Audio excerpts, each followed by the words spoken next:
Tantor Audio presents The Vanishing by Wendy Webb, narrated by Exie Sands. Prologue. Havenwood, December 15th, 1875. Something was wrong.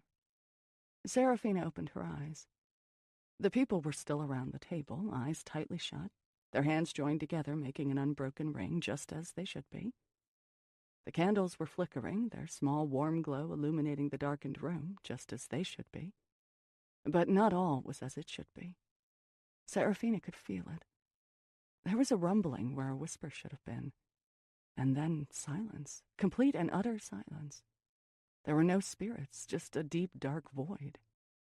She closed her eyes and tried again, knowing she had been at the center of scenes just like this hundreds of times at the request of grieving families, desperate to get in touch with their dearly departed. Or simply those who wanted proof of a life beyond this one, the curious, the ones who loved to feel the tingle up their spines when the candles were blown out in a whoosh, when the spirits started speaking. Some people, when they had seen her perform on the stage or attended one of her seances, would ask Serafina whether she was actually hearing the voices of the dead, or somehow picking up on the wishes of the people around her. The mother desperate to know her child was still somewhere, anywhere, but cold and silent in the ground. The widower needing to hear his wife's voice again, gently telling him she would be waiting when his time came. The grown son unable to go on without knowing his mother was finally free of pain and happy. These skeptics wondered if perhaps she had spoken to the people beforehand, asked them about their loved ones, or received the information in another way. But Serafina knew what she knew. She heard the voices whispering to her, at first soft in her ear, as though they were wafting on the air from a great distance to reach her. And then she could see them, the dead clinging to the living, hovering nearby, trying to ease their loved one's pain. As the people held hands and concentrated, the voices would become louder and louder, the dead swirling around the table in a great jumble, everyone seemingly talking at once, wanting to be heard. "Tell him not to forget about the safety deposit box at the bank." "I love you, Lillian. You must tell her. I'm always with you." Serafina could hear their words and also feel them, as though the swirling mass of whispers was a tangible thing, sizzling like a lightning strike through her skin. It always happened that way. But not this time. The room wasn't the problem. She had conducted seances at Havenwood before, at the request of the house's owner, Andrew McCullough, who was fond of bringing artists and writers and musicians and all manner of cultured souls to his magnificent home in the middle of the wilderness. She had amazed even the great Charles Dickens himself in this very room, years before, he no stranger to the spirit world. And still he had been dumbstruck by what she told him. They all came to see her, whether it was at Havenwood or in the parlors of some of the finest houses in Paris or Vienna or New York. All of the people aching for a look behind the veil. All of them believing, or hoping to believe.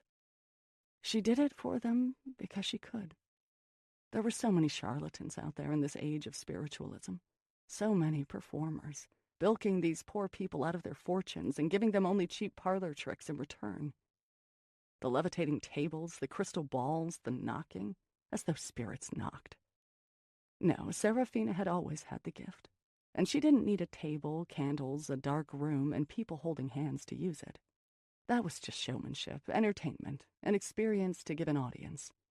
Her husband had created that part of it for her, and it worked. People really wouldn't believe that she could simply look at them and know the depths of their grief and pain. But the fact was she could. Her gift was always with her, and she knew with great certainty that it was the grief of the living that trapped most spirits here on earth, kept them from going to wherever it was that they would ultimately go. The way Serafina saw it, she was helping both the living and the dead by bringing them together around her seance table, helping the living to let go, which in turn helped the dead move on. Her gift had never failed her, never once, until now.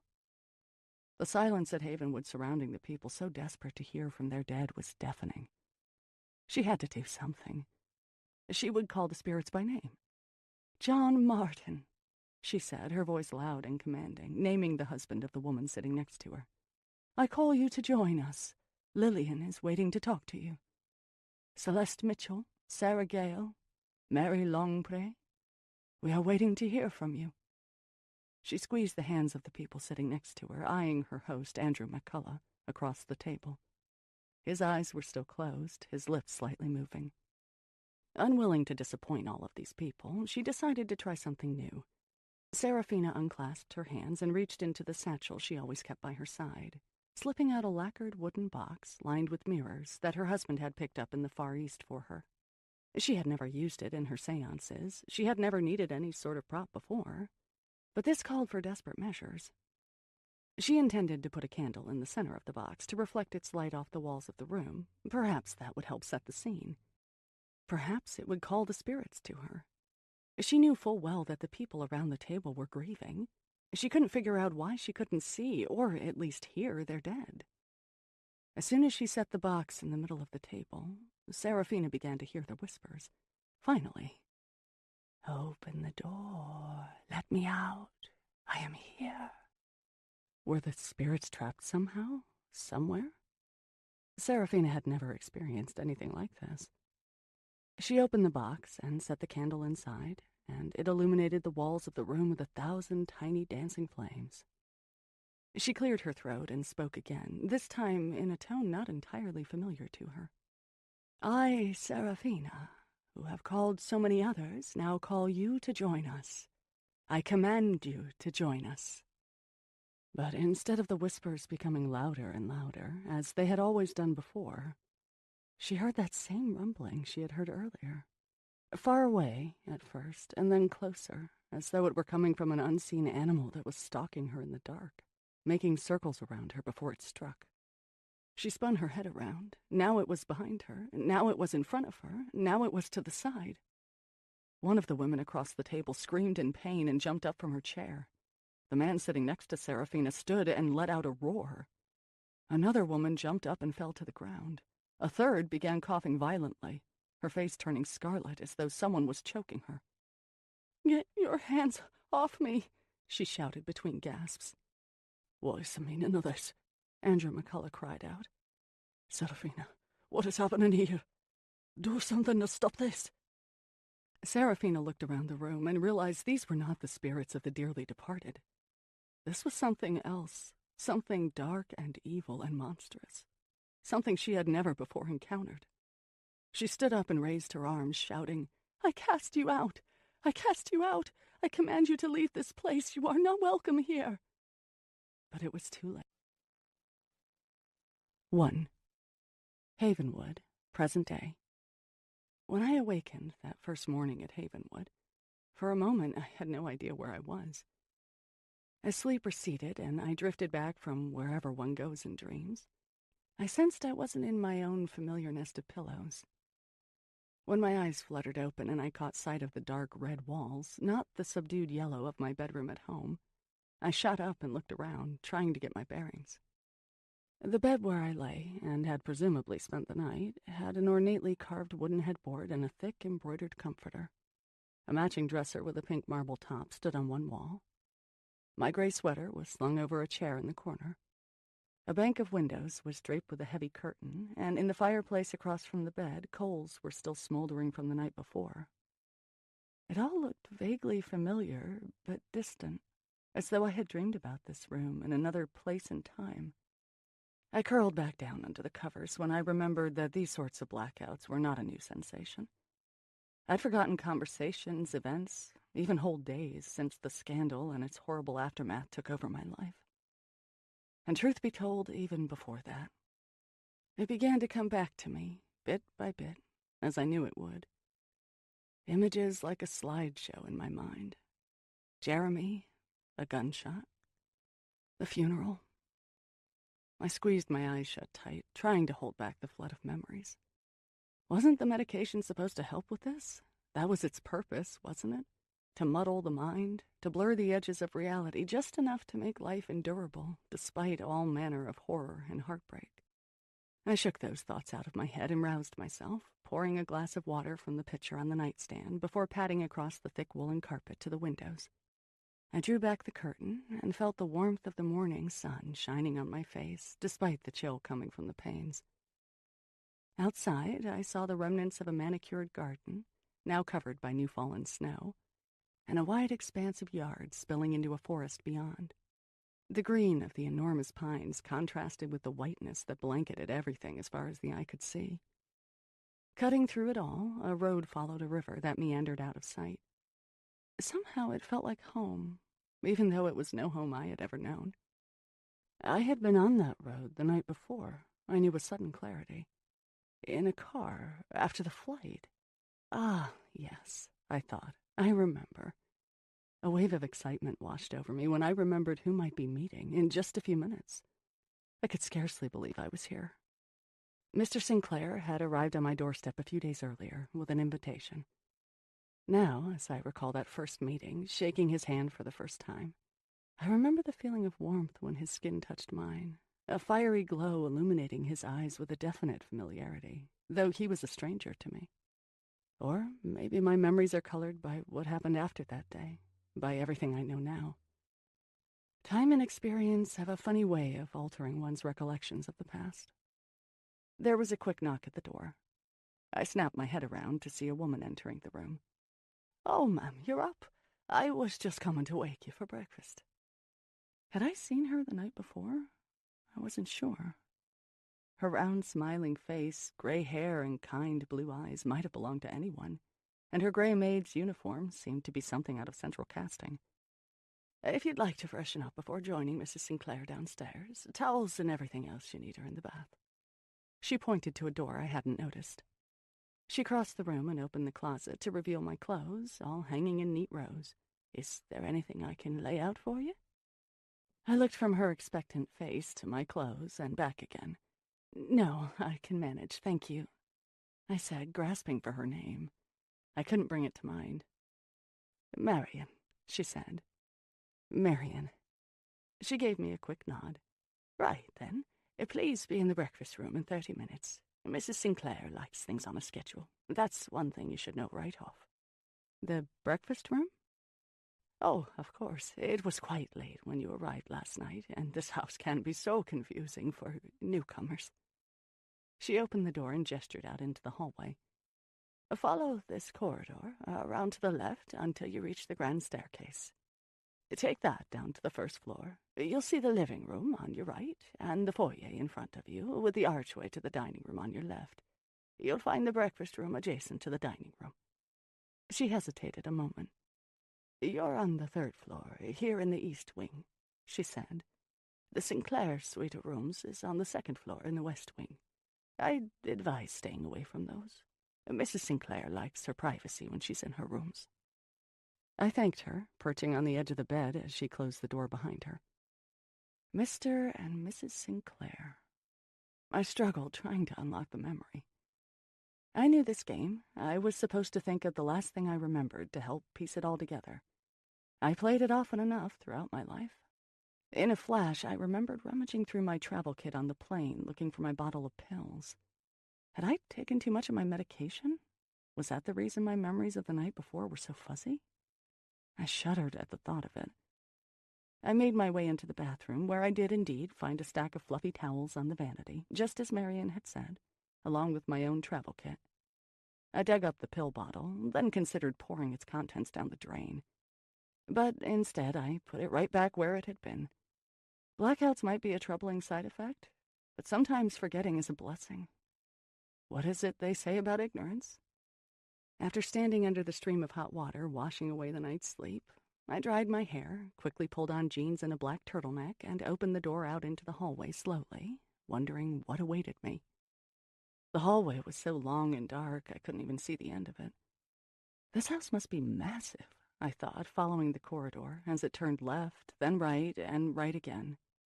As I began to descend the grand staircase, as Marian had called it, I saw a living room on one side of the stairs and the archway leading into the dining room on the other, just as Marian had described.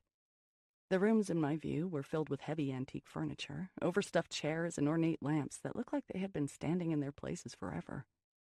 The whole effect reminded me of a museum or a palace, and it smelled vaguely musty, as though the ghostly memories of other lifetimes hung in the air. As I walked on, I saw that the ceilings were sky-high, and the walls were lined with paintings in gilded frames, portraits, mostly, of people from another time, women in long dresses, children sitting beside them, men in suits or hunting clothes. The largest portrait, which hung above the mantel of the floor-to-ceiling fireplace in the living room, was of a man wearing a kilt, bagpipe in his hand, a wolf-like dog curled at his feet. He was standing in a landscape of rolling hills and heather. Something about this man's eyes entranced me, and I stood there for longer than I should have, lost in imaginings that dissipated in my mind as soon as they formed. I shook my head. How long had I been standing there? I was expected at breakfast. I couldn't be late on my first day, so I hurried along, my footsteps echoing on the foyer's marble tiles. Where was this so-called breakfast room? I stopped and turned in a circle just in time to see a man, Mr. Sinclair, descending the staircase.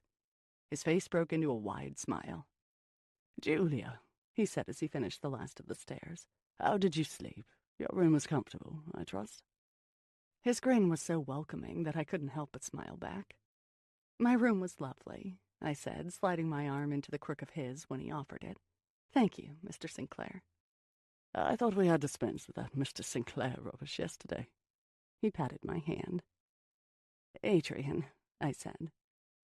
He led me through the dining room, down yet another hall, and finally through a doorway to the breakfast room, where an elderly woman was sitting at a round table in front of a wall of paned windows. Outside, the creek was babbling along, not yet frozen by the cold temperatures, and the sunlight was bouncing off snow-laden pine trees. A pair of bright red cardinals flew into view and perched on a snowy branch. The whole effect reminded me of a Currier and Ives Christmas card I had received the previous year. "Mother, this is Julia," Adrian said, motioning toward me. "He was asleep when we arrived last night. The flight was late, and the drive after we landed was quite something with this new snow.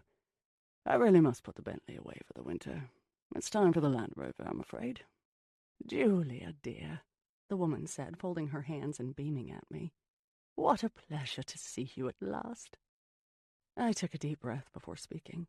I could scarcely believe I was in the same room with this woman, let alone conversing with her. "No, the pleasure is all mine. It's such an honor to meet you. I'm thrilled to be here." I took a seat across from her and fumbled with my napkin, not quite sure of what to do or say next. Adrian poured himself a cup of coffee from the pot on the sideboard and gestured to me.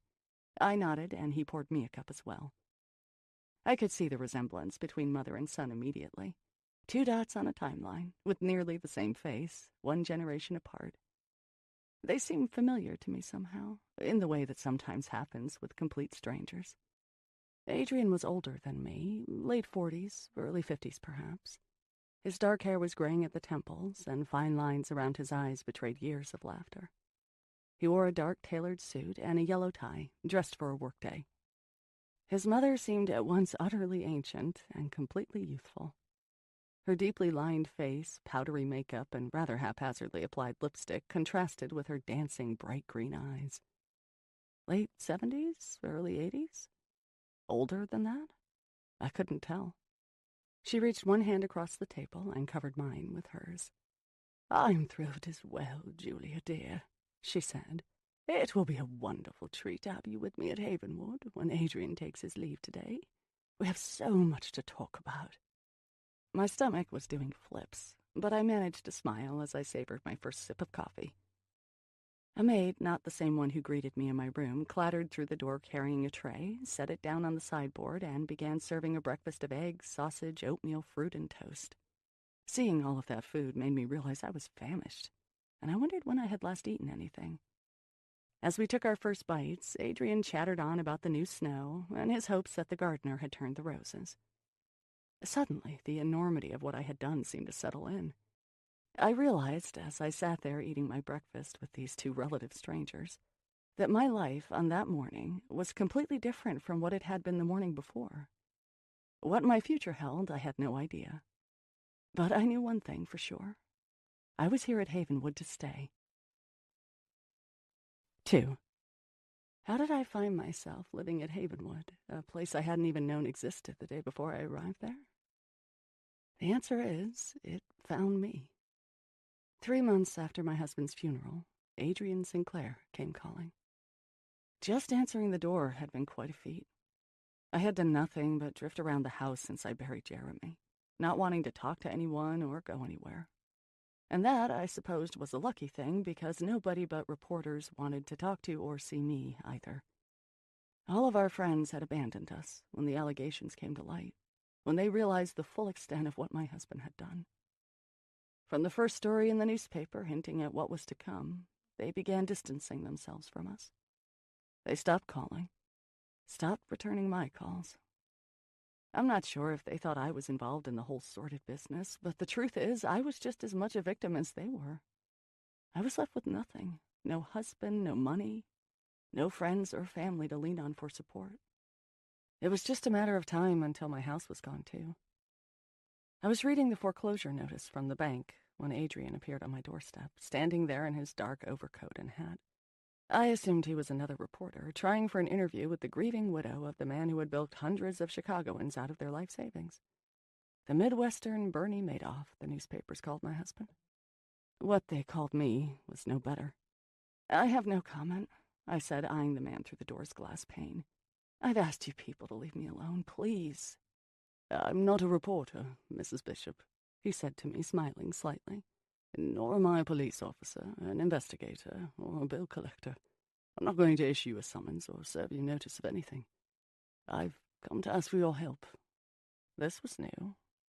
I squinted at him, wondering if he was some sort of religious fanatic.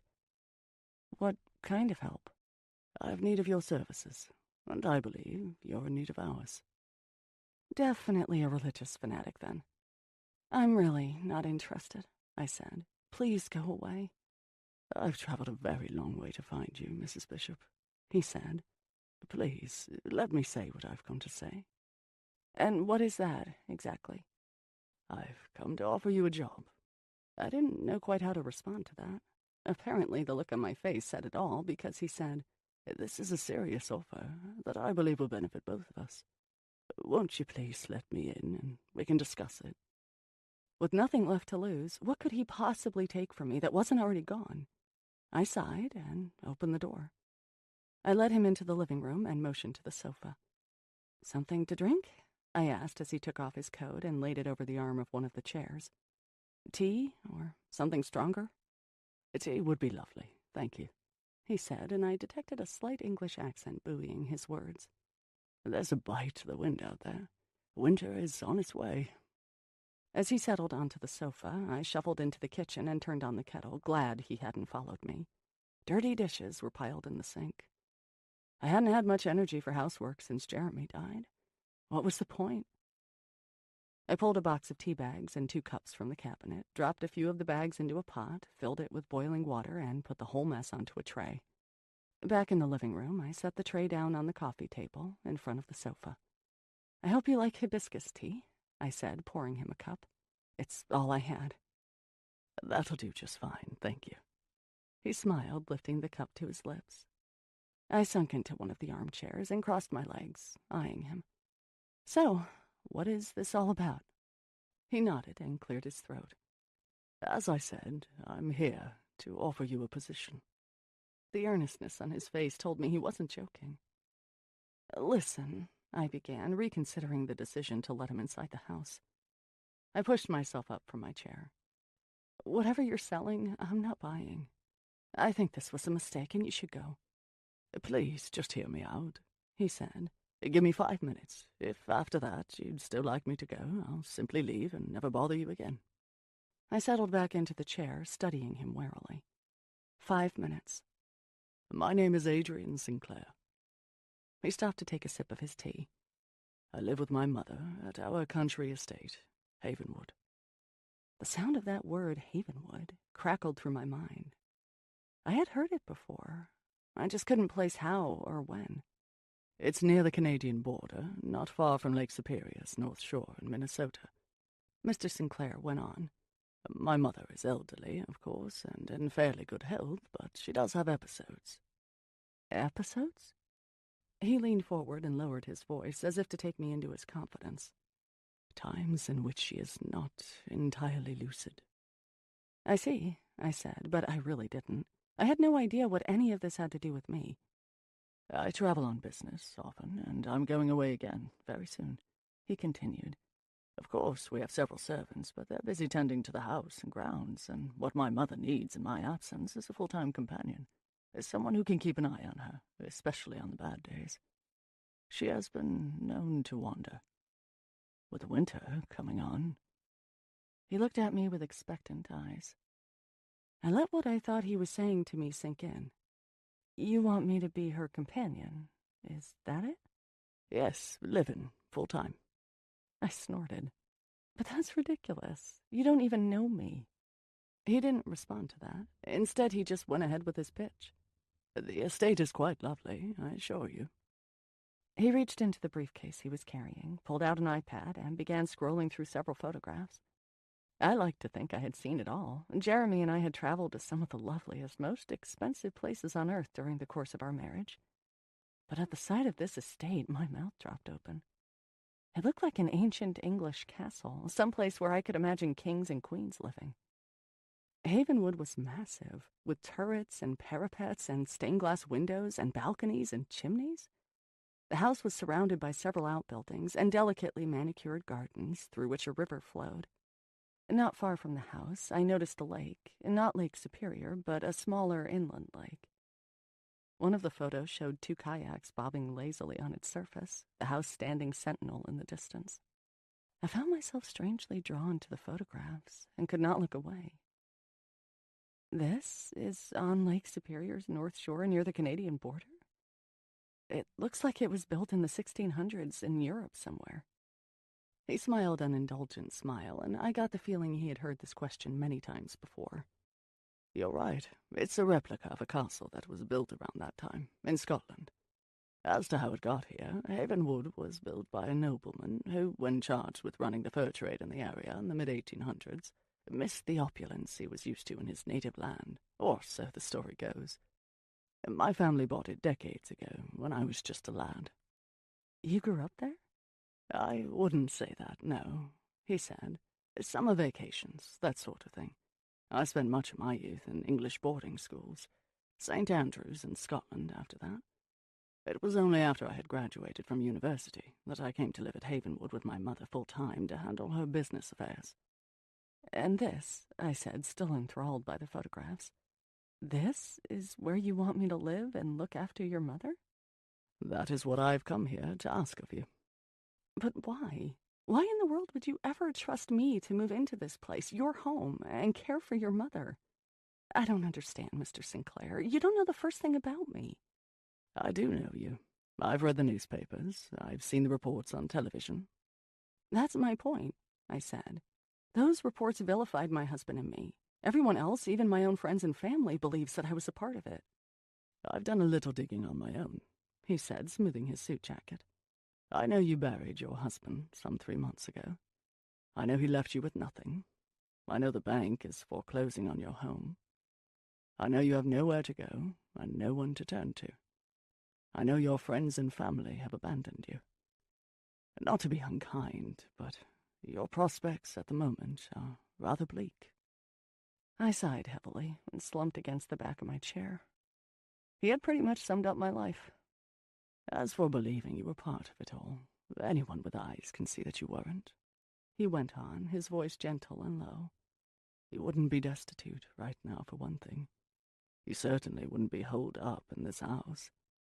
You'd be on a remote beach somewhere, enjoying your ill-gotten millions.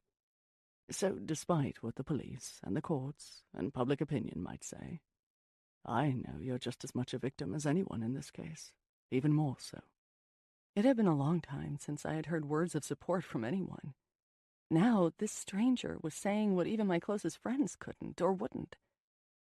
"Thank you," I coughed out. "But even so, I'm still not quite getting it. Why don't you simply hire a nurse? Why ask me?" "Here's where it gets a little bit delicate." He paused a moment before continuing. "I need someone upon whose discretion I can completely rely." I stifled a laugh. "What makes you think you can rely on mine?" "Because of your recent circumstances, I gather that you don't have an especially cozy relationship with the press," he said, flipping through the photos on his iPad to a shot of me in bitter confrontation with reporters. And then another, and then another. In fact, I'd say that it's rather hostile, correct? I shivered when I saw myself on this stranger's computer. It felt intrusive, yet these photos were public knowledge. They were in the news, and it was only reasonable that he had researched my background. I would have done the same in his place. That's correct. So, I can be assured that you, of all people, won't be running to the media about this. Now it was my turn to smile. About what? The breaking news that an elderly woman needs a companion? Not about that, no. About my mother's identity. I put my cup down on the end table. What about it? My mother is Amara Sinclair. The word sent a tingle up my spine, and I took a quick breath. The writer? The same. Amara Sinclair's books and short stories were required reading in my high school and college literature classes. They were frightening Gothic tales about madness and murder and monstrosities. She was often called the female Edgar Allan Poe. I had devoured her books, one after the other, when I was in school. They had made me want to write similar tales myself, and indeed I had. Amara Sinclair was the reason I had become a writer all those years ago, before Jeremy and his machinations took over my life. But that's impossible, I said to him, standing up from my chair and backing away from him slowly, calculating in my mind how long it would take me to dash to the door. Amara Sinclair is dead. 3. Yes, Adrian nodded, shifting a bit in his chair. That's what the world believes. Now you understand my need for discretion. But I read about her death, I protested, inching toward the door. It was some years ago. I know. But, I pressed. He held up his hand in response, stopping my words. For reasons that I cannot say, my mother chose to drop out of sight a decade ago, he said. A fleeting look of sadness washed over his face and was gone just as quickly. She has been living in seclusion at the estate ever since. This stopped me, my hand on the doorknob. Why would she do that? I wanted to know. She was at the height of her success. Why would anyone? I cannot say why she chose to do it, only that she did. She never goes out? Well, it's not like she's a shut-in, if that's what you mean. You have to understand, the estate is quite large. The house and the grounds, hundreds of acres, maybe more than that. The servants do the shopping in the nearby village, and my mother has gone there from time to time. Not lately, but the villagers think of her as an eccentric English lady who tends to keep to herself. And quite frankly, the estate encompasses much of the land for miles around it. She owns the town, in other words, so the people there don't ask too many questions, if you get my meaning. Amara Sinclair, I mused. It would be a real honor to meet her. His face broke into a grin. I see I've intrigued you. Imagine the conversations you could have, one writer to another. I eyed him. How did you know I was a writer? As I said, I did some digging into your background. By all accounts, you were quite good. One book of fiction, released to moderate success. You mentioned my mother's influence on your acknowledgments page. A pity you gave it up. I intended to object when he interrupted me yet again. My mother does not write anymore. Her eyesight is failing, for one thing, and there are a myriad of other issues preventing her from doing so. But her head is filled with stories, and I believe she'd enjoy talking about them with you. You might even get some ideas from her that you could put to use. He sipped his tea as I waited for him to continue. You see, the truth is my mother doesn't think she needs a companion, he admitted. I've sold this idea to her on the basis that you're a writer and can learn from her and perhaps even help her. I know she has missed telling stories, and I even floated the idea that you and she could collaborate. She's delighted with that prospect. But a simple companion, like a nurse, as you suggested a moment ago, she'd get rid of her the moment I left the house. Indeed she has, in the past. It has been quite vexing. When I came upon your story and investigated your background, you seemed to be the perfect solution to my problem. I hadn't been the perfect solution to anything in a very long time. Still, this just wasn't adding up. You're asking me to believe that you saw me on television, and you thought I, the disgraced wife of the Midwestern Bertie Madoff, might be a good companion to your elderly, obviously wealthy mother? Most people would think Fox, meet Henhouse. He smiled. The Sinclairs aren't most people, he said. I'm starting to see that. We held each other's gaze for a moment, and then he spoke. Yes, we saw you on the news, and no, I didn't immediately think of you as a companion. But the more time went on, and especially after your husband's death, we began to see you as a victim of all of this. I wondered if and how I could help. When I saw that you had mentioned my mother's influence in your novel, that just sealed the deal. It seemed like it was meant to be. I nodded, considering. It was starting to make a strange kind of sense. Let me close the deal with one more reason you should take me up on this offer. He pressed. What's that? It's an opportunity for you to vanish, just as my mother did. The words crept up my spine and took hold. Vanishing, dropping out of sight. The very idea of it seemed utterly peaceful after the chaos that my life had become. Think about it, Julia, he said, his face serious now. You need saving. Your legal troubles didn't stop when their gunshot ended your husband's life. In fact, they just began.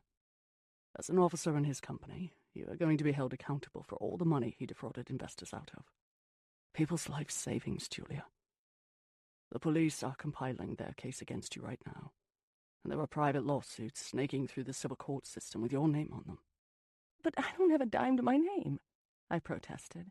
There's nothing left after the police froze our assets. What are they going to take?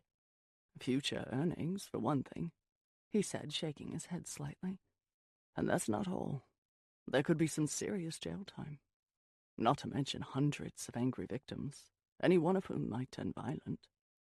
Surely your attorney. But his words trailed off when he saw my expression.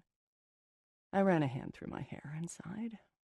My attorney had stopped returning my calls long before Jeremy's funeral. He knew full well I couldn't pay for his services.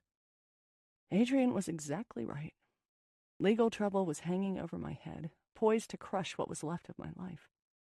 And I'd had to change my phone number twice since Jeremy's death because of the threatening calls I'd been getting from angry victims. I was paranoid to leave my house. I couldn't remember the last time I had. And I could indeed be facing jail time. All of it had been eating me up for months. This is your way out, he said, his voice dropping to a whisper. Nobody saw me come here. Nobody else in the world knows that we know each other. Nobody will come looking for you at the estate. Nobody in the village will have any idea who you are. Havenwood is a world away from Chicago. This is your chance, Julia, to leave your nightmare behind. I'm not sure, I began, but let the words drop off as the possibility of a new life danced in my head. You can choose to stay at the estate indefinitely, or, when some time has passed and things cool down, say a year from now, you can start somewhere else with a new identity, Adrian said. I can make that happen for you. My mind was swimming. This man was a stranger to me. How could I possibly consider what he was offering? And yet, the bank was going to take my house in a matter of weeks, and then where would I go? To a homeless shelter? To jail? Come with me, right now, he said, his eyes gleaming. Pack an overnight bag and decide what else, if anything, you'd like to take from this house. When we're gone, my people will pack up the rest of your things and follow behind us. Could this really be happening? Was this my way out? I let myself dream for a moment, but then reality crept in. I shook my head. No, I said slowly. This is crazy. I don't even know you. I can't possibly. He stood and picked up his overcoat. Please, Julia, take the night to consider my invitation. I'll be back at 10 o'clock tomorrow morning. If you decide to take me up on my offer, I'll be delighted to take you to Havenwood with me and make all of this. He gestured to the dining room table, which was full of bills, foreclosure notices, and other legal documents I hadn't had the courage to open. Go away. And then he was gone, leaving my house even more disturbingly empty than it had been before he had arrived. 4. I picked up the phone and dialed an old friend, Kathy O'Neill. She hadn't spoken to me in months. She and her husband had lost everything because of Jeremy. Every last cent of their retirement account was gone. But we had known each other for eons, and I thought that perhaps she... but all I got was her voicemail. I tried another of my friends, then another. I should have known better. Nobody answered the phone, as if they knew it was me calling, despite my having changed my number.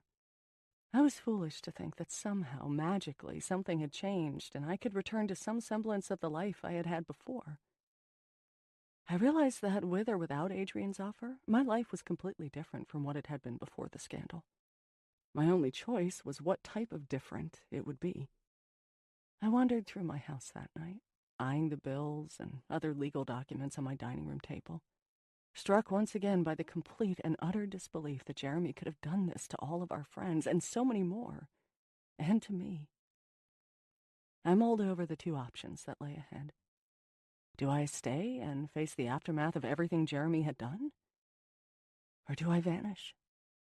I marched down to Jeremy's prized wine cellar and opened one of the bottles, poured myself a large glass, and lifted it skyward. "Here's to vanishing," I whispered into the damp air. I downed the wine in my glass and wondered how quickly 10 a.m. could possibly come. I was all packed and ready to go, but the gnarling in the pit of my stomach had me wondering if Adrian Sinclair was really going to show up to take me away, or if he had been a figment of my wild imagination. I looked around the room, considering what else I wanted to take with me, but found there was very little. Most of my photographs from the past several years were on my computer, which the police had confiscated after the scandal broke. But what about the furniture, the silver, the crystal, the jewelry Jeremy had bought for me? I didn't care about it in the least. Better to make a clean break from the past. Let the police have a garage sale with all of my things and give the proceeds to Jeremy's victims. I didn't want anything that might have been paid for from somebody else's retirement account. The very thought of it made my stomach turn. As I sat waiting for Mr. Sinclair, my gaze settled on a framed photo of Jeremy and me, all smiles, on a vacation we had taken to Aspen the previous year. What a lie it was. If only the laughing, happy Julia in that photo could have seen what her life would crumble into in just a few months' time. Maybe she could have done something to stop it. There was a knock at the door. I flew to it and let Adrian into the house, seeing him for what he was, a godsend. This was happening. I was really going to escape from the nightmare I had been living. The weight of the world slipped from my shoulders and crashed to the ground. "I won't be a moment," I said to him, racing toward my waiting suitcase. "That's all," he said, eyeing my carry-on bag. "Remember, you won't be coming back here. My people are standing by to move anything else you'd like to take with you." I pointed up the stairs. "I've got a couple of trunks with clothes in them," I explained. "They're in my bedroom. I'm not sure how long I'll be staying at the estate, so I pack clothes for all seasons. But as far as anything else..." I looked around the living room and flailed an arm. "Let the bank take it all." Adrian and I locked eyes, and I took a deep breath. "I guess this is it," I said. He smiled. "I'm very glad you're coming with me, Julia. You won't regret this. It's the start of a whole new life for you." I grabbed my cell phone from the table where it had been sitting, but before I could slip it into my purse, Adrian reached out and encircled my hand with his. "You're going to have to leave this behind, I'm afraid," he said. "But..." "Rule number 1 of vanishing. Don't take anything that can be traced. If you made one call, or even turned the phone on, the police would be at our doorstep within minutes. You should leave your credit cards here as well." I hadn't thought of any of that, but what he was saying made sense. I fished my wallet out of my purse and plucked the cards from their slots, dropping them on the table one by one. They were useless to me anyway. The police had frozen all of our accounts. Then came my insurance cards, loyalty cards I had picked up over the years for various places that I shopped, my Social Security card, even my library card. I placed my checkbook on the table as well and dropped my driver's license on top of the pile. "Goodbye, Julia Bishop," I said, looking at the various pieces of plastic that identified me. When we were sitting in the back of Adrian's black sedan, several miles away from my house, I turned to him. "You literally saved my life," I said, my eyes brimming with tears. "Why? Why would you do such a thing for a complete stranger?" He reached over and brushed away one of the tears, which had escaped despite my best efforts to contain it. The gesture was so tender and gentle, kinder than anyone had been to me in what seemed to be forever.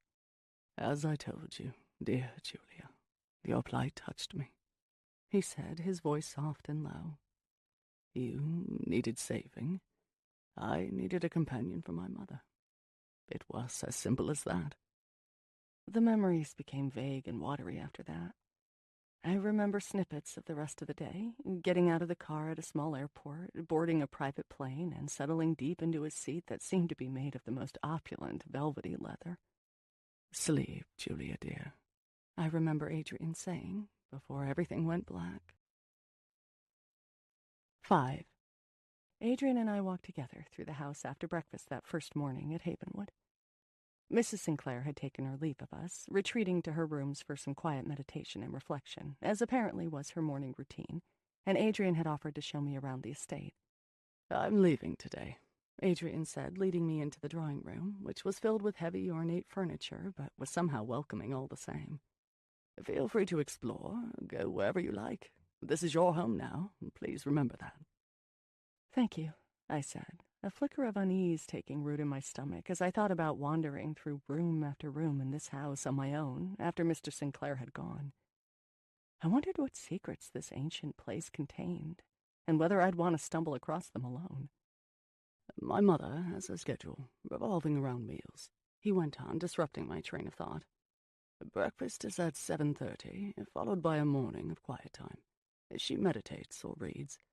Some days she'll paint or just sit in the gardens. Lunch is at noon. After that, she'll be raring to go.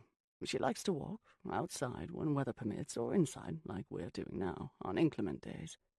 Usually she'll want to go to the stables to see the horses, which she loves. And you should know that the dogs will be in and out of the house at their whim." I nodded. "She enjoys tea, which actually means a cocktail or two. She thinks I don't know about that. At 4:30 or so." Adrian continued, chuckling slightly. "She usually takes dinner in her room, but it depends on the day. Sometimes she likes everyone to dress for dinner in the formal dining room. I'd like you to plan to be with her at breakfast. You'll get a read of her mood and state of mind then, and from lunch until after tea time." "Got it," I said, trying to keep everything straight in my head. "Breakfast, quiet time, lunch, afternoon activities, a cocktail or two." "That's it. You'll settle into the routine quickly enough and find that you have plenty of free time. If you choose to do so, you may venture into the village. It caters mainly to summer tourists, but even at this time of year, there are some lovely shops still open, along with good restaurants and a bookstore you'll enjoy." "It sounds charming," I said. "We never talked about compensation," Adrian began, but I cut him off. "Just being here is compensation enough. I didn't expect to be paid on top of it." He shook his head. "I wouldn't hear of it. You're doing me a great service. I am depositing a sum into an anonymous account, which we will transfer into your name when the time comes, and when you decide what your new name will be." I exhaled. I don't know what to say. Thank you doesn't seem to quite cover it. "No thanks needed." He smiled. "It's I who should be thanking you. Oh, one more thing," he continued, turning to me and looking into my eyes. "The estate is the epitome of civilized living. But remember, we aren't in the English countryside here. We're on the edge of the Boundary Waters Canoe Area Wilderness, which is exactly as its name implies. Millions of acres of unspoiled, untouched wilderness. When you leave the estate, you might meet the residents of said wilderness. Black bears, moose, wolves, lynx, and even the occasional mountain lion." The look on my face must have amused him. "Don't worry," he said with a chuckle. "You'll be quite safe. But like everyone who lives in this area, you need to respect where you are and know the rules of the road, so to speak." "I'm from the city, Mr. Sinclair," I said. "I'm really not what you'd call an outdoorsy kind of person. What exactly are the rules of the road here?" He patted my hand. "Any time you venture out alone, tell someone where you're going and when you'll likely be back. If you'd feel safer, carry pepper spray. There are cans of it in the stables. And a walking stick. Or, better yet, take the dogs. Are you comfortable around dogs?" I wasn't quite sure about that. "I guess so." "Good," he said, apparently not hearing my trepidation. "We have 3 giant Alaskan Malamutes that are extraordinarily well trained. My mother's pride and joy. There is nothing in this forest, not a bear, not a wolf, not a mountain lion, and especially not a person, that will come near you when you're surrounded by those dogs." I smiled at him. I wish I'd had them with me in Chicago these past months. "They're especially aggressive toward members of the media," he said, raising his eyebrows. An ancient clock somewhere in another room chimed the hour. "Oh, look at the time," Adrian said, glancing at his watch. "I must dash." So soon? Before the words had even escaped my lips, I could feel the heat rising to my face. Of course he was leaving. That was the whole point of me being here. "I'll be back soon enough, and by the time I return, I'm sure that you and my mother will have become fast friends, and you'll be even more at ease around the estate than I am." "I hope so," I said. He sunk a hand into his jacket pocket and pulled out a business card, which he handed to me. "My private number," he said. "Don't hesitate to call if you need me." He began to walk back the way he had come, but he stopped and turned around. "There's a library in the East Wing," he said. "It's one of the largest private collections of books in the country. I'm sure you'll find it fascinating, so I've had the staff open it up for you." He pointed down the hallway. "Go through those double doors, and you'll find it at the end of the corridor." And then he walked on, his footsteps echoing on the floor long after he had faded from view. 6. I made my way down the dim corridor. There didn't seem to be a light switch anywhere, as far as I could discern, but sunshine from the floor-to-ceiling window at the end of the hallway was doing its best to illuminate the full span of it, which to my estimation was more than a city block in length. I looked around and marveled once again at the sheer enormity of this house. As I drew closer to that window, the area became brighter and brighter, and I was grateful to leave the gloom behind. The hall was flanked by several archways, through which I could see splendid sitting rooms and salons, all with thick oriental rugs on the floors and enormous paintings on the walls. Before I knew it, I was moving from one to another, as though I was in an art gallery, which I supposed I was. I didn't see any works by the great masters, no Picassos, Monets, or Van Goghs, but I wouldn't have been surprised to find them in such a grand home. Instead, there were portraits of, I assumed, the people who had lived at Havenwood over the years, and the events that had taken place in the house and on the grounds. A hunting party on horseback with Havenwood looming in the background. A group of musicians entertaining a crowd in the very room where the painting hung. A formal party with men in black tie and women in glittering gowns. Children playing in the snow with enormous dogs that looked like wolves. I realized that whoever had built this house used artwork to chronicle life here. As I walked, the gnarling I felt earlier in the pit of my stomach began to grow into a strange sense of déjà vu.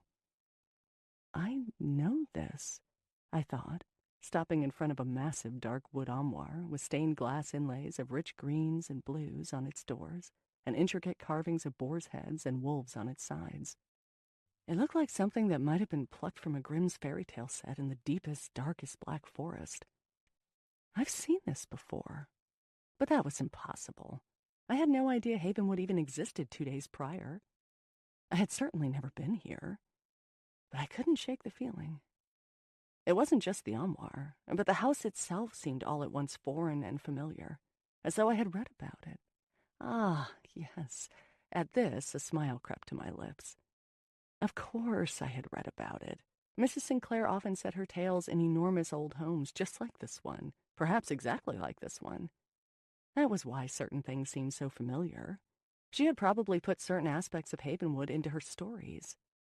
Satisfied with this explanation, I walked on, the déjà vu drifting along behind me as I went. The library door stood open at the end of the corridor, and a flickering light from inside the room was casting shadows on the opposite wall. Although the effect was warm and welcoming, a strange feeling of dread spread through my veins as I approached the room's entrance. This was more than simple déjà vu. I stopped a few feet away and simply could not go on. Goosebumps arose in my arms, and a chill whispered up my spine. This is silly, I told myself, longing to see all of those books awaiting me in the library. But something deep down in the depths of my being would not let me take even one step closer. And that was when I heard it, soft and low, almost as soft as a whisper. Sing a song of sixpence, a pocket full of was a small voice, the voice of a child. I whirled around in a circle. "Who's there?" I called out, my voice cracking and thin. "Mrs. Sinclair? Marion?" "24 blackbirds." I froze, my heart pounding. The voice seemed to be coming from far away and long ago, as though it were buoyed on the wind from another time, or trapped somehow within these very walls. "Baked in a pie." And then laughter, the tinkling, musical laughter of a young girl. This isn't a child, I thought. A living child, anyway. I had no idea what was singing at the other end of the hallway, but I wasn't about to stick around to find out. I backed away, slowly, at first, and then turned and hurried down the hallway, hoping to catch Mr. Sinclair before he left. But, of course, he had gone long ago. I knew that Mrs. Sinclair and Marion, along with other household staff, must be around somewhere, but I had no idea where. All at once, I wished to be back on the streets of Chicago. Even angry reporters would have been welcome company just then. I took several deep breaths, trying to quiet my racing heart, and realized I had made my way back to the formal living room. I ran a hand through my hair and gazed up at the portrait above the fireplace of the man in the kilt. His face seemed so familiar somehow. I could see the laugh lines around his eyes, the kindness. I could almost hear his voice whispering in my ear, the drone of bagpipes floating in the air around me. All at once, I knew this was the man who built Havenwood. "What was that back there?" I asked him, wishing he could give me an answer. I eyed my watch. With a couple of hours to go until lunchtime, I hurried up the stairs and, after several wrong turns, found my way back to my room.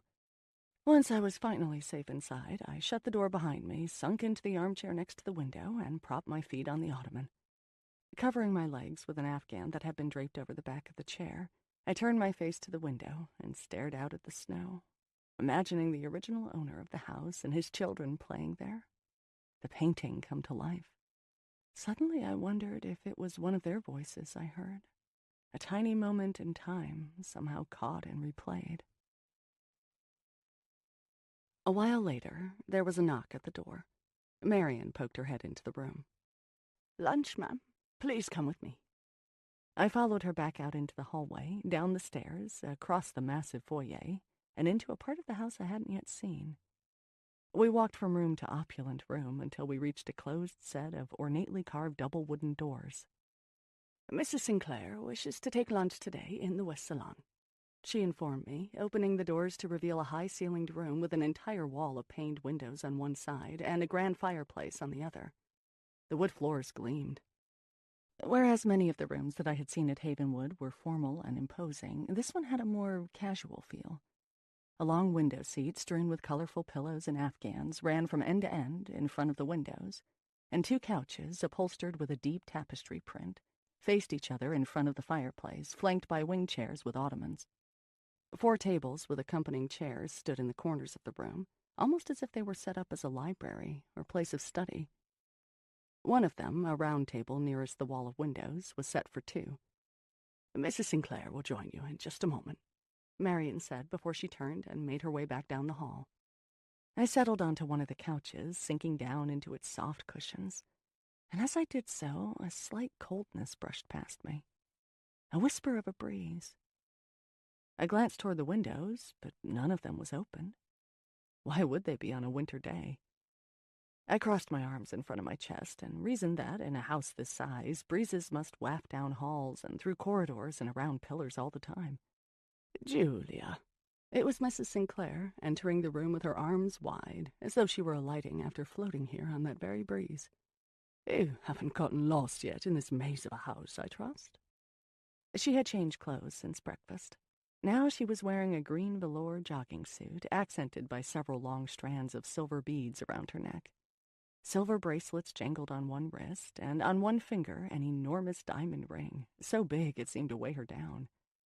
Her hair, colored bright red, was cropped short and tousled, bangs framing her face. She seemed somehow much younger now than she had just hours earlier.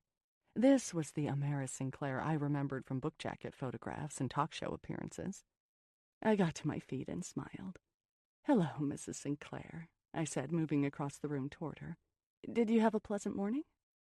"Oh, yes, oh my, yes," she said, pulling out one of the chairs at the set table and gesturing toward the other. "Are you a fan of yoga, my dear?"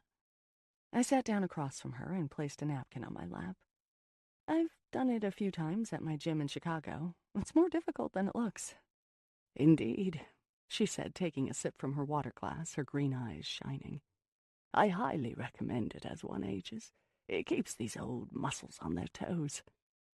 Marion returned, pushing a silver cart. "Ah, Marion, what do you have for us today? Not scallops, I hope?" She winked at me, a slight smile curling up at the corners of her mouth. "After 50 years, if I would be serving you a scallop, you'd know to call the paramedics, for I'd be out of my mind." Marion huffed, sliding open the roll top on the tray to reveal 2 earthenware crocks, a basket of bread, and a pitcher of water. "It's French onion soup today." She set the bowls of soup in front of us, golden brown cheese still bubbling across the rims, and the basket of crusty French bread and butter in the middle of the table. The sweet aroma of caramelized onions swirled between us. It smelled heavenly. "Well, now, dear," Mrs. Sinclair began, raising a spoonful to her lips and blowing on it slightly. "Let us set about the business of getting to know each other, shall we?" "I'd like that very much." "Tell me about yourself, Julia. I love nothing better than to hear the story of someone's life. It's so much more interesting than fiction." "Well, I don't know about that, at least where my life is concerned," I said, taking a spoonful of the caramely soup. "My story is fairly ordinary." I winced as I thought about Jeremy. "Oh, I doubt that," she said, and looked at me with expectation in her eyes. "As in any good story, let's start at the beginning. Where were you born?" "In Minneapolis," I said. Long-forgotten memories flooded back as I told Amaris Sinclair about growing up in a split-level house 3 doors down from a creek that ran through the suburban neighborhood where I lived until I left for college. I told her of playing outside during the endless summers of childhood with a gaggle of friends who had long since faded from view, of catching crayfish in the creek and listening to the frogs sing at night. It seemed so old-fashioned and simple in comparison to the way my life had evolved. "Lovely. And your parents, what did they do?" "My mom was a secretary, and my dad was in sales," I said, the words catching at the back of my throat as my parents' faces floated through my mind. "They're both gone now, I understand." She reached across the table and covered my hand with hers. "Yes," I said, dabbing at my eyes with my napkin.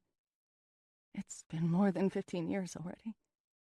Mom was killed in a car accident on the way to work, and Dad died just after her funeral.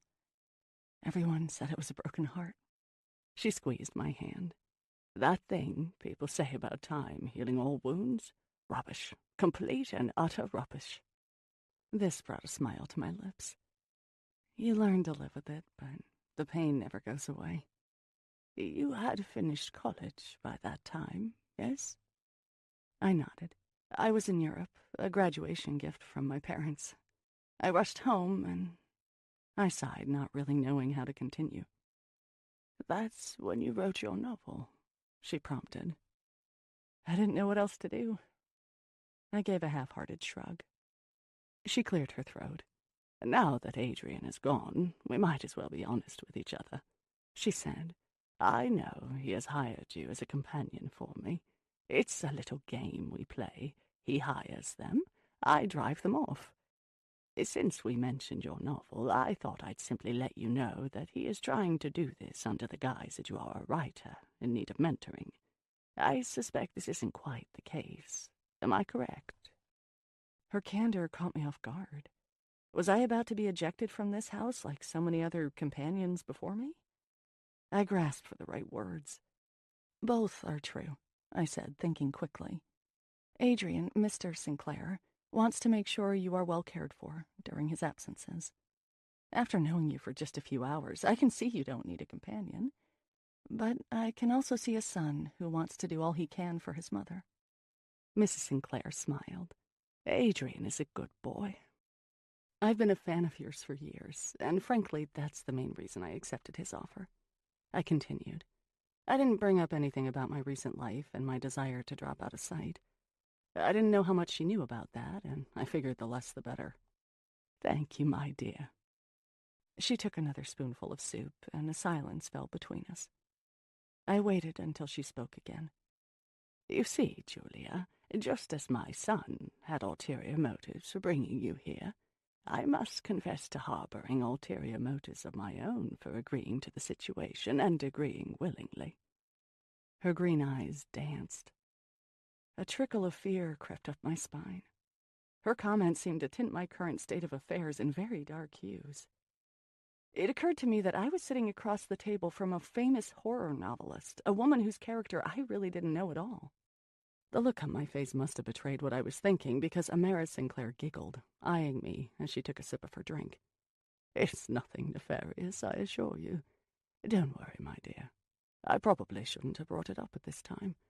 It's just that something in your background made it especially attractive for me to welcome you here. She gazed at me, her eyes wide with expectation. I wasn't quite sure what to make of that until a thought entered my mind then, chilling me from the inside out.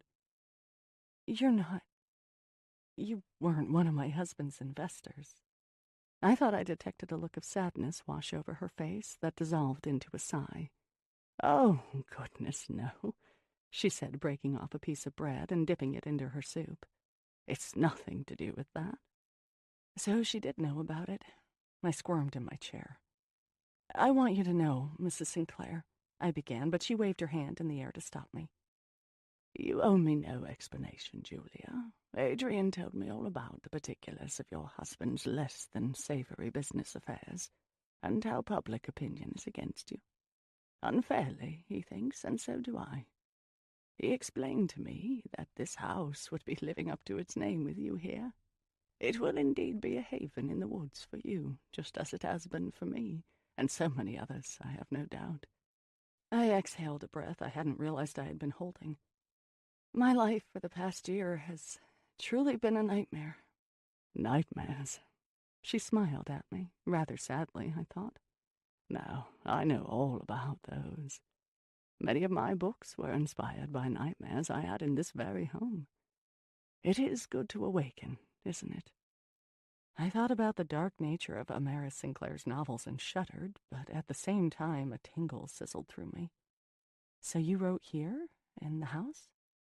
At this very table, my dear, she said, running her hands across its wooden surface. Just me, my typewriter, and the various monsters and mishaps that were swirling around me, begging to be put onto the page. Those were the days. I've read all of your books, and the short stories. Her face lit up. Do you have a particular favorite among them? Seraphina, I said, referring to her book about a psychic medium who got more than she bargained for when she contacted the spirit world during a seance in a house. I just then realized that was a great deal like Havenwood. I read it so many times when I was growing up, I think I knew every word by heart. She stared at me then, her spoon suspended midway from her bowl to her mouth. It was as though her eyes were grasping at mine, trying to see into my brain. My skin began to prickle, and I felt like a mongoose in the thrall of a cobra. Of course you did, my dear, she said finally. Her gaze was directed at me, but her eyes seemed to be looking at something else, not beyond me, but through me, as though I weren't there. Was this one of the episodes Adrian had warned me about? Mrs. Sinclair? I reached across the table and grasped her hand, which still held her spoon aloft. This seemed to startle her, bringing her back from wherever she had gone. She shook her head and blinked several times. I'm sorry, my dear, she said. The mere mention of my book seems to have sent my thoughts hurtling back into the past. It was such a wonderful time, you see. I loved it all, the writing, the book tours, meeting my readers. She sighed audibly. Glorious, so glorious. Mrs. Sinclair, forgive me for asking, but why did you give it all up? I asked her. The world thinks you died. Oh, I know what the world thinks, she said, finishing the last of her soup. But the real reason I gave it up? That's a conversation for another time, my dear. She turned her gaze to the window and seemed to be looking at something I couldn't see. No, today the sky is too blue and bright for a tale as dark as that one. 7. I stood stock still as 3 giant dogs bounded toward me. Mrs. Sinclair had suggested we take a stroll around the grounds, so we bundled up and headed out into the chilly air. In the pasture, I saw the dogs Adrian had told me about, 3 giant Alaskan Malamutes, chasing one another and yowling. He had told me they were large, but I was unprepared for exactly how large. They saw Mrs. Sinclair and raced toward us, and I braced for impact. Before I knew it, I was on my back in the snow, a giant red and white dog on top of me, licking my face. I held my breath, not quite sure what to do. One bite from this dog's mighty jaws would break a bone, I had no doubt. "Molly," Mrs. Sinclair barked. "That's enough now." She snapped her fingers at the dog. "Get off, Molly, for goodness sake." The dog hopped into the snow next to me and wagged her tail furiously as I scrambled to my feet, brushing the snow off my backside. My knees were knocking. "It's not every day you get a greeting like that," I said, trying to sound steadier than I felt. "The old girl is taken to you, Julia," Mrs. Sinclair informed me. "I knew she would. Reach out your hand and let her sniff it." I did as I was told, and Molly moved her great head toward me, nuzzling her snout against my palm. I scratched behind her ears. Her fur was as soft as cashmere. The other 2 dogs, both gray and white with bright yellow eyes, circled us, looking like 2 gigantic wolves on the hunt. "You mustn't be afraid, my dear." Mrs. Sinclair smiled at me. "You live at Havenwood now. You are a member of their pack." She turned an adoring gaze back to the dogs. "Tundra is the alpha," she said, gesturing at the largest of the 3, "and Molly is just positively an angel." She reached down and gave Tundra's back a good scratch.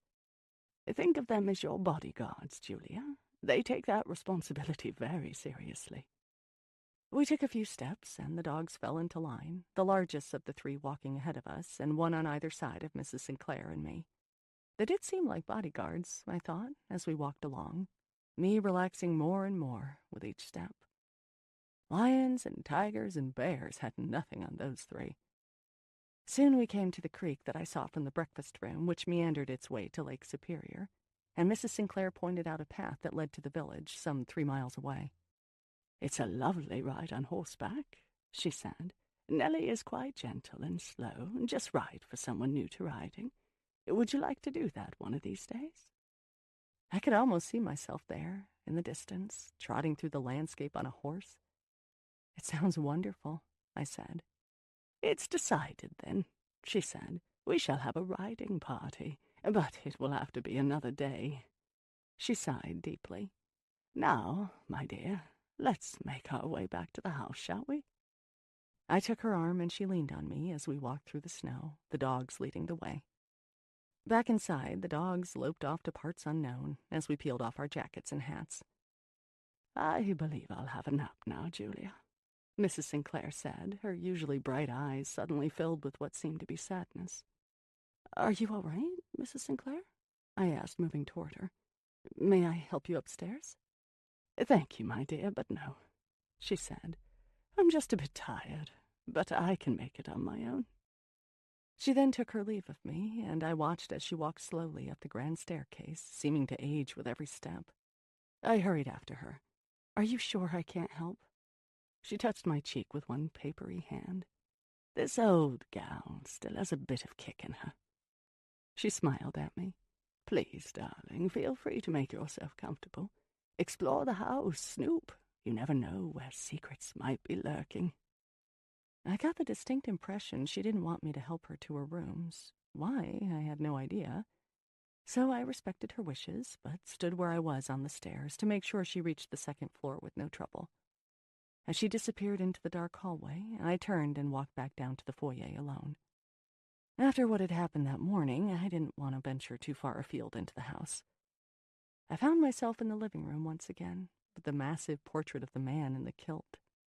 I had been drawn to this painting, so I decided to sit down and spend some time with the man who already seemed like an old friend. The room was rather dark. All of that wood paneling seemed to capture whatever sunlight was coming through the windows, so I flipped on a table lamp and gazed upward. "I see you have found Mr. McCullough." It was Mrs. Sinclair, with Marion behind her holding a tray with 2 cups and a pot of tea. Mrs. Sinclair settled onto the sofa next to me while Marion lit a fire that had already been laid in the fireplace. "I thought you were having a rest," I said, surprised to see her again so quickly. "It didn't feel right, leaving you on your own on your first day," she said, patting my hand. "We can both rest here." Marion served the tea and left us. We sipped in silence for a while, both gazing at the painting.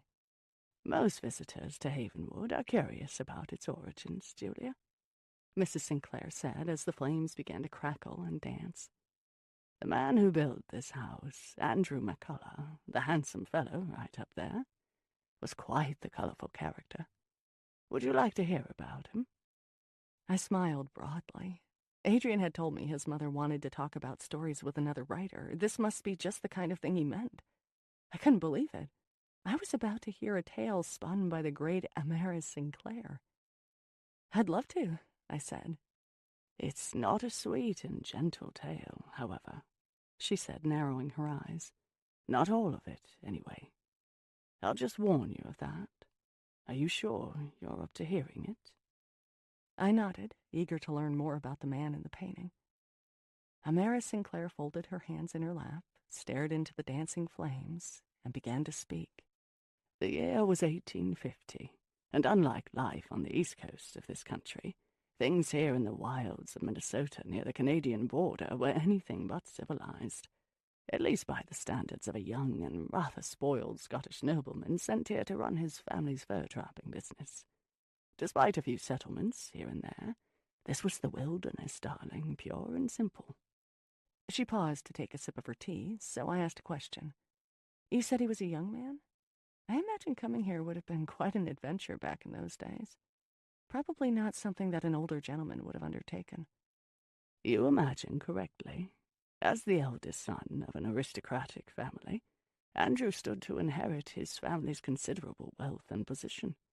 But his father simply couldn't bear for that to happen, not to the man that young Andrew was at the time." Mrs. Sinclair's eyes sparkled. "He was what we might call a wild child. Gambling, drink, women, if there was a vice possible to have, Andrew succumbed to it. By all accounts, he was a spoiled, self-centered, entitled playboy, with no sense of direction and no sense of responsibility either. I'm sure you know the type." I wondered if she was referring to my husband, and at the thought of him, my stomach curdled. "It sounds like he needed to man up a bit," I offered. "Indeed," she said, raising her eyebrows and taking another sip of her tea. "Andrew's mother, Marceline, was French-Canadian, the daughter of a prominent fur trader in Montreal.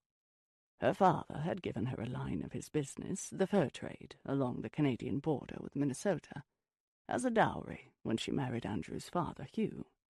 And when the wild Andrew turned 20, Hugh charged him with a task. He was to run the fur business and make it successful before he would be eligible to inherit the family fortune, lock, stock, and barrel. Hugh thought the experience would make a man of his son. He had no idea." Mrs. Sinclair chuckled and looked into my eyes as though we were sharing a joke. "Andrew came to this land, sailing from Scotland to the east coast, up the St. Lawrence River to the Great Lakes, and finally making landfall in Duluth. From there, he went on horseback, and what he found, my dear, was like nothing he could even imagine in his wildest dreams. Or nightmares." My arms tingled. I wondered how dark and twisted this tale might become. She had warned me, after all. "Unlike what was happening in other parts of the state at that time, the native tribes in this area were friendly and welcoming," she continued. "Andrew settled into a modest cabin north of Duluth and began, as his father had instructed, to learn the business with the goal of one day taking it over." "Obviously he achieved that goal," I said, gesturing to the opulence around me. Mrs. Sinclair smiled. "Don't get ahead of yourself, my dear. You haven't heard the full story yet." I snuggled deeper into the sofa and curled my legs under me. "It's my opinion, Julia, that the voyage itself and the rustic, and one might say harsh, living conditions began to work their magic on young Andrew. One might think this spoiled rich young man would have rebelled against his circumstances, but in fact the opposite occurred. I suppose he had a good deal of time to think on the voyage over here.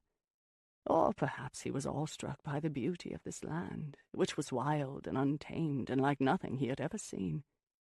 Whatever the case, by all accounts, Andrew was a fast learner who embraced his new life. In no time, he mastered the business and accounting side of things and was itching to get out into the field, so to speak. Soon, he asked the business's manager to go on a trapping run with the voyageurs. Voyageurs? I had heard the term before, but I wasn't quite sure what it meant. These were the men, many of them French-Canadians, like Andrew's mother, who got into canoes and paddled up and down the lakes in the region. They worked the traps, bringing in the pelts that drove the business, she explained. They were savvy about the surroundings and very friendly with the native people, who shared secret knowledge about the land and the rivers and the lakes. Andrew wanted to know what they knew, and after several months of asking, he was finally allowed to go on a trapping run with them. It was an experience that changed Andrew's life. I was silent, sipping my tea and waiting for Mrs. Sinclair to go on. After days of paddling in the massive canoes with 11 other men, portaging from lake to lake, sleeping under a canopy of stars each night, and seeing all manner of wildlife along the way, they reached what is now known as Gunflint Lake, not far from where Havenwood is today. There they were invited to join the natives for a meal. The voyageurs brought fish they had caught earlier in the day. The natives had venison and wild rice. After they had eaten, they sat around the campfire and began to tell young Andrew a tale. It was a warning about a monstrous being that roamed these woods. I wrinkled my nose. Not Bigfoot. I hoped this wasn't where the story was going. I didn't believe that old legend. Science would have discovered the creature by now if it existed. She shook her head. Nothing as benign as that, I'm afraid. They told him the legend of the Wendigo. She visibly shuddered as she said the name. I knew I should know what this was. I had heard the name of this creature before. My mind reached back into the dusty recesses where it stored all of its not-often-used information, but couldn't grasp it. The Wendigo, darling, is a Native American legend. It is said that there is a beast that roams this area that is, well, for lack of a better term, Julia, a cannibal. It is a monstrous thing that had once been human, but now it feeds on human flesh. I shivered. I have heard about this, I said, the long-forgotten ghost stories told around campfires when I was a child seeping back into my brain. So, Andrew learned about the Wendigo from the natives? More than learned. There was a dark sheen in her eyes. As the story goes, Andrew became obsessed with the beast and aimed to catch it and kill it. He had grown to love this land and wanted to rid it of this evil. So he thought the Wendigo was real? But it's just a legend. Where do legends come from, Julia? I held her gaze. Surely she didn't mean to suggest this old fairy tale was true, that a monstrous cannibal was roaming these woods. In any case, she said quickly, real or not, Andrew set out to find it. She took a sip of her tea and stared into the fire. That was a mistake. A mistake? What happened? Mrs. Sinclair turned to me and smiled. We're not sure. After a month or so alone in the wilderness, he returned to his business's base, and then came the news that his parents had died in a stagecoach accident. The family fortune was now his. But instead of returning to his beloved Scotland, as everyone thought he would do, he built a replica of his family home right here, at incredible expense, I might add. So he loved it here enough to stay? That's one way to look at it. He certainly had success here, and by all accounts became a good man. After several years, he fell in love with a local girl, and got married, and they had children. And once the house was completed, he began holding salons for the arts. He brought in musicians and artists and writers from not only the east coast of the United States, but from all around the world. I sense there's a but coming right about now. Mrs. Sinclair nodded. Exactly right, my dear. He never left. Never again did he venture beyond the estate. He never went back to Scotland? Even for a visit? Why? That's the interesting question, isn't it? I sensed she was trying to tell me something, but I couldn't quite grasp it. Was he compelled to stay? Or prevented from leaving by someone or something. There is more magic, both good and evil, in the woods beyond this house than you could imagine in your wildest dreams. Or nightmares, I said, shuddering. As the story goes, and this is just pure speculation now, nobody really knows for sure, Andrew did indeed encounter the Wendigo one lonely night in the woods. He saw the creature, tall, thin as a skeleton, sunken eyes, with an insatiable hunger for human flesh, the remains of its victim strewn around it. Andrew froze in terror as it turned its horrible gaze toward him. He surely would have been killed but for a Native American shaman who had also been hunting the Wendigo to rid his people of its menace. He used dark magic to kill the beast, saving Andrew's life in the process. As she took a sip of her tea, I noticed her eyes were twinkling with delight. She set her cup on the end table and continued. It was a magical gift, but a price came with it, as is most often the case. Andrew McCullough could indeed live on, but only where he was. Here. She opened her arms wide. And that is how he came to own this property. That is why he reconstructed his beloved family home here, brick by brick. That is why he never left. He chose the name of the house for that very reason. This was Andrew's haven in the woods. If he ventured 1 foot beyond the estate, he would fall dead. If he stayed, he would live on, charged with protecting the estate and all who live here from the same menace that almost took his life. A shiver ran up my spine, thinking of a creature as horrible as the Wendigo on the estate. So what happened to Andrew in the end? He married and had children, you said, right? She nodded. He did indeed. But what ultimately happened to Andrew is a bit murkier than that. She leaned in toward me and lowered her voice. Around the time of his 50th birthday, he walked into the woods and was never seen again. Some say he still roams the forest to this day, playing his beloved bagpipe, keeping the Wendigo at bay. You can hear the music of the pipes buoyed by the wind on the deepest, darkest nights of the year. I shivered, but was delighted all the same. That, I thought, is how a master of the craft spins a ghost story. And now, my dear, I'm going to make my way up to my rooms, Mrs. Sinclair said, pushing herself up from the sofa. We usually have cocktails before dinner, but I think we'll skip it tonight, if you don't mind. I'm a bit tired. Not at all, I said, rising with her. I enjoyed the story. She put a hand on my cheek. I knew you would, darling. One can't possibly be a part of Havenwood without knowing its founder. She made her way upstairs, and I settled back onto the sofa in front of the fire. I gazed up at Andrew McCullough. The very sound of his name sizzled through me. I wondered what had really happened to him. Wendigo, indeed. Miss Julia? I was so lost in thought that the sound of my own name made me jump. Oh, I said. I didn't hear you come in. She smiled. I'm just letting you know that Mrs. Sinclair will be dining in her suite this evening, she said. Might you like your dinner upstairs as well? Dinner? I had no idea it was so late. I glanced out the window, and the fading glow of twilight told me I had been sitting there longer than I thought. Sure, I said, pushing myself up. That'll be fine. Very good, she said, turning to go. I'll have one of the girls bring it up at 6:30, along with a bottle of wine and a few books for you to read. The evenings can get a bit long at Havenwood if we don't have a formal dinner. Thank you, Marion. I smiled at her, pleased that I remembered her name. After finishing the dinner of roast beef, vegetables, and crusty bread, I poured a glass of wine and tried to open one of the books Marion had sent up. But I found that my imagination swirling around everything that had happened to me that day was much more entertaining.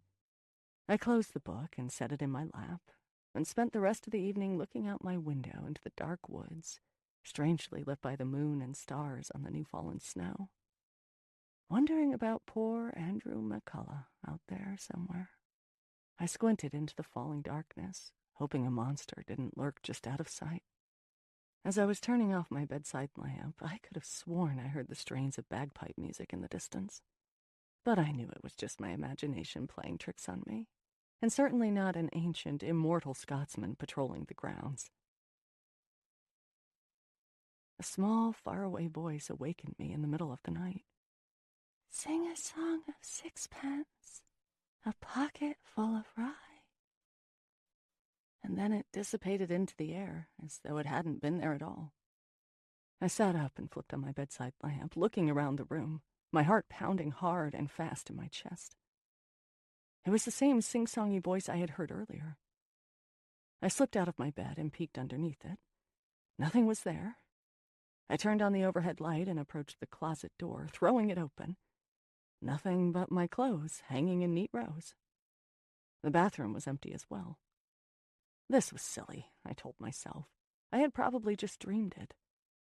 Trying to calm myself, I poured a glass of water, but my hands were shaking terribly as I lifted it to my lips. I turned off the light and slipped back down under the covers, but now I was fully awake, a heightened sense of terror overtaking me.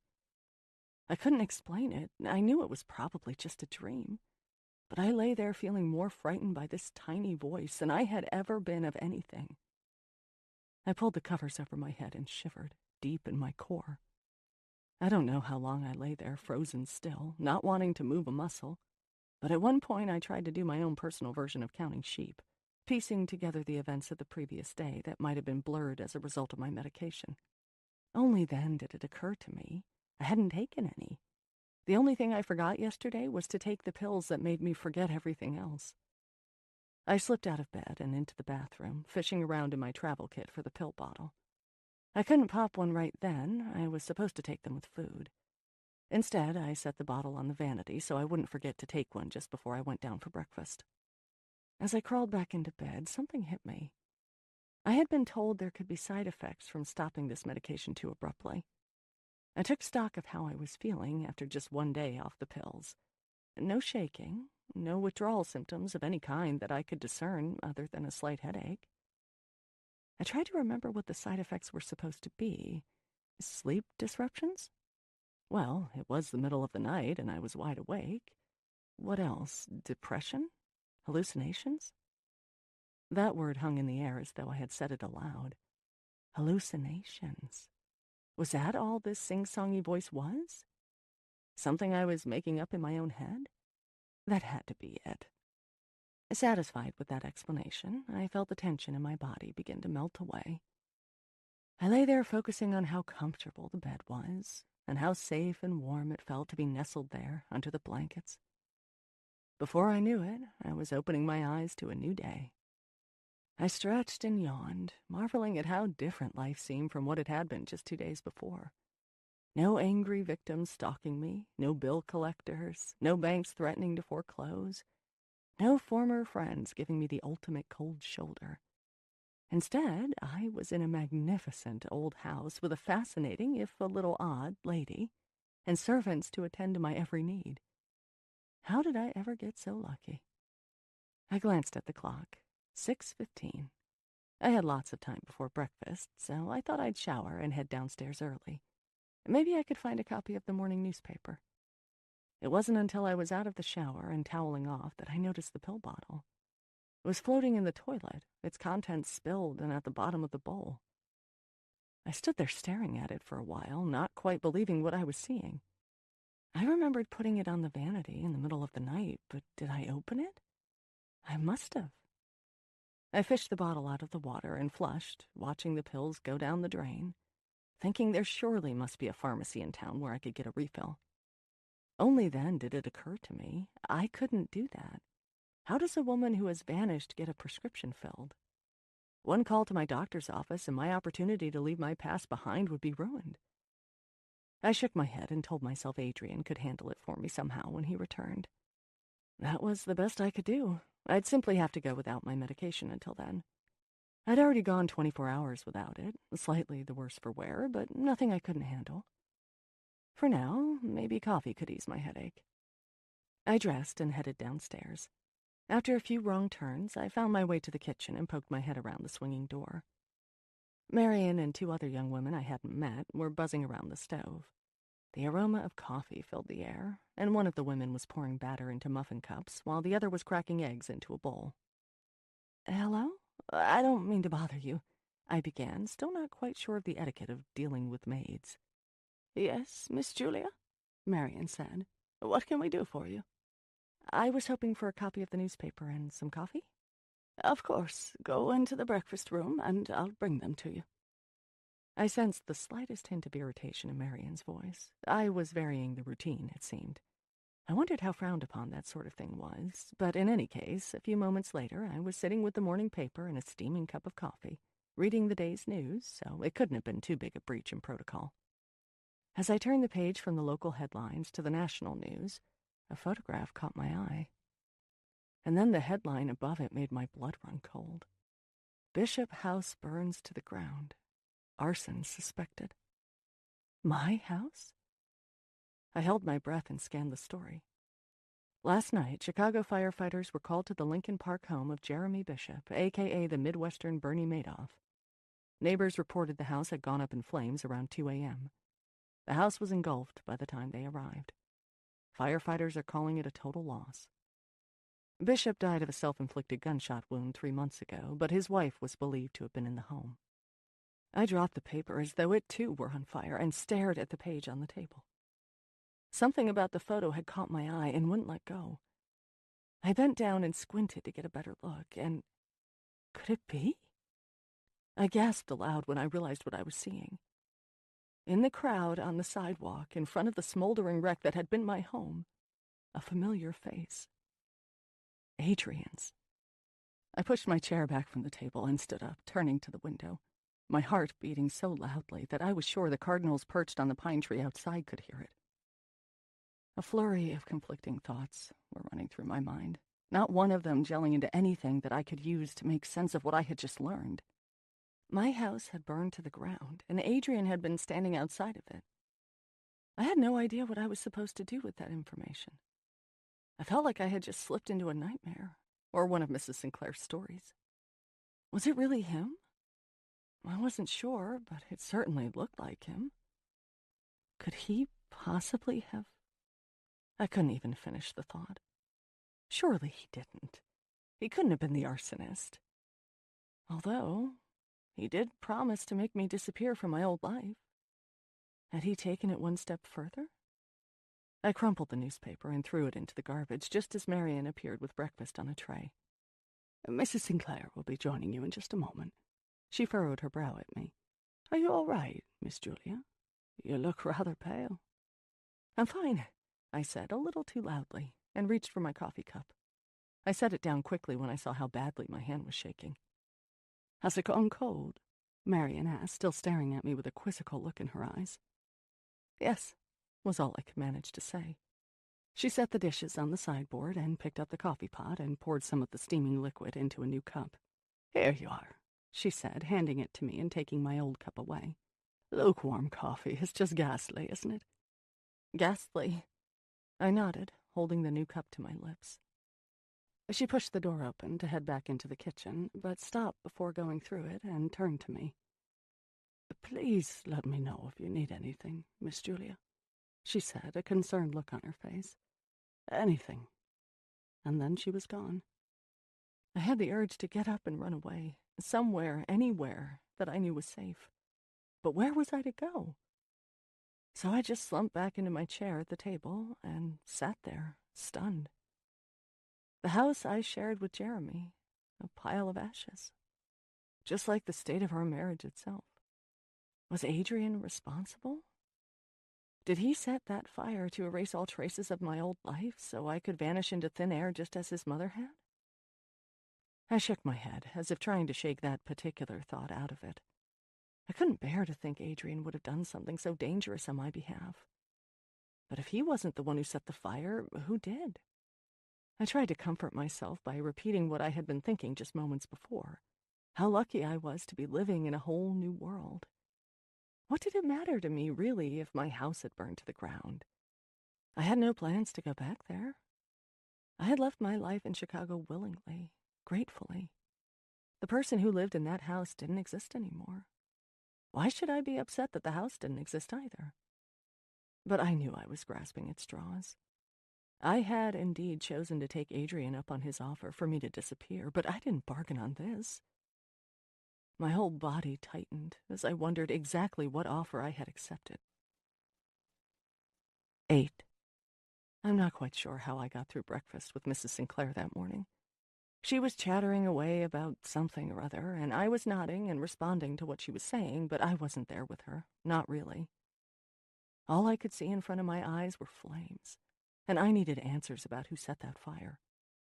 After we finished our meal and Mrs. Sinclair retreated for her morning quiet time, I rushed back up to my room and began fumbling through my things. Where had I put Adrian's business card?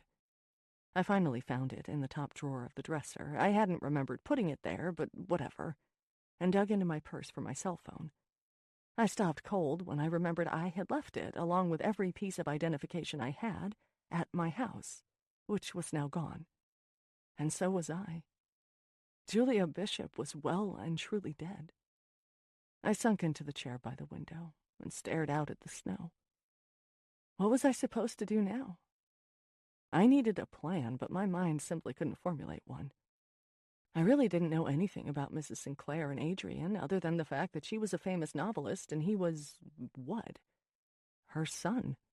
That was about it. They could be a pair of psychopaths for all I knew. And here I was, living in their home. I couldn't believe how monumentally foolish I had been to give up everything, my entire identity, and come here.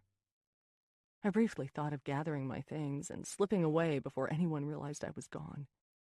But as I gazed out into the wilderness beyond the house, I knew I couldn't do that. I had no idea how to get to town. One wrong turn and I'd be lost in the woods with goodness knows what kinds of animals at my heels, just as Adrian had warned. No, like it or not, I had to stay where I was. I turned Adrian's card over and over in my hands. I needed to talk with him, not just about the fire, but about my prescription as well. Maybe he had a personal doctor on staff. Wealthy people had that, didn't they? I looked around my room, and only then did I realize there was no phone.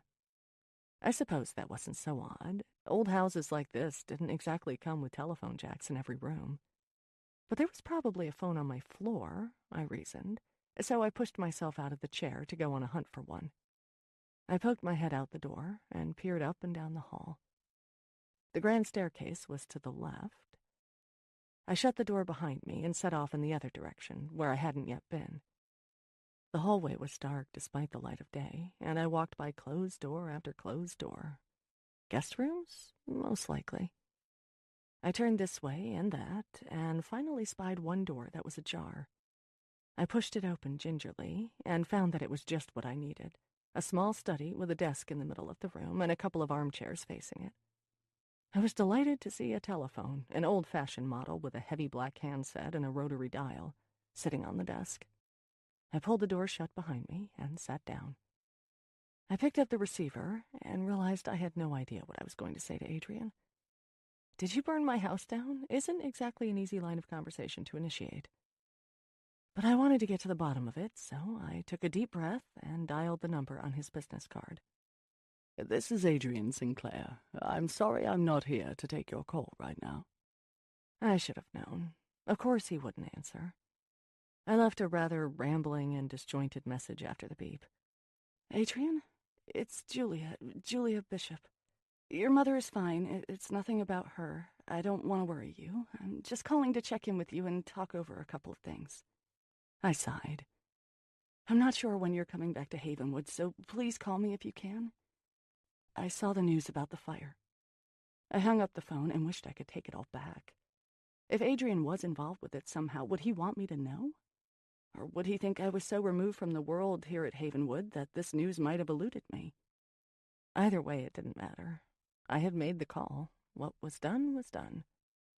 Slipping out of the study, I jumped back when I saw Marian standing just outside the door. "Marian," I said a little too quickly. You gave me a fright." "Miss Julia," she said, a tight smile on her face, "is there anything I can do for you?" The knot tightening in my stomach told me I probably shouldn't be there. I got the distinct feeling she had followed me somehow. But why? "Oh," I said. "I was just making a phone call. I noticed there was no phone in my room, and—" Her eyes narrowed, and she shook her head slightly. "I'll be happy to take care of that for you, Miss Julia, should you ever have need of using the phone again. Mr. Sinclair doesn't like unauthorized calls going out of Havenwood." I furrowed my brow at her. "I'm sure you understand," she said, reaching out and pulling the door shut with finality before she disappeared into the dark hallway. She'd take care of that for me? I fumed to myself as I stomped back toward my room. I couldn't make a phone call now? Where did she get off? What was this, a prison? And then it hit me. Not a prison, but an isle of exile. He didn't want unauthorized calls going out of Havenwood because they could be traced back here. For all he knew, I would try to call friends or relatives, or even a lawyer, who could then verify my whereabouts by tracing the call. It was for my own protection and that of Mrs. Sinclair. "Come, my dear," Mrs. Sinclair said, pushing herself up from the table after we had finished our lunch. "Let us take a walk through this labyrinth of a house. Adrian suspected you might especially enjoy the library. Why don't we spend a few hours there among the musty shelves?" My stomach flipped as I remembered the sing-songy voice that had swirled through the air the day before when I tried to go into the library. But I pushed those memories out of my mind as best as I could. Hallucinations, that was all they were. I had always loved libraries. Why should this one be any exception? We chatted about the dogs and the horses while we made our way through rooms and hallways, from the west salon all the way to the opposite end of the house. Adrian was right. A person really could get a lot of exercise just walking the halls. When we arrived and Mrs. Sinclair opened the doors leading into the grand library, I gasped aloud. What had I been so apprehensive about? The moment I laid eyes on that room, any trepidation I had been feeling melted into sheer awe. 3 stories tall. It was like nothing I had ever seen in a private home. I craned my neck to look all the way to the ceiling, 3 floors up. The walls on each floor were lined with bookshelves. In the center of the main floor, leather couches and armchairs were grouped here and there, flanked by tables with soft green lamps. It looked familiar somehow, as though it had been used in a movie that I had seen long ago. It very well could have been, I thought. Unbelievable, I mused, noticing the spiral staircases with their gleaming gold handrails, one on each end of the room, twirling from the main level to the second and on up to the third. This is bigger than the public library in my neighborhood when I was growing up. "Thousands upon thousands of books," Mrs. Sinclair said, holding her arms wide. "When I first saw it as a young girl, I thought it was the 8th wonder of the world. I knew right then I would own this house and this library one day." I gave her a sidelong glance. Adrian said you bought Havenwood when he was a boy. You were here before that, as a child? "Oh, my, yes," she said, sliding her hand along the leather back of one of the sofas before sinking down into it. "I am related to the McCullochs. Somewhere along the line, Havenwood was passed down to a cousin of mine, whom I never particularly liked." She wrinkled her nose. "And when I heard he was having trouble keeping it up, I swooped in. Thank goodness I had the means to do so. My parents first brought me here for a visit when I was no more than 10 years old, and I've been in love with this house ever since." A picture swam through my mind. A little girl with auburn pigtails and dancing green eyes, her mouth agape as she stood in the very spot where I was standing. "I can see you here as a girl, awestruck by this library," I said. "I imagine you can, my dear." She raised her eyebrows and smiled. "I imagine you can." I turned in a slow circle to take it all in, my eyes straining to see all the way to the 3rd floor. This is just amazing. So most of these books were here before you bought the house? "They were indeed. I've added a few hundred to the collection, but many of these were the property of the first Andrew McCulloch. He was a voracious reader and seeker of knowledge. and a great patron of the arts who loved the written word. It would take years to go through them all, I mused. Lifetimes, she said. It is a true library, a literal storehouse of knowledge. There are centuries-old maps of the world, drawn by ancient mariners, Victorian textbooks, encyclopedias from every age, Druid writings, Celtic tales. She gestured to the second floor. Up there, you'll find our collection of Bibles. We have a Gutenberg, the first book printed on a printing press. We have an original King James. I wondered what other manner of literary treasures I could find languishing on these old shelves. Wow, I said, now knowing what I would be doing with much of my free time on the cold and snowy winter days ahead. I feel like I've been given the keys to the lost library of Alexandria. Not quite, she chuckled, pushing herself up to her feet. But it's a close second. It can be a bit overwhelming coming into this library for the first time and trying to decide where to start looking for the endlessly interesting bits and pieces you'll find in here. So I've got a suggestion. She took my arm and led me across the room to a shelf with lead glass doors. As she carefully opened them, the ancient hinges creaked their disapproval.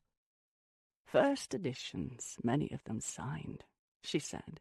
Andrew McCullough collected signed first editions of books, and he regularly invited famous authors of the day to visit Havenwood. Some even used it as a writing retreat. All he asked for was a copy of the author's works. His son and grandson continued the practice, as did I, when I bought the house. So there is quite a collection of literature here. One quick glance at the spines on the shelves caused my heart to skip a beat and nearly stop.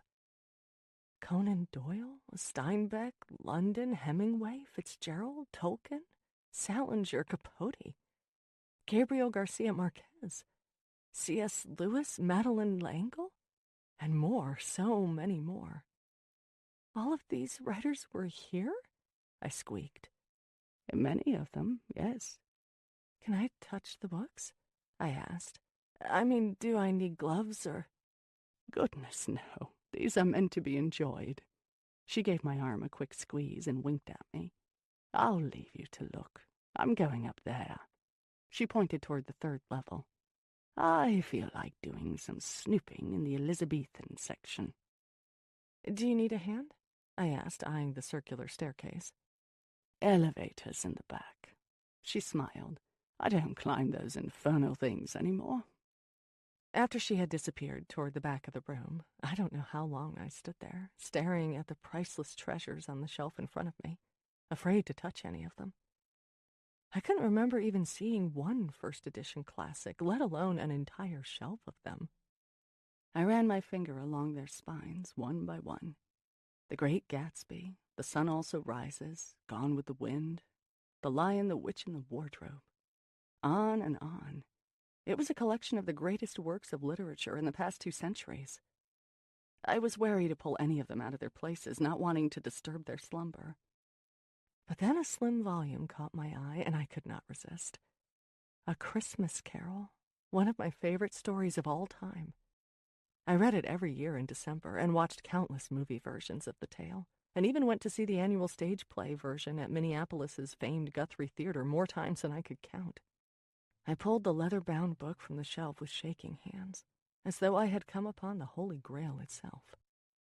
I held my breath as I carefully opened the cover to the first page. With awe and delight during this spirit-filled season, Charles Dickens. December 1867, Havenwood.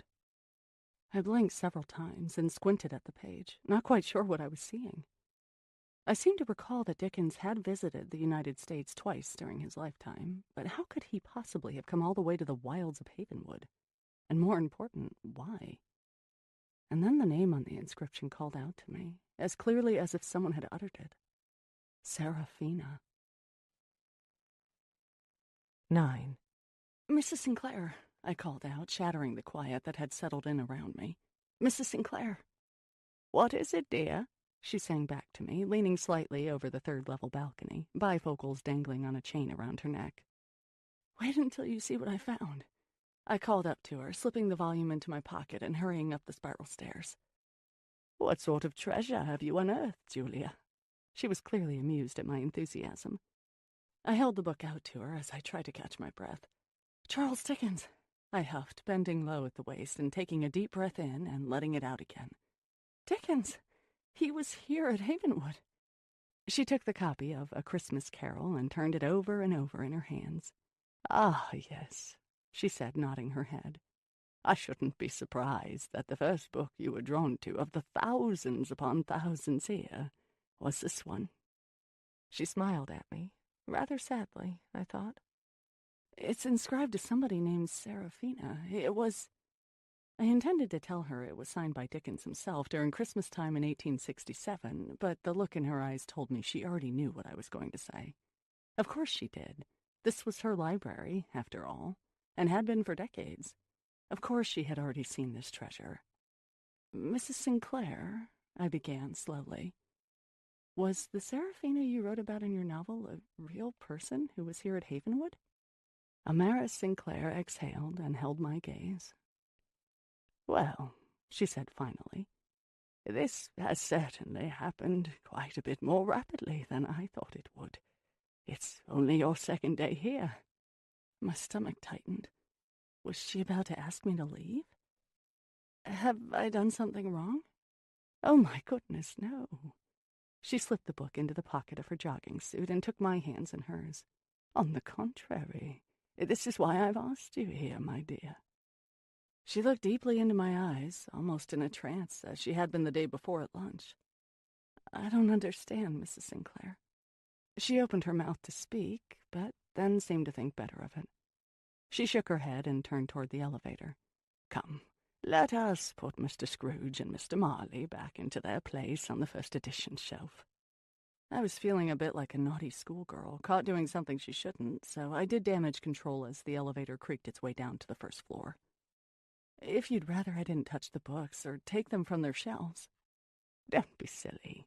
Only the items under glass, the Gutenberg Bible, ancient scrolls, that type of thing, need to stay where they are. But the rest are here for your pleasure. And if I know anything about you, Julia, darling, you will be in this library more often than not." As we exited the elevator, I looked around at the stacks, imagining what other wonders they contained. "I think you're right," I admitted with a sly smile. As Mrs. Sinclair was slipping the book back into its place on the shelf, Marian appeared in the doorway. "Sorry to disturb, ma'am," she said, smoothing her apron. "Not at all, Marian. What is it?" "It's Mr. Sinclair. He's on the telephone." That was quick, I thought. I moved to follow Marian out of the room, thinking he had returned my call. But Mrs. Sinclair spoke up, her face alight with twinkling eyes. "Oh," she cooed, "my boy." She turned to me and said conspiratorially, "He's been gone for only a day, and already I miss him." "It's for Mrs. Sinclair?" I said, my words falling on top of one another with a thud. "I thought maybe—" But Marian's face told me all I needed to know. "Excuse me while I take this," Mrs. Sinclair said. "Of course," I said, but she was already off with Marian, leaving me alone. After she was gone, I wasn't sure if I should poke around the shelves any more on my own or not. So I meandered through the library's first floor, past shelf upon shelf, the tables, and a reading area that was clustered around a fireplace, until I found a set of double doors, much like the ones we went through to get to the West Salon. "This must be the East Salon," I said to myself, remembering an architectural drawing of the house that I had spied my first day here. I wondered if this room was as warm and welcoming as its mirror image on the other side of the house, where Mrs. Sinclair and I took our lunch these past 2 days. I stood at the doors for longer than I normally would have, that same feeling of dread circling around me. It was stronger here, almost emanating from the doors themselves.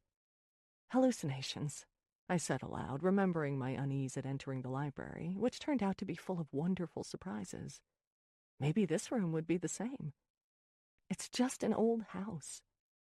I pulled open the massive doors, which creaked with what seemed to be their anger at being disturbed. After the opulence in the library, I was unprepared for the sight that awaited me. Sheets were draped over the furniture. The windows were shuttered closed. A layer of dust blanketed the fireplace's mantel. And the floors, which gleamed in other parts of the house, were dull and dark with age. One round table sat in the center of the room, its chairs haphazardly pushed back as though their occupants left in a hurry. Plates sat where diners had left them, remnants of their meals long since devoured by industrious mice. Silverware was strewn here and there, and delicate wine glasses, some broken, some still standing at attention beside their plates, completed the strange tableau.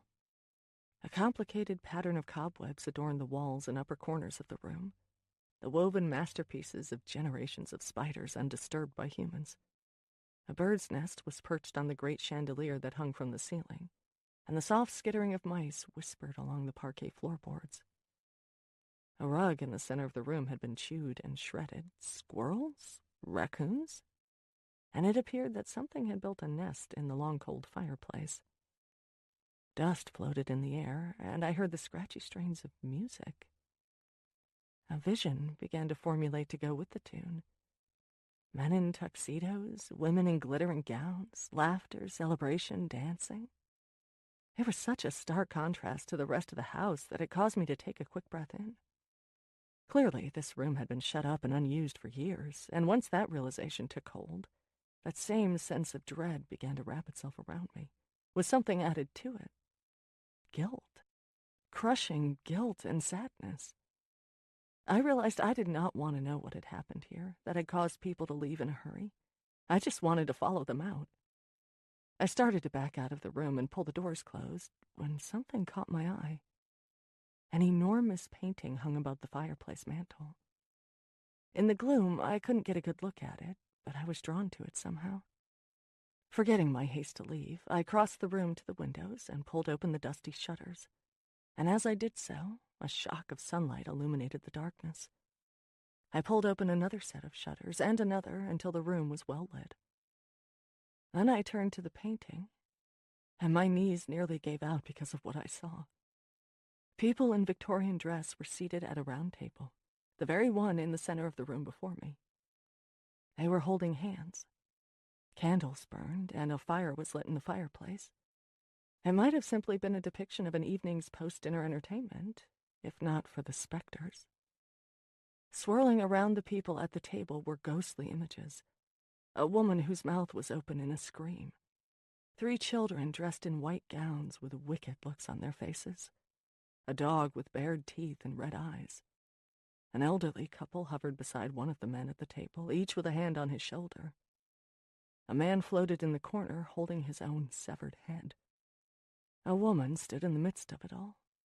She was wearing a long, light-colored dress with a high collar and a sash at the waist. Her dark hair was piled on top of her head in a loose bun. Her arms were raised, and she seemed to be commanding the scene. I was compelled to move closer and closer, until the image seemed to engulf me. And then I saw what it was about the painting that mesmerized me so. The woman's face. It looked exactly like mine. 10. I don't know how long I stood there, open-mouthed, staring at my own face in the painting. Any thoughts of quickly exiting what seemed to be a forbidden, if certainly unused, room vanished. All I could do was stand and stare at the image of this woman who seemed both familiar and strange. It was me, and yet decidedly not me. As I looked closer, the people in the painting seemed to stir.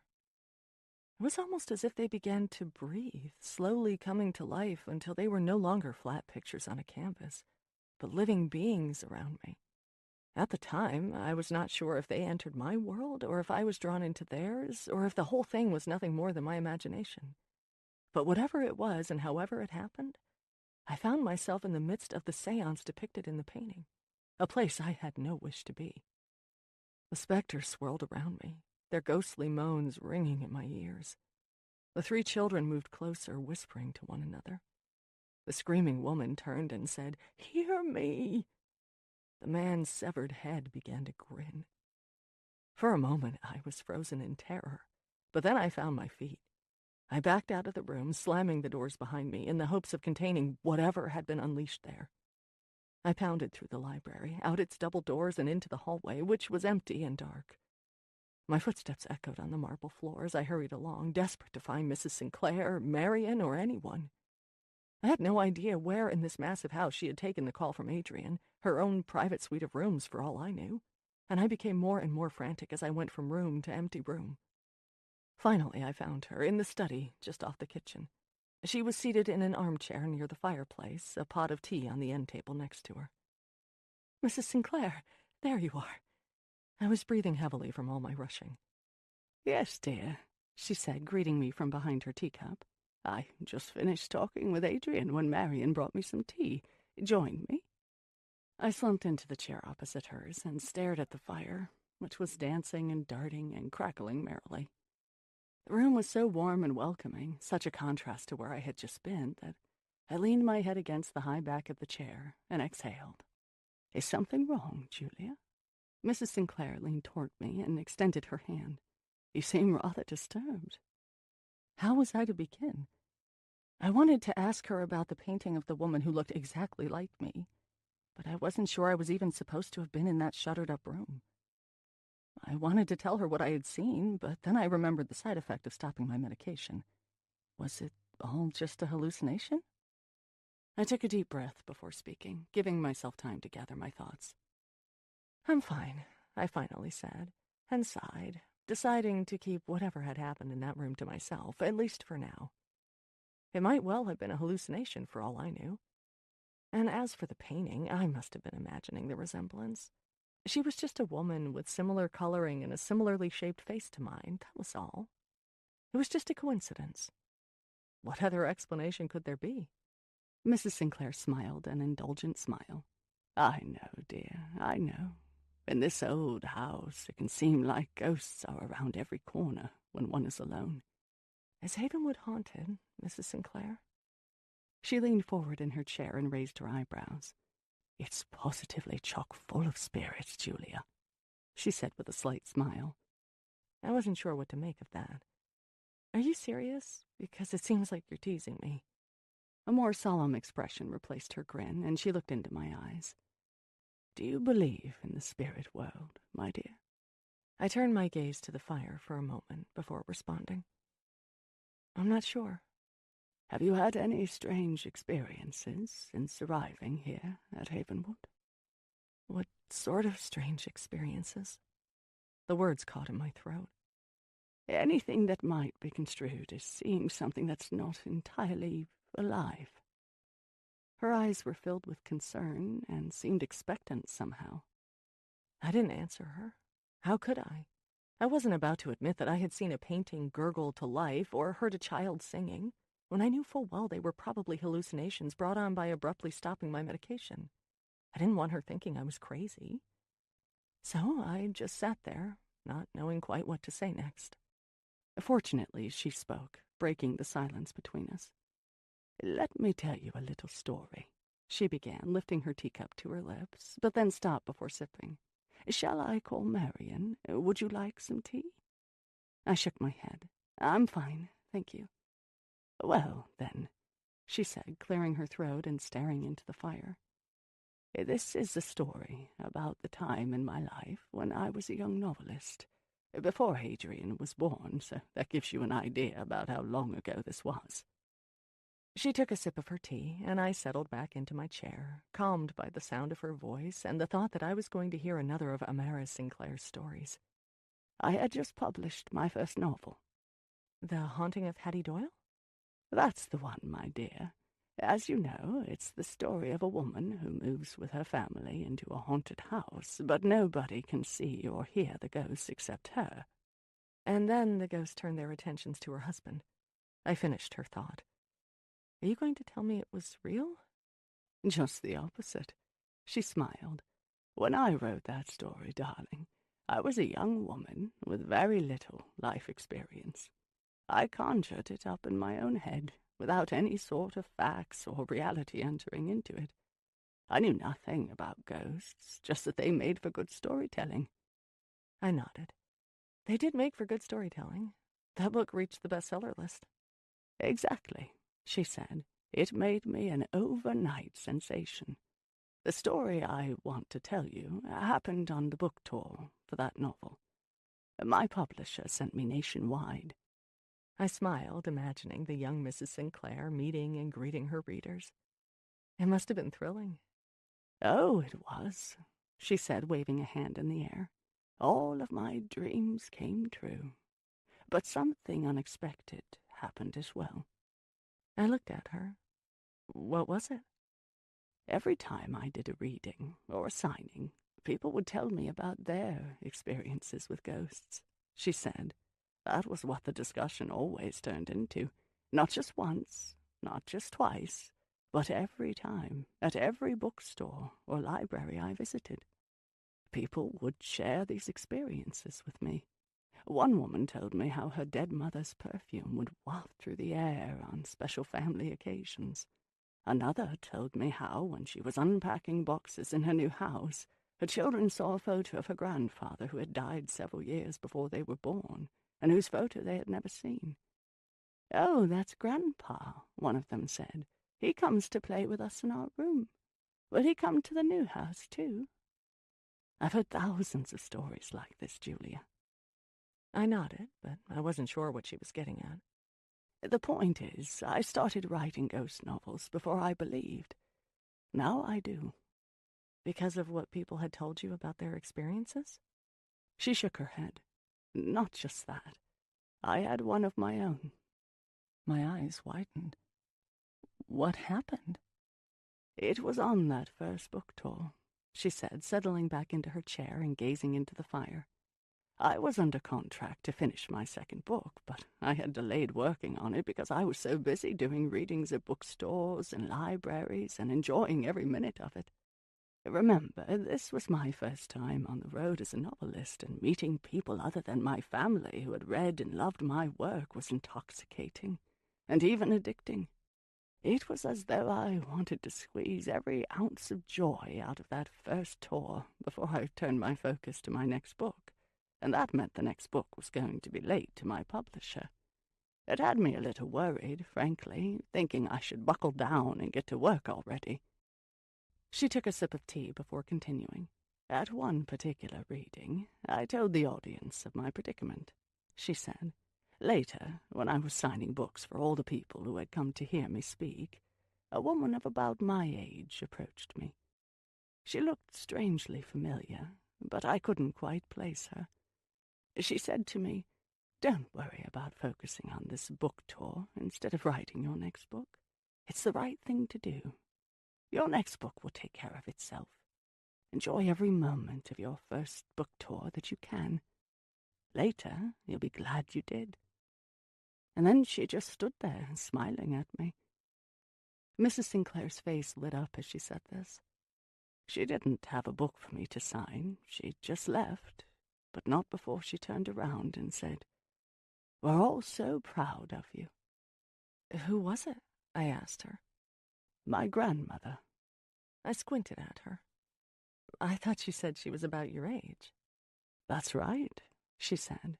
The woman in the bookstore was about my age, but it was my grandmother. I'm sure of it. Months later, I was looking through some old family photos with my mother, and we came upon one of her. She had died before I was born. And you're sure you weren't mistaken? She lived, died, and is buried in the very town where I did that reading, Mrs. Sinclair said. I didn't know that before I met her. I raised my eyebrows. Whoa. Whoa, indeed. My point is, Julia, there is more to this world than meets the eye. That story isn't any different from any of the others that I've heard from readers for 40-odd years. This is what happens to people. These are people's ghost stories. It's a universal experience. And that means spirits are among us. Even here at Havenwood? Especially at Havenwood, darling, she said, rising from her chair and opening her arms wide. How many years of history have happened within these walls? Births, deaths, betrayals, scandals, marriages, love, hate, even the odd murder or two. Don't be surprised to encounter the odd spirit wafting down the hallways here, Julia. Be surprised when you don't. That means something a bit more sinister is at work. My stomach cramped. Sinister? She extended a hand to me, which I took, and she pulled me out of my chair. That's enough talk of dark things for one day, she said. I promise to introduce you to the horses. It's time to bundle up, Julia dear. I didn't quite know what to make of this woman, who at once could talk of ghosts roaming the halls of Havenwood, and allude to something more dangerous than that, and in the next moment become as giddy as a schoolgirl at the idea of seeing her horses. As I looked into her dancing green eyes, bright with anticipation of the afternoon to come, I could see the face of Mrs. Sinclair as a much younger woman, the lines around her eyes gone, the droop of her jowls lifted, her skin glowing. And then it faded, the wrinkles returning, the sallowness of her skin taking hold once again. I stood there, squeezing her hands, looking into her now aged face, and I smiled. This strange and even eccentric lady was beginning to get under my skin. I wanted answers, not just about the horrific fire and Adrian's involvement in it, but about what it meant for me here, now, at Havenwood. I wanted to know what sorts of specters lurked in these hallways, and why Mrs. Sinclair kept alluding to something darker. I wanted to get another look at that painting. Did the woman really resemble me, or was I imagining things in the heat of a terrifying moment? Most of all, I wanted to know what I had really gotten myself into by coming to this house in the first place. But I wouldn't get any of those answers, not on that day. It was time to find a parka and boots and follow Mrs. Sinclair out to the stables. That was my job. I had promised Adrian I'd look after his mother in his absence, and I intended to keep that promise. And then some. If it were my mother, I'd expect no less. So, if she wanted to go to the stables, we were going to the stables. As I hurried up to my room to change, I told myself that the mysteries wafting through the hallways at Havenwood would have to wait for another day. I didn't know then that our afternoon in the snow would swirl up even more. 11. 20 minutes later, I was waiting for Mrs. Sinclair at the back door leading out of the kitchen toward the greenhouses and stables beyond. I had changed into a pair of jeans, a heavy sweater, and my sturdiest boots. Over that, I put the cozy red parka and mittens I had found in the closet in the foyer earlier in the day. She burst into the room in full Western riding gear, chaps, boots, leather duster, cowboy hat, and all, over a thick woolen sweater and pants. I stifled a grin. "Oh, come on, darling," she laughed at me. "You didn't think I'd show up with a riding crop and helmet, did you?" I shook my head and let the grin loose. "You are full of surprises, Mrs. Sinclair." She pinched my arm as she walked past me. "I wouldn't have it any other way. Now, my dear, it's on to the horses." We skimmed through the dusting of new snow down the pathway to the stables.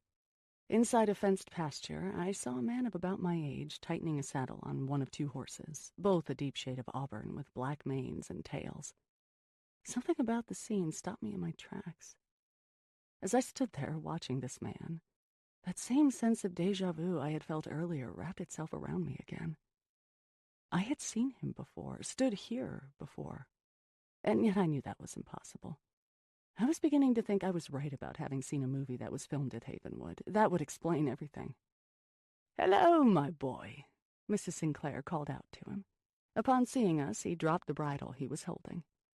I couldn't see his eyes because he was wearing sunglasses, but somehow I knew he was staring at me. I could feel the force of it on my skin, an intensity that made me shiver. He shook his head, as if to dismiss whatever he was thinking. He turned to Mrs. Sinclair. "What, may I ask, are you doing?" This stopped her short. "Whatever do you mean?" "You're dressed for riding," he said, putting his hands on his hips. "How observant of you," Mrs. Sinclair cooed, sliding up to him. "When I mentioned riding to you this morning, you didn't think it would just be you and Julia, did you?" "I bloody well did," he said, a Scottish accent making music of his words. "Adrian gave me strict orders to keep you off these horses. He said, 'My son is not here, unless you know something I don't.'" She smiled, taking the reins of the larger horse. "Hello, my lamb." She nuzzled her face against the horse's great head. "You were planning to ride Sebastian, I take it?" The man threw up his hands and turned to me. "Is this your doing?" You should know full well she's not supposed to be out here." I didn't quite know what to say, but his sheer frustration in the face of Mrs. Sinclair's amused calm was tickling at my funny bone. She winked at me, a devilish look in her eyes, and I stifled a grin. Mrs. Sinclair laughed out loud. "Oh, no, it's funny, is it?" Mrs. Sinclair cleared her throat. "Julia, this is Drew. He's our vet, stable hand, and all-around worrywart, who, unfortunately, is making a very poor first impression. I assure you he can be quite charming, at times." He rubbed his hand clean on his parka and extended it to me. "Welcome to Havenwood." Even through my mitten, I could feel a spark when his hand touched mine. I drew it away quickly. Before I got a chance to say anything, he turned back to Mrs. Sinclair. "You know that if you insist on going out riding, I'm going with you." Mrs. Sinclair glanced mischievously at me. "I wouldn't have it any other way, my darling. Saddle up Nellie for Julia, and I'll take Sebastian today." Drew disappeared into the stables. Mrs. Sinclair easily swung up into the saddle, and I waited for Nellie, hoping she'd give me a more gentle reception than her vet had. "All right," Drew said to me, emerging from the stable, leading a horse. "Do you remember the last time you rode?" I shrugged, eyeing Nellie. "It's been a long time." "Not to worry." He smiled at me. "Nellie is as gentle as a kitten, and I'll be right by your side." He helped me get a foot in one of the stirrups. There was that spark again, and gave me a shove upward. I swung my leg around Nellie's back and sat down as delicately as I could, holding the reins with both hands. "That's the way," Mrs. Sinclair sang out to me as her 3 enormous dogs bounded out of the stables. "Look, Julia, we'll have an escort party through the woods to town. We won't have to worry about wolves with these girls by our side." She cackled loudly then and clucked for her horse to start moving. "On, Sebastian." "Now all we have to worry about is keeping up with Barbara Stanwyck there," Drew said under his breath with a chuckle, nodding his head in the direction of Mrs. Sinclair. "Not too fast," he called out to her as we began to follow along. I snorted. She did sort of look like Barbara Stanwyck. "I'm sorry about this," I said to him, trying to keep my balance in the saddle as my horse sidled up beside his. "I didn't know she's not supposed to be riding." "Adrian would prefer she didn't," he said. "But if you know anything about a Mary Sinclair, you know she's not one who takes direction easily." I chuckled. I've only been out here for a couple of days, but I have figured that out. "He's worried she'd fall and hurt herself, or worse," Drew said, his eyes on Mrs. Sinclair. "But look at her. Sheer joy. And she's an expert, better than you and me combined. She loves these horses, but I can't remember the last time she rode." With Mrs. Sinclair in the lead and Drew next to me, we fell into an easy rhythm as the horses walked along the river, which was not yet frozen over by the cold temperatures, though the trees were dotted with snow. I took in the landscape around me. This was the wilderness, no doubt about it. Not a car or house or telephone pole as far as the eye could see. Only enormous, age-old pine trees, rolling hills, and clean, crisp air. There was an ancientness that was hard for me to define. The trees themselves seemed to be holding secrets within their ramrod-straight trunks, their pine needles swaying gently in the breeze. It seemed as though they were signing a message to us as we passed. I could see why Andrew McCullough had wanted to build Havenwood on this land. We crested a ridge, and I saw a lake before us, not Lake Superior, which was still some distance away, but an inland lake. Its surface held a thin layer of ice that glinted in the bright sunshine, and its rugged, rocky shoreline was covered with more enormous pine trees. I held my breath as a massive moose appeared from within the forest, broke the ice with its hoof, and lowered its great head, enormous rack and all, to take a drink. Drew pulled his horse to a stop next to mine. "Ever seen that before?" he whispered, lifting his sunglasses to get a better look. I just shook my head, watching until the moose had drunk its fill and disappeared back into the pines. I looked at Drew, my heart beating hard and fast in my chest, and knew my eyes were as wide as saucers. He smiled with the pride that comes from showing the wonders of one's home to a newcomer. "We have a lot of them up here," he said, clucking for his horse and mine to resume walking. "Not as many as in years past, but we still do see them, especially in the winter. It's a great treat, isn't it?" This is what it must have looked like here hundreds of years ago, I mused, knowing I was seeing the land just the way Andrew McCullough had. Civilization hasn't yet crept in, with its paved roads and telephone poles. This is how the native people saw it back before. I suddenly felt a bit ashamed when I thought of the end of that sentence. Before my ancestors came and destroyed life as the natives knew it. Drew nodded. You're exactly right. Not everybody picks up on that. This view hasn't changed much in hundreds of years. It's just as rugged and beautiful and harsh as it was back then. We rode in silence for a while, listening to the wind whisper to us through the pine needles. I had never heard such a thing before. The world around me was utterly devoid of the sound of civilization. No planes flying overhead, no car noise from any nearby street, no radios blaring, no voices. Just the soft hoofbeats of the horses' feet crunching through the snow and the whispering pines. It was a wispy, almost human sound that seemed to convey welcome and wisdom and warning. My body swayed in time with Nellie's gentle gait. I couldn't pinpoint the last time I had ridden a horse and had been nervous about attempting it, but it was almost as though my body remembered what my mind couldn't grasp. The movement felt as natural and calming as breathing in and out. As we rode, Drew kept turning toward me as though he wanted to say something. "What?" I said finally. What do you mean, what? "You keep looking at me," I said. I was just wondering why. He opened his mouth to say something and then closed it again, seemingly fumbling for words. I was just monitoring how you're doing on Nellie, he eventually said. I knew that wasn't it, or all of it, but I wasn't going to push it. Everyone at Havenwood seemed to have their quirks, and I suppose this man was no exception. We rode along in silence for a while, until Mrs. Sinclair turned and called out to us. "I'm just going on ahead a few paces, dear ones." "Now listen, lassie," Drew began, but she circled around us and cut him off. "I'm not the one in this riding party who needs your watchful eye, I'm afraid," she said, winking at me. "It has been a long time since I last rode, but I think I'm getting the hang of it," I said, holding tight to the horn on the saddle. "I'll be fine." Her eyes danced. "I know you will, my dear. Nellie won't go faster than a whisper, and you seem to have taken to her quite well. The problem is poor Sebastian wants to stretch his legs." "Why do I have the feeling you set this whole thing up?" Drew said, taking off his sunglasses and squinting at her. "What?" She laughed. "Never. I'll take the dogs with me and meet you at the edge of town. Who knows, maybe we'll go wild and get a cappuccino. Or a glass of wine." "But," Drew protested. "Nonsense, I've got the dogs. If we come upon anything that frightens Sebastian, the girls will take care of it, right, girls?"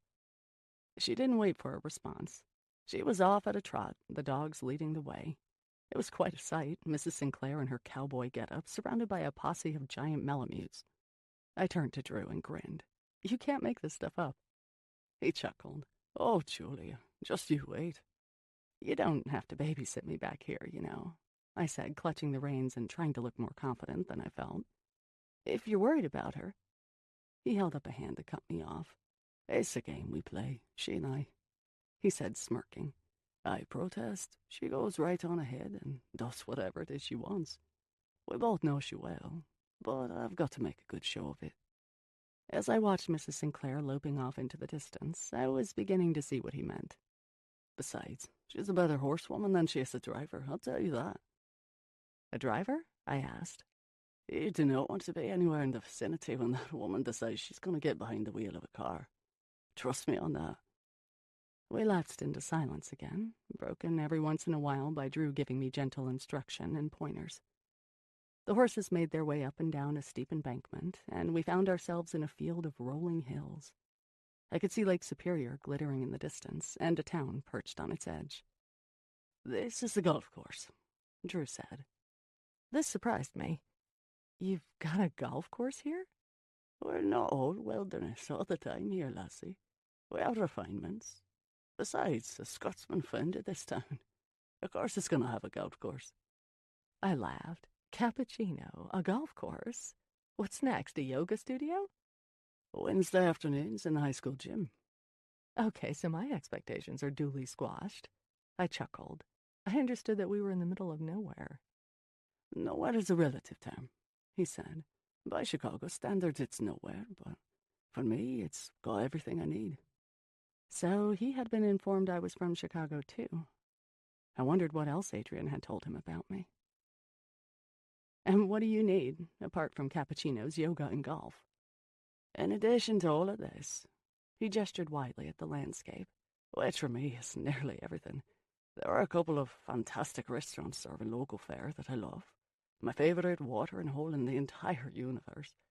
A movie theater with a full bar attached, a grocery store with gourmet selections, and very nice people who are friendly, but don't ask too many questions. Some might call what we have a small existence. I call it perfect. I gazed toward town. It sounds lovely, I said, meaning it. Our horses quickened their pace, and soon we saw Mrs. Sinclair waiting for us on the crest of the next hill, dogs lying around Sebastian's feet. There's the old girl now, he said, his face breaking into a wide grin. Thank goodness. I gave him a long look. She's really lucky to have you, I said. You care so much about her. Of course I do. So where did she find you? I'd ask if you were a local, but your accent betrays you. I don't know of too many northern Minnesotans with Scottish accents. Canadian, yes, but yours, no. What brought you here? I came with the place, he said, looking straight ahead. I'm Andrew 12. I nearly fell off Nellie when he said that. What could he possibly mean? Before I could ask him to explain himself, Mrs. Sinclair charged toward us on Sebastian at a full-on run. "Goodness me, you two are slowpokes," she said, her horse circling us as she spoke. She was in complete control of the animal, and obviously an expert horsewoman. "Listen, children, I've had an idea. It's the middle of the month, and I haven't heard from Tom." She looked at me and explained. "He's my land manager. He handles collecting all the rents in town. We own the town, Julia. I'm not sure if you are aware of that."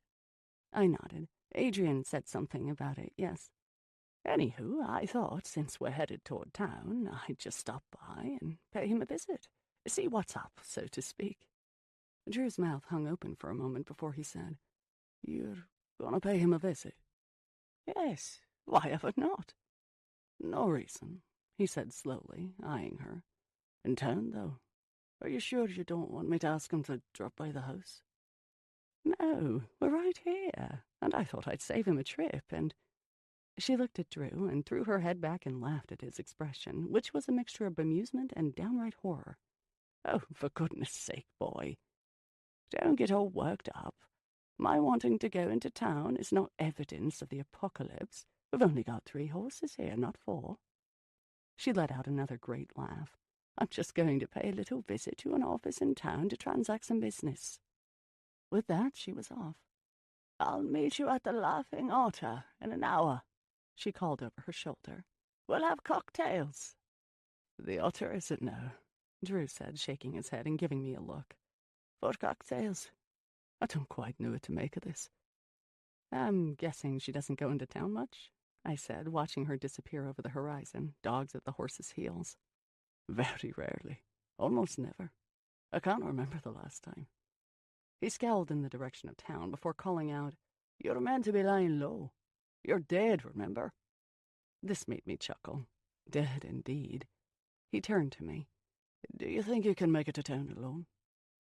I eyed the distance. It wasn't far, and on relatively flat ground. "Of course," I said, not knowing quite where my confidence was coming from. "Nellie and I are old friends by now." I patted the horse's neck and hoped she felt the same. "I'm after her, then," he said, picking up his pace. "Meet me at the Otter. It's on the main street. You can't miss it." And then he was off, too. It wasn't until he was out of sight that I began to wonder what I was supposed to do with Nellie when I got to the bar. Or when I got to town, for that matter. I had never ridden a horse through city streets. How would she react to the cars? But when I got there, I saw it was really no problem at all. Only a couple of cars were parked on the street, and I didn't see any people either. Adrian had been right. This place really did seem to wind down when summer tourist season was over. The long main street curved with the Lake Superior shoreline. All the buildings on it faced the lake, and there were several cross streets of just a few blocks in length. None of the buildings was more than 2 stories tall. I rode on Nellie past a department store, a drugstore, a bookstore, and a smattering of shops. I saw the movie theater on the next block, several small restaurants, and a wilderness outfitter. The courthouse stood on the hill, a few blocks away, next to a building I presumed to be the library. Simple, as Drew said, but delightful all the same. There wasn't a strip mall or a fast food restaurant in sight. I hadn't been in too many small towns like this, where the main street was still the hub of activity. It was like a slice of life from another time. I found Drew waiting for me in front of a building with a wall of windows overlooking the lake. The colorfully painted sign of a very happy-looking otter told me this was the place. I jumped down from my saddle as Drew took the reins and tied them to a hitching post on a side street where 3 other horses stood, along with a young boy of about 15 years of age. "Give them some water, will you, then?" Drew asked him, slipping a few bills into the boy's palm. "We'll be about an hour or so." I stumbled a bit as I followed Drew inside. My legs felt wobbly from hanging on for dear life on the ride, and found the Laughing Otter to be a Northwoodsy place with tongue-and-groove pine-paneled walls decked out with bright paintings of whimsical-looking woodland creatures. Wooden booths with fabric seats and a bright mosaic pattern lined the wall with floor-to-ceiling windows facing the lake. The opposite wall was dominated by a long wooden bar with rows of interesting microbrews on tap. Several tables stood in between. Drew unzipped his parka, pulled off his glasses and hat, and took a seat in one of the booths facing the window. As I slid in across from him, a tall man with long blonde hair pulled back into a ponytail appeared with a beer in hand. "The usual for you, I'm assuming," he said, setting the beer down in front of Drew with a smile. "Scottish ale," Drew said, and took a long sip.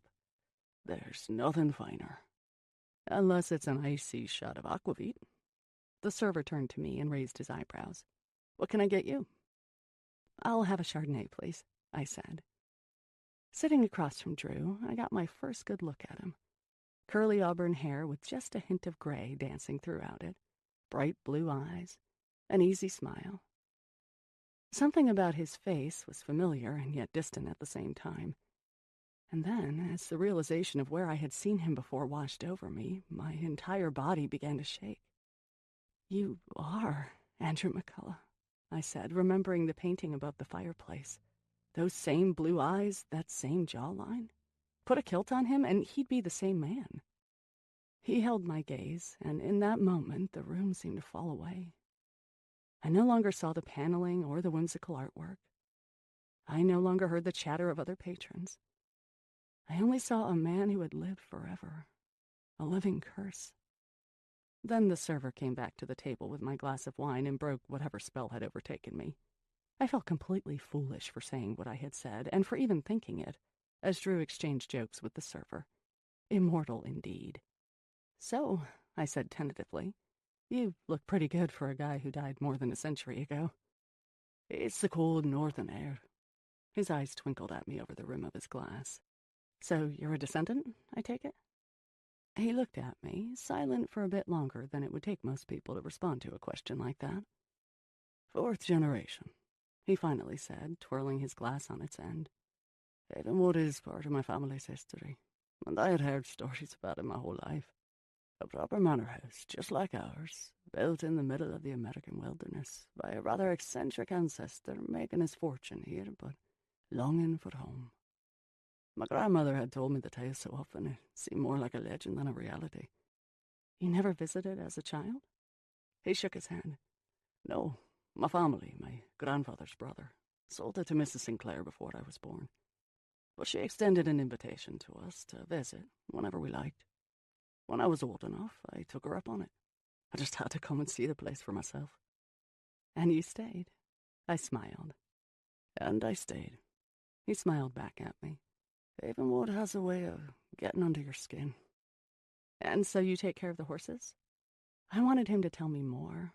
I was so enjoying listening to the music of his words and the softness of his voice. "And the dogs," he said, taking another sip of his beer.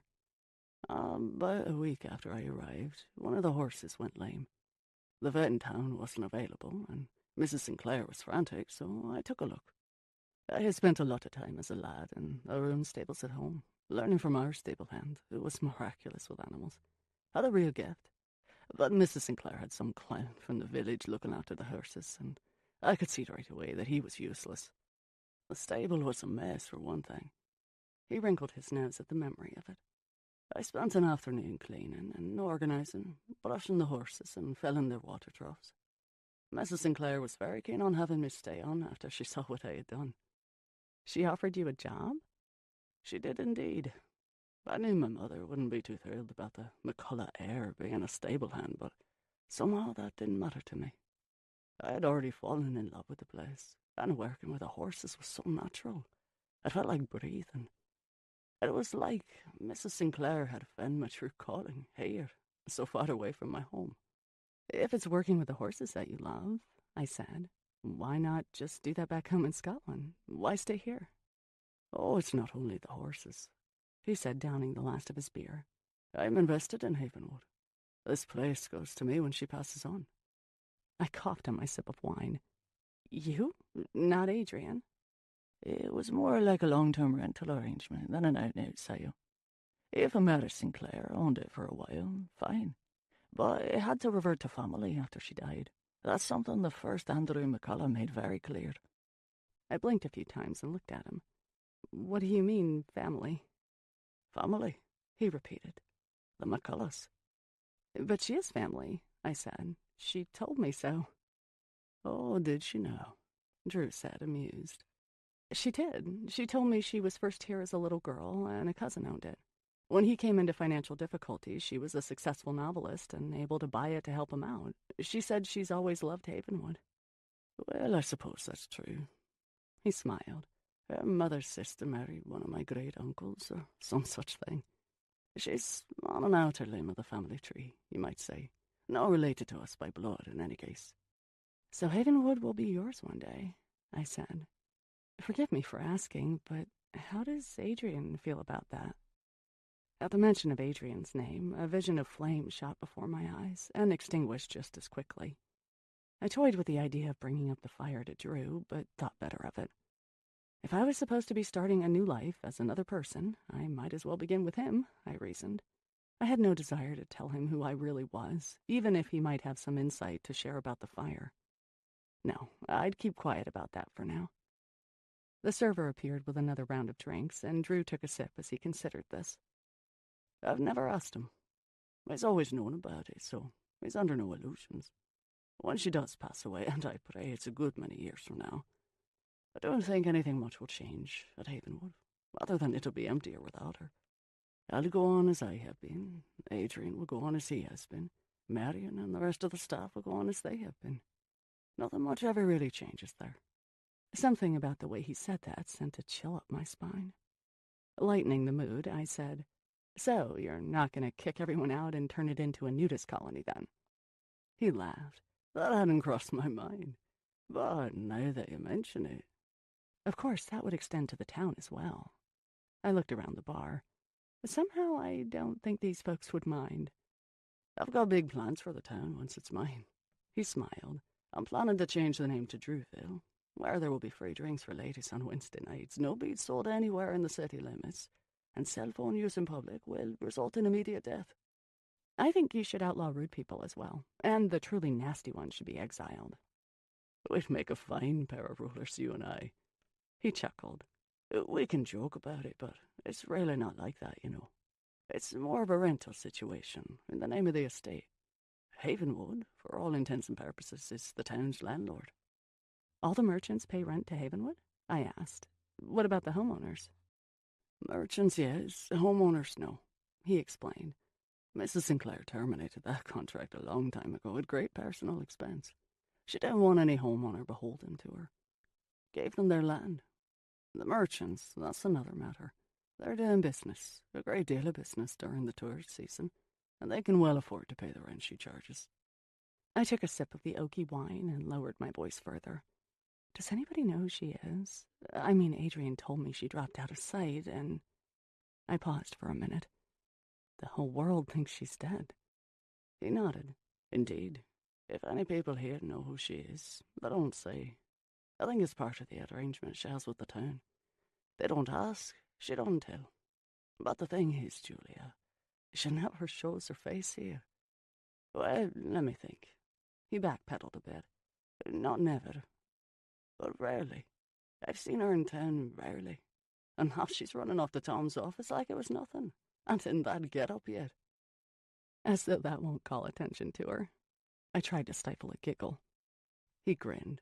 What do you think old Tom will do when she shows up in his office dressed like that? Call the paramedics. For her or for him? We laughed together about that for a bit, and I marveled at how easy it was to talk to this man. It was like we had known each other forever. Do you know why she did it? I asked. Did what? Dressed like Barbara Stanwyck and paraded through town like a lunatic. No, dropped out of sight in the first place. Stopped writing. Let the world think she was dead. A cloud passed over Drew's face, and he folded his hands on the table. That's something you're gonna have to ask her. I did. She changed the subject. How about those Vikings? Very funny, I said. Do you know and just won't or can't tell me? He shook his head. Whatever it was happened a long time ago. Because of it, she said she'd never take pen to paper again. I sighed and shook my head. It's truly bizarre. He nodded. One of the myriad of bizarre things swirling around Havenwood. Drew and I were still on our second round of drinks when Mrs. Sinclair breezed through the door. At the sight of her, all heads turned, all conversation stopped. She didn't seem to notice as she slipped into the booth alongside Drew and pinched his cheek. "Hello, Poodles," she said, beaming at us. "You should have seen Tom's face when I materialized in his office. You'd think he'd seen a ghost." Drew caught my eye and grinned before quickly looking away. "I'll bet. Did you have to call the paramedics for him then? I didn't hear any sirens." "Oh, you." She dismissed his joke with a wave of her hand as the server appeared at the table, slightly unnerved by the sight of her. "Can I get you something, ma'am?" "Oh, my goodness, yes," Mrs. Sinclair said. "But what?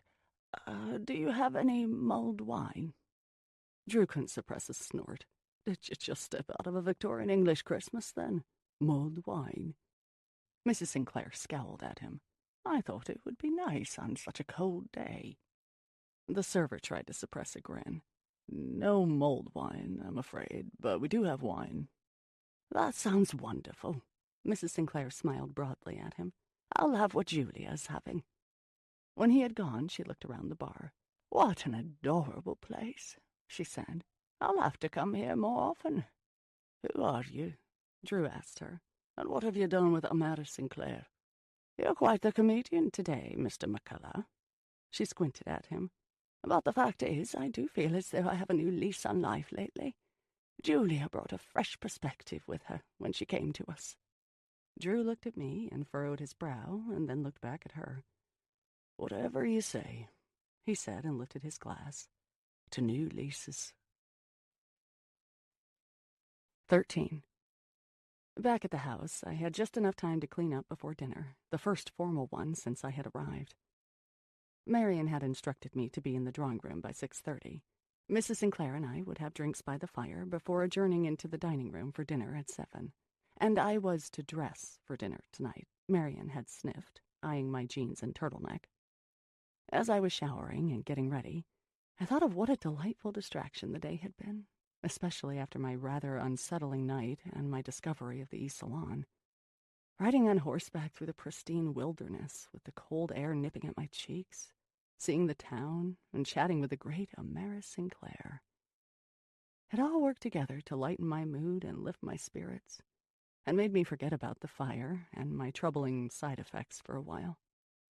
All of it got me thinking, maybe I would start to write again. After all, I'd have hours of free time during the days when I wasn't with Mrs. Sinclair. I didn't have my computer, of course, and didn't have much hope of finding one here. I hadn't noticed anything more modern than an old rotary telephone at Havenwood. But there had to be a pen and paper around the house somewhere, or maybe a typewriter. I could start by simply jotting down notes and ideas and see where they led.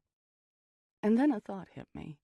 Just hours earlier, I had been wondering about my own safety here at Havenwood, coloring Adrian and even Mrs. Sinclair in very dark hues. And here I was now, busily planning how I'd spend my days at Havenwood for the foreseeable future. I realized that the fact of my house in Chicago burning to the ground seemed very small and far away, like it existed in another world and didn't matter in the least.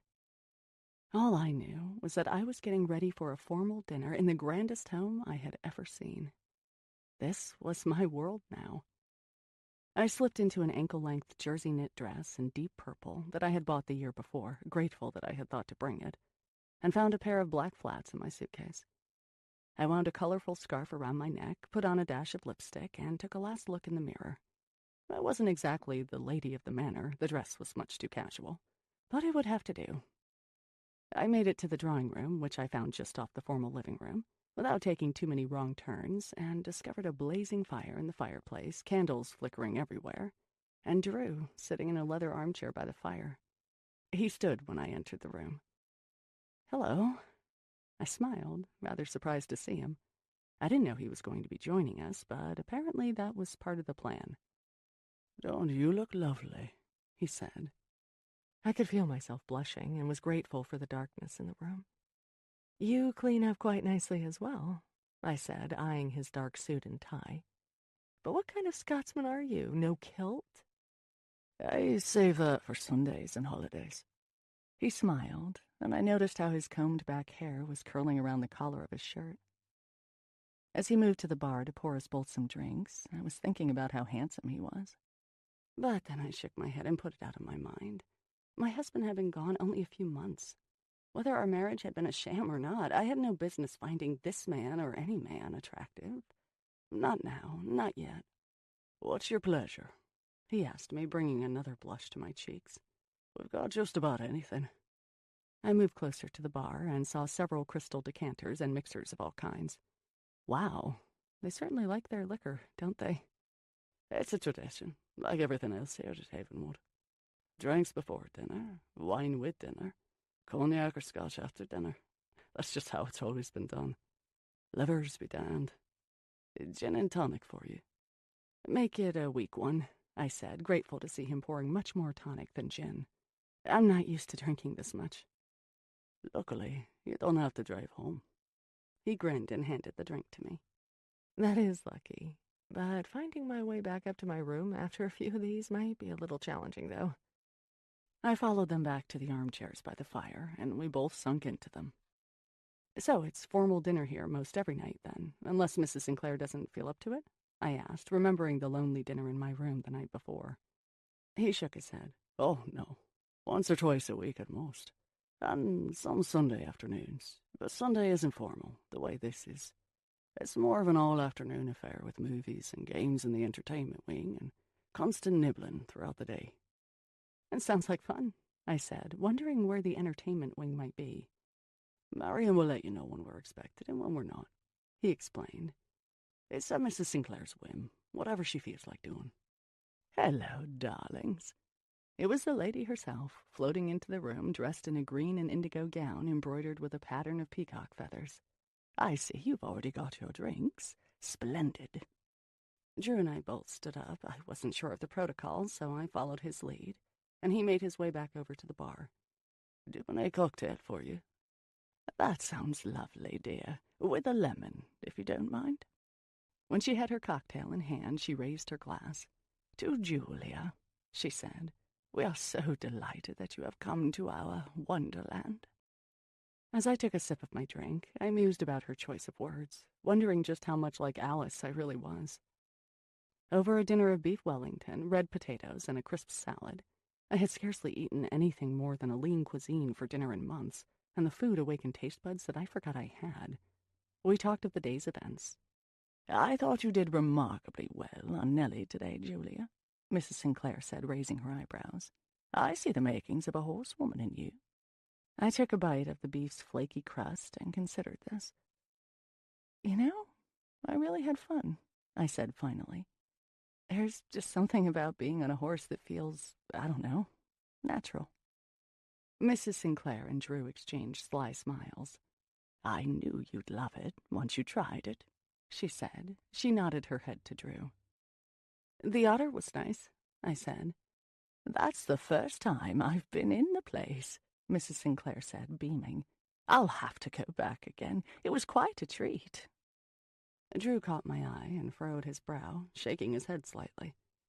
"You're certainly full of surprises, Mary Sinclair," he said. "I wouldn't have it any other way," she said, winking at me.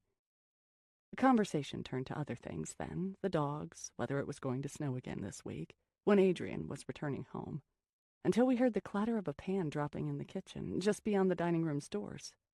"Who's there?" It was Marian's voice, high and shrill. "What do you want?" Drew was out of his chair like a shot, with Mrs. Sinclair and me close behind. He burst through the dining room doors, through the butler's pantry, and into the kitchen, where we found Marian standing at the open back door, looking out into the darkness, holding a rolling pin high above her head. "What's happened, Marian?" Drew asked her, gently taking the rolling pin from her hand. "Her face," she said, breathless. "I was getting the pudding out of the oven when I looked over to the window. I don't know why I did that, but I did. And saw a face. I think it was a man, outside." "Good Lord," Mrs. Sinclair said. "Are you sure?" "I'm sure," Marian affirmed. "I'm not seeing things. Not yet, anyway." Drew turned on the outside light, illuminating the snow around the house. He and I looked out the door together, and sure enough, there were footprints just under the kitchen window. "Bloody hell," he said under his breath. "What's this now?" I turned to Marian. "Is there a flashlight here in the kitchen?"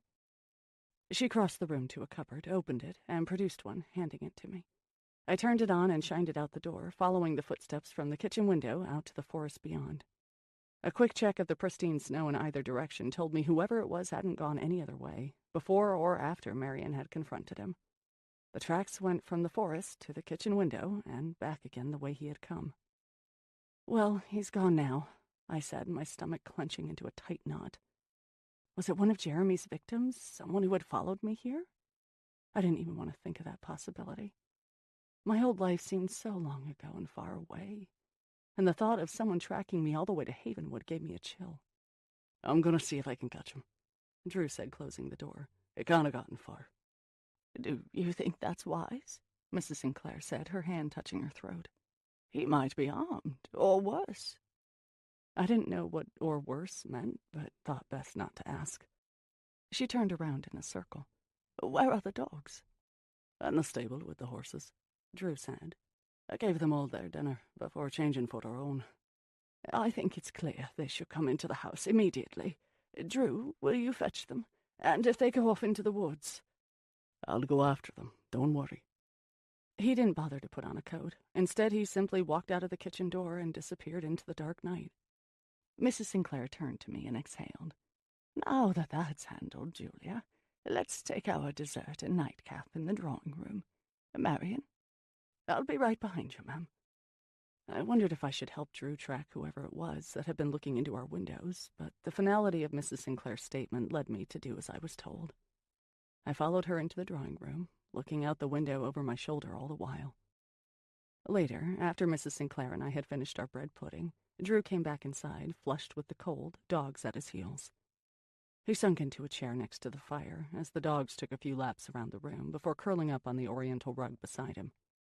"They followed the scent into the woods," he said. "I didn't think we should go farther, not in the dark." "Goodness, no," Mrs. Sinclair sighed. "Not in those woods." She rose from her chair and crossed the room to the bar, where she poured 2 cognacs. "Nightcaps?" She handed one to me and one to Drew. "It's unsettling, darlings, but undoubtedly this is somebody who saw me in the village today and was curious. We get that here from time to time." Drew caught my eye and shook his head, so slightly it was almost imperceptible. I got the distinct feeling they didn't get this from time to time. "And now it's about time for this old bat to retire." She smiled at us. "We've had quite a day, children. I enjoyed it more than you know." I stood up and took her hands into mine. "It was a wonderful day, Mrs. Sinclair," I said. "Thank you. I had more fun today than I've had in months. I can't remember the last time I laughed."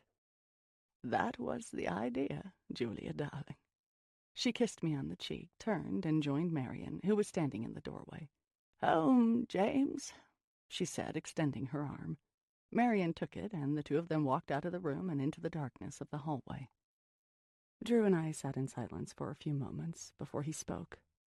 I didn't want to say it to Mrs. Sinclair, but the footprints looked like they were headed back toward the village, Drew said.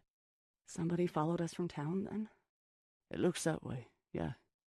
Why would he do that? I asked him. I have no idea, he said.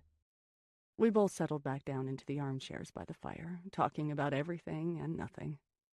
We drank our cognacs, and then things began to get a little hazy around the edges. I do remember feeling quite drunk all of a sudden, and realizing I had better get back upstairs sooner rather than later. The room began to spin.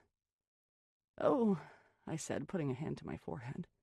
It was odd. A couple of cognacs usually didn't have that dramatic of an effect on me, but this time they did.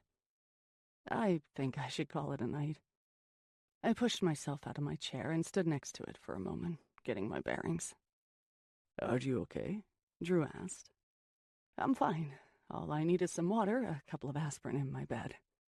I walked a few hesitant steps and then turned around, putting a hand on the archway into the hall for support. "Thank you for a lovely day," I said to him, slurring my words ever so slightly. "I loved Nellie. I loved the town. I loved the whole thing." "Sleep well, Julia." He smiled. "We are all very glad you're here with us." Walking through the dark hallways of the house, illuminated here and there with the soft glow of a wall sconce, I began to feel as though I were in a strange and magical labyrinth. Rooms seemed to fold in on one another, circling back around so that they were in front of me once again. Every hallway I went down seemed to lead to the same place, leaving me back where I had started. And then I heard something. I stopped walking to listen closer. Music? It was so soft and faint, it sounded like it was coming from another world. I followed the sound down the hallway. It seemed to be coming from a certain room with an arched entrance, so I poked my head inside. I saw a harpsichord in one corner and a cello propped next to a chair in the other. Between them, yet another enormous fireplace. I took a few hesitant steps inside and looked around. Portraits of musicians with their instruments hung on the walls. Over the fireplace, I saw a large painting depicting an evening of chamber music, wealthy people congregating after dinner, drinks in hand, dressed in their fineries. A woman sat at a harpsichord, a man at her side with a cello. I gasped when I realized it was a painting of an event in the very room where I stood. This was the music room.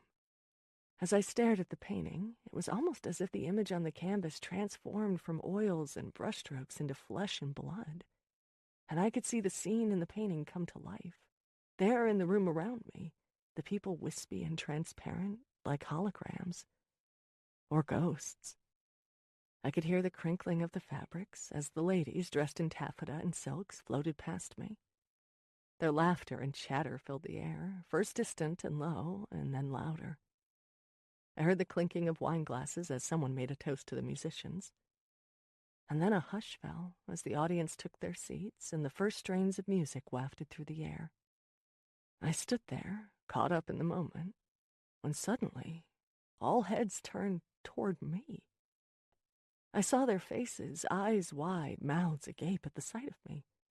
I heard gasps as the image of their party faded back into the painting as quickly as it had come. I backed out of the room and started down the hallway, slowly at first, shaking my head, trying to make sense of what had just happened. Then a chill ran through me, and I picked up speed. Was it the alcohol or my lack of medication producing these strange sights? Or was it something else?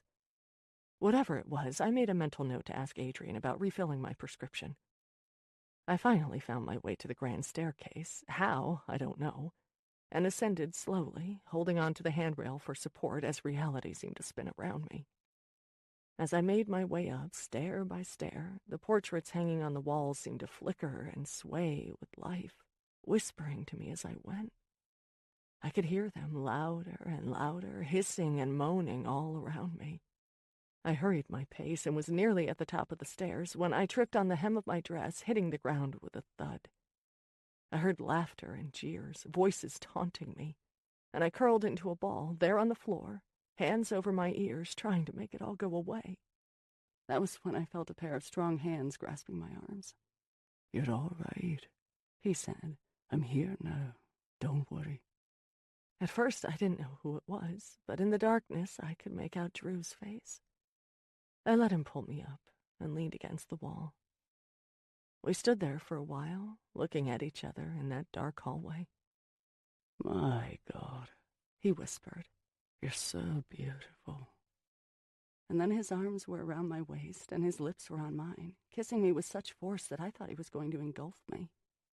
I put my hands around his neck and pulled him even closer into me, closing my eyes. "Andrew," I whispered into his ear. But then I felt the most horrible emptiness, and I realized I was alone. I opened my eyes and looked up and down the hallway. Nobody was there.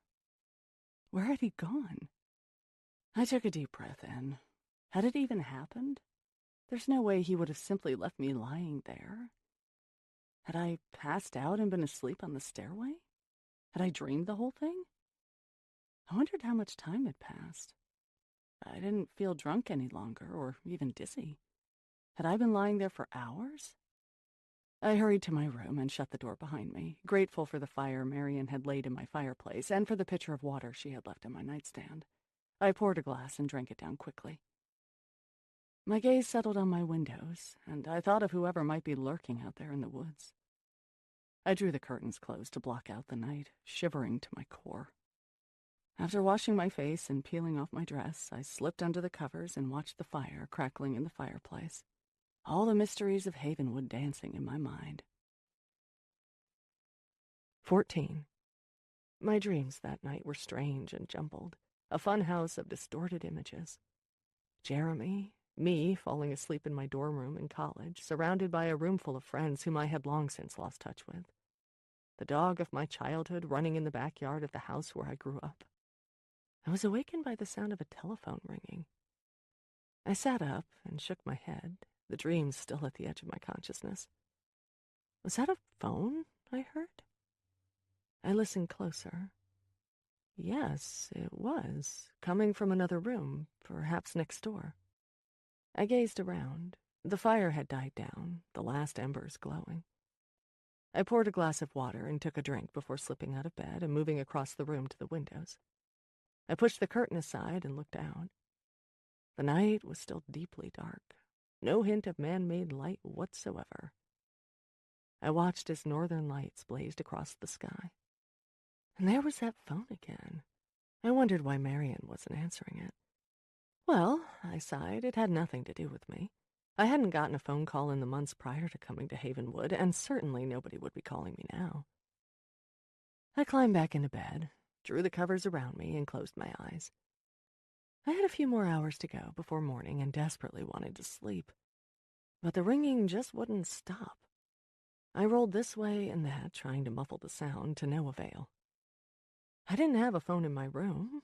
Where was this noise coming from? And then I remembered the study down the hall where I had tried to call Adrian. The old-fashioned black phone with the heavy handset. That had to be it. It didn't seem possible I'd hear it ring all the way down the hall in my room, but sounds do tend to carry in old houses, especially at night when everything else is silent. That was what I told myself, anyway. I threw the covers aside and grabbed my robe. The only way I'd get back to sleep was to find that phone and answer it, or at least take it off the receiver to stop that infernal racket. I opened my door and walked down the dark hallway, turning this way and that before reaching the wing where the study was located. Sure enough, the door to the study was ajar, and I could see light coming from the room. I marched toward it, wondering who on earth was calling at this hour and letting the phone ring and ring and ring. I intended to give whomever it was a lecture about disturbing an entire household in the middle of the night. I reached the study and pushed open the door. I didn't see a lamp or a ceiling light, and yet the phone and the desk it was sitting on was bathed in a soft glow. No matter, I thought. It was just one more strange thing happening at Havenwood. I was starting to get used to it. I stared at the phone, which was still ringing, but a knot in the pit of my stomach was telling me that I shouldn't answer that call. Who on earth could it be in the middle of the night? I almost turned and left the room. I almost went back to my bed. But then I thought, what if it's Adrian? So I picked up the heavy black handset and put it to my ear. "Hello?" I said. "Julia, is that you?" I recognized the voice, but it couldn't be. It just couldn't. What sort of magic was this? I wanted to drop the phone and run from the room, but I was frozen in place, unable to move, unable to take the handset away from my ear. "Julia," the voice repeated. "Are you there?" "Jeremy?" I croaked out. "Yes, it's me. Listen, I don't have much time." "But how?" I said. Are you... This was my husband, who was supposedly dead. My first thought was he must have faked his own death to escape prosecution. Obviously he had, the crafty devil. How had he done it? And how had he found me? Had he somehow followed me here to Havenwood? But then a more disturbing thought occurred to me. Had he put Adrian up to the whole thing, the arson included? It was all too convenient. We were both dead as far as the rest of the world knew. Did he now think we were going to run away together with his ill-gotten millions? Were you the man outside the kitchen window tonight? Have you come here for me, Jeremy? But as I said the words, I knew he wasn't, and hadn't. A chill enveloped me as I remembered the scene in our basement just a few months before. I was the one who had found his body. His blood had been spattered all over the room. The top of his head was gone. Jeremy was dead. There was no question about it. No, I wasn't there tonight. "Jeremy." "Don't freak out, Julia," he said, his voice urgent and stern. "I can tell you're freaking out. You need to focus. I told you I don't have much time. You need to listen to me. Are you listening, Julia?" "I'm listening," I whispered, my voice shredded by the terror that was overtaking my body. "Get out of there." "What?" "I'm calling to warn you, Julia, and believe me, this is not allowed." "Why did you do it, Jeremy?" I heard him sigh. "None of that matters right now. What matters is your safety. And you're not safe there, Julia. You have no idea what you've gotten yourself into, but believe me, you need to get out of there. You are in danger. They had no right to bring you there, no right at all." I couldn't process what he was saying. "How can you be talking to me?" I said, shaking my head. "You're dead." "As it turns out, that's not as final as it seems," he said. "But now I have to go. I don't know if I can contact you again." I opened my eyes with a start. My pillow was wet with perspiration, and the sheets were tangled around my legs. I took a few deep breaths to get my bearings and looked around the room, where I saw light peeking from the edges of my curtains. I disengaged myself from my sheets and sat up to pour myself a glass of water with shaking hands. It was just a bad dream. 15. But why would I dream such a thing? Perhaps the jarring news of the fire, combined with finding the painting of the woman who resembled me, combined with my strange experiences and the sheer volume of alcohol I had drunk the night before. Surely it all worked together to create this oddly detailed dream, a product of my overactive imagination. But as I stood in the shower, I couldn't wash away the feeling that it was something else. A myriad of questions with no answers swirled through my mind. The dream felt so familiar, so true to life. Was it truly a warning? I shuddered to think of it. Was I in danger here? I thought of the footprints in the snow outside the kitchen door the night before and felt a tendril of dread slither around my insides. Maybe that was what the dream was warning me about. I intended to ask Mrs. Sinclair about all of it at breakfast, but I didn't get a chance to do so, not that morning. As I was about to enter the breakfast room, Marion let me know that Mrs. Sinclair was up in bed with a migraine. I didn't doubt it, considering the amount of alcohol she had consumed the day before. My own head felt more than a little fuzzy, and I was quite looking forward to my first cup of coffee. And maybe I could get a peek at the morning paper as well for an update about my house fire. I pushed open the door to the breakfast room and was surprised to find Adrian at the table, drinking a cup of coffee of his own. I wouldn't need the newspaper to give me an update after all. "Good morning, my dear," he said, smiling. "You must tell me everything about your first days here at Havenwood. I want to hear it all. How did it go with my mother?" I saw the newspaper report about the fire. "Ah, yes," he said as Marion came into the room carrying a tray.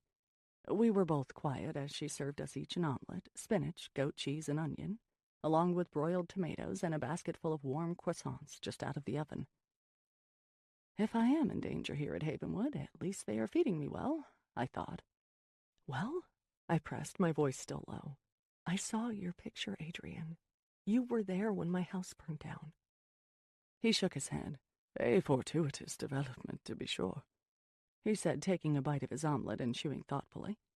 What does that mean, fortuitous development? I hate to ask you this, but I have to ask it. Did you set that fire? What if I had? I nearly choked on my croissant. Well, I coughed, not knowing quite how to respond to that. What if he had? I had no desire to return to the place, and as he had said to me the day we met, this was my opportunity to drop out of sight. My house burning down was the perfect escape. I just looked at him. The answer is no. I didn't set the fire, he said, taking another bite of his omelet. But as I said, it is fortuitous for you. Adrian reached across the table and took my hand in his. You look terrified, Julia. No, I didn't burn down your house. But yes, I do have some pull, shall we say, with the media and certain factions in Chicago. That's why I went to the scene when I heard about the fire. I recognized it as an opportunity. The press will report, and the world will believe you died in that fire. It's best not to ask how. A pang of sadness coursed through me as I thought of all my friends who would now be grieving for me. But then I realized I had been dead to them for months. They might feel a little bad for how they had treated me, but would anybody really grieve my passing? Maybe they'd believe both Jeremy and I got what we deserved. It made my stomach seize up. Adrian took a sip of his coffee. Isn't this omelet delicious? I've eaten in the finest restaurants all over the world, and nothing compares to Marian's cooking here at Havenwood. I knew he was trying to change the subject, but I just couldn't let it go. But if someone deliberately said it... Julia, it's best not to get too worked up about this. Please, just let me handle it. I sat back in my chair and realized I was shaking on the inside. I took a sip of coffee and buttered my croissant with trembling hands, trying to breathe deeply. Okay, I'm not worked up. But I was. It seemed like my sight was closing in on me, that the edges of the world were turning black. I shook my head, wondering what kind of strange world I had gotten myself into by coming to Havenwood. I thought of Jeremy's warning. Adrian went on. Before you paint me the villain, Julia, you need to realize something. What's that? Now it was his turn to lower his voice. He leaned in toward me before he spoke. Someone deliberately set that fire. I don't want to alarm you, but I think that means only one thing. What's that? Vengeance. Somebody was trying to kill you. My mind was swimming. If what he was saying was true, and if Adrian hadn't appeared on my doorstep that day, just days ago, I might very well have died in that fire. Last night's footprints in the snow flashed in front of my eyes, and I began to get a very sick feeling in the pit of my stomach.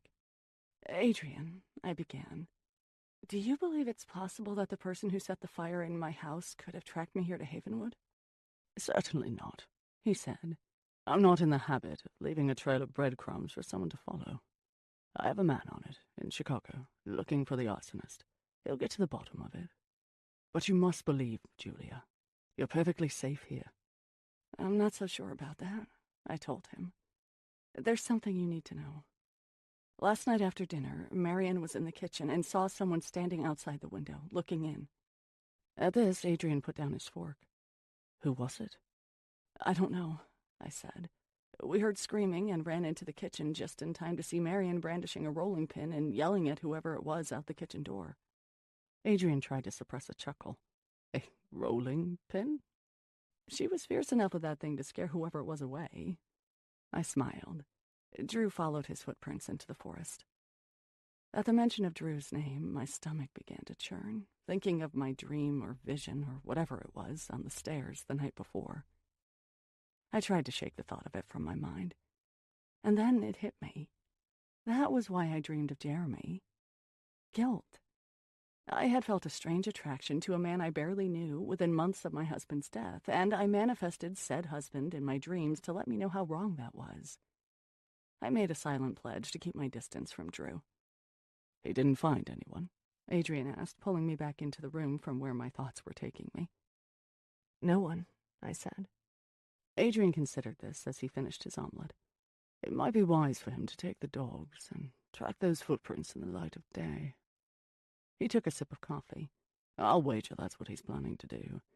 Sometimes we get curious onlookers here at Havenwood. People from the village, tourists, anyone who has heard about this house and wants to see it for themselves. We were in the village yesterday, I told him. Your mother, too. Mother? His eyes grew wide. She went into town.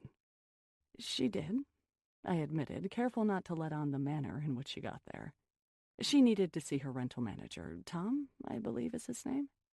Drew and I went along and met her at the Laughing Otter afterward for a drink. Adrian smiled broadly and shook his head. I can't believe it. You're here just a few days and you're already coaxing Mother out of her shell. I knew you were right for this job, Julia. You belong here at Havenwood. We had a wonderful day, I said. I couldn't help but smile at the thought of it. Well, that's it then. Mother went into town, someone thought they recognized her, and was curious enough to follow you all here. That could be what it was, I said, but I wasn't so sure. I can see exactly what you're thinking, Adrian said, rubbing his chin and holding my gaze. I'm thinking the same thing. Trip to town or not, you're thinking the timing is pretty suspicious. My house burning down, and now this. Indeed, he said, resting his napkin on his plate and pushing his chair away from the table. I have several calls to make. I want an update on the situation from my people in Chicago. Would you be so kind as to seek out Drew and ask him to take the dogs and track those footprints in the meantime? He's likely in the stables. So much for keeping my distance. Won't your mother need me this morning? He shook his head. I'm going up to check on her now. She's got a migraine, which means she's tired out and wants some solitude. And no wonder, you had quite the day yesterday. A trip to town, an unannounced visitor. And a bit of alcohol last night, I'm afraid, I confessed. He laughed. That's the way of formal dinners at Havenwood. Did she have her Dubonnet cocktail? Several. Right then. You go find Drew. I'll bring a bottle of aspirin to Mother and give her a lecture about the evils of alcohol. And then I'll be busy in my office the rest of the day. Consider yourself off the clock, so to speak, until dinner. I'm sure the old gal will have perked up by then. The drawing room at 6:30? You already know the drill. Excellent, Julia, excellent. He extended his arm to me, and we left the breakfast room together. We parted ways at the grand staircase. Please don't let this worry you, he said to me. No harm will come to you at Havenwood. Of that you have my promise. I shook my head. I'm more worried I'm bringing harm to all of you, I said. If it really is the arsonist. Nonsense. We will catch whoever it was at the window last night, and he will tell us what we need to know. It's as simple as that. You sound very sure. He grinned. The dogs will track whoever it was, and when we find him, well, there's just something about being surrounded by 3 growling giant malamutes that make a man feel like talking. I got the distinct feeling he'd had experience with that before. He started making his way up the stairs when I remembered something. Oh, I said, I nearly forgot. Do you have a doctor on staff? He turned and trotted down the few steps he had ascended. Are you not feeling well? No, it's nothing like that. Not really. It's just... I didn't quite know how to say what I had to say. It's just that I'm out of the medication that I've been taking for some time now, and it occurs to me that I can't just ring up the pharmacy for a refill. Of course, he said, drawing out his words. I can ask my personal physician about it, but I'm not sure he'll be willing to write a prescription for someone who isn't his patient. He could come here to Havenwood to see you, of course, but I happen to know he's in the Caribbean now. Minnesota winters don't agree with him. Is it crucial to your health? Blood pressure pills, for instance? I shook my head. No, it's... My words trailed off as I tried to remember exactly what the pills were for. I had been taking them for so long it was just a habit. They stabilize my mood. Anti-depression pills, I guess you'd call them. He frowned at me. Is it something you truly need? Doctors tend to overprescribe, in my experience. I'm not sure, I admitted. I've been off them for a couple of days now. Any ill effects? I wasn't about to tell him about the strange experiences I'd been having. The last thing he'd want was a companion for his mother who was seeing things. Not anything too bad so far, I said weakly. Headaches, mostly. He patted my arm. Good. You monitor the situation, and I'll make an inquiry about getting you a refill. But maybe you don't need them at all. Adrian jogged back up the stairs while I went in search of the parka and boots I had worn the day before. I'd need them if I was going to follow those tracks into the woods. 16. I crunched my way through the snow toward the stable, my breath hanging in the air like mist. It was colder than it had been the day before, and I could feel the icy tingle of chill on my cheeks. My stomach did a quick flip when I saw Drew in the field with a horse. He saw me, waved, and began walking toward me. "And how are we this fine morning?" he said, grinning. "We are a touch the worse for wear," I conceded. "No cognac after dinner tonight, definitely." "Tonight again we're to have a formal dinner? That's unusual, 2 nights in a row. You brought change with you, Julia, so you have." "Adrian's back," I told him.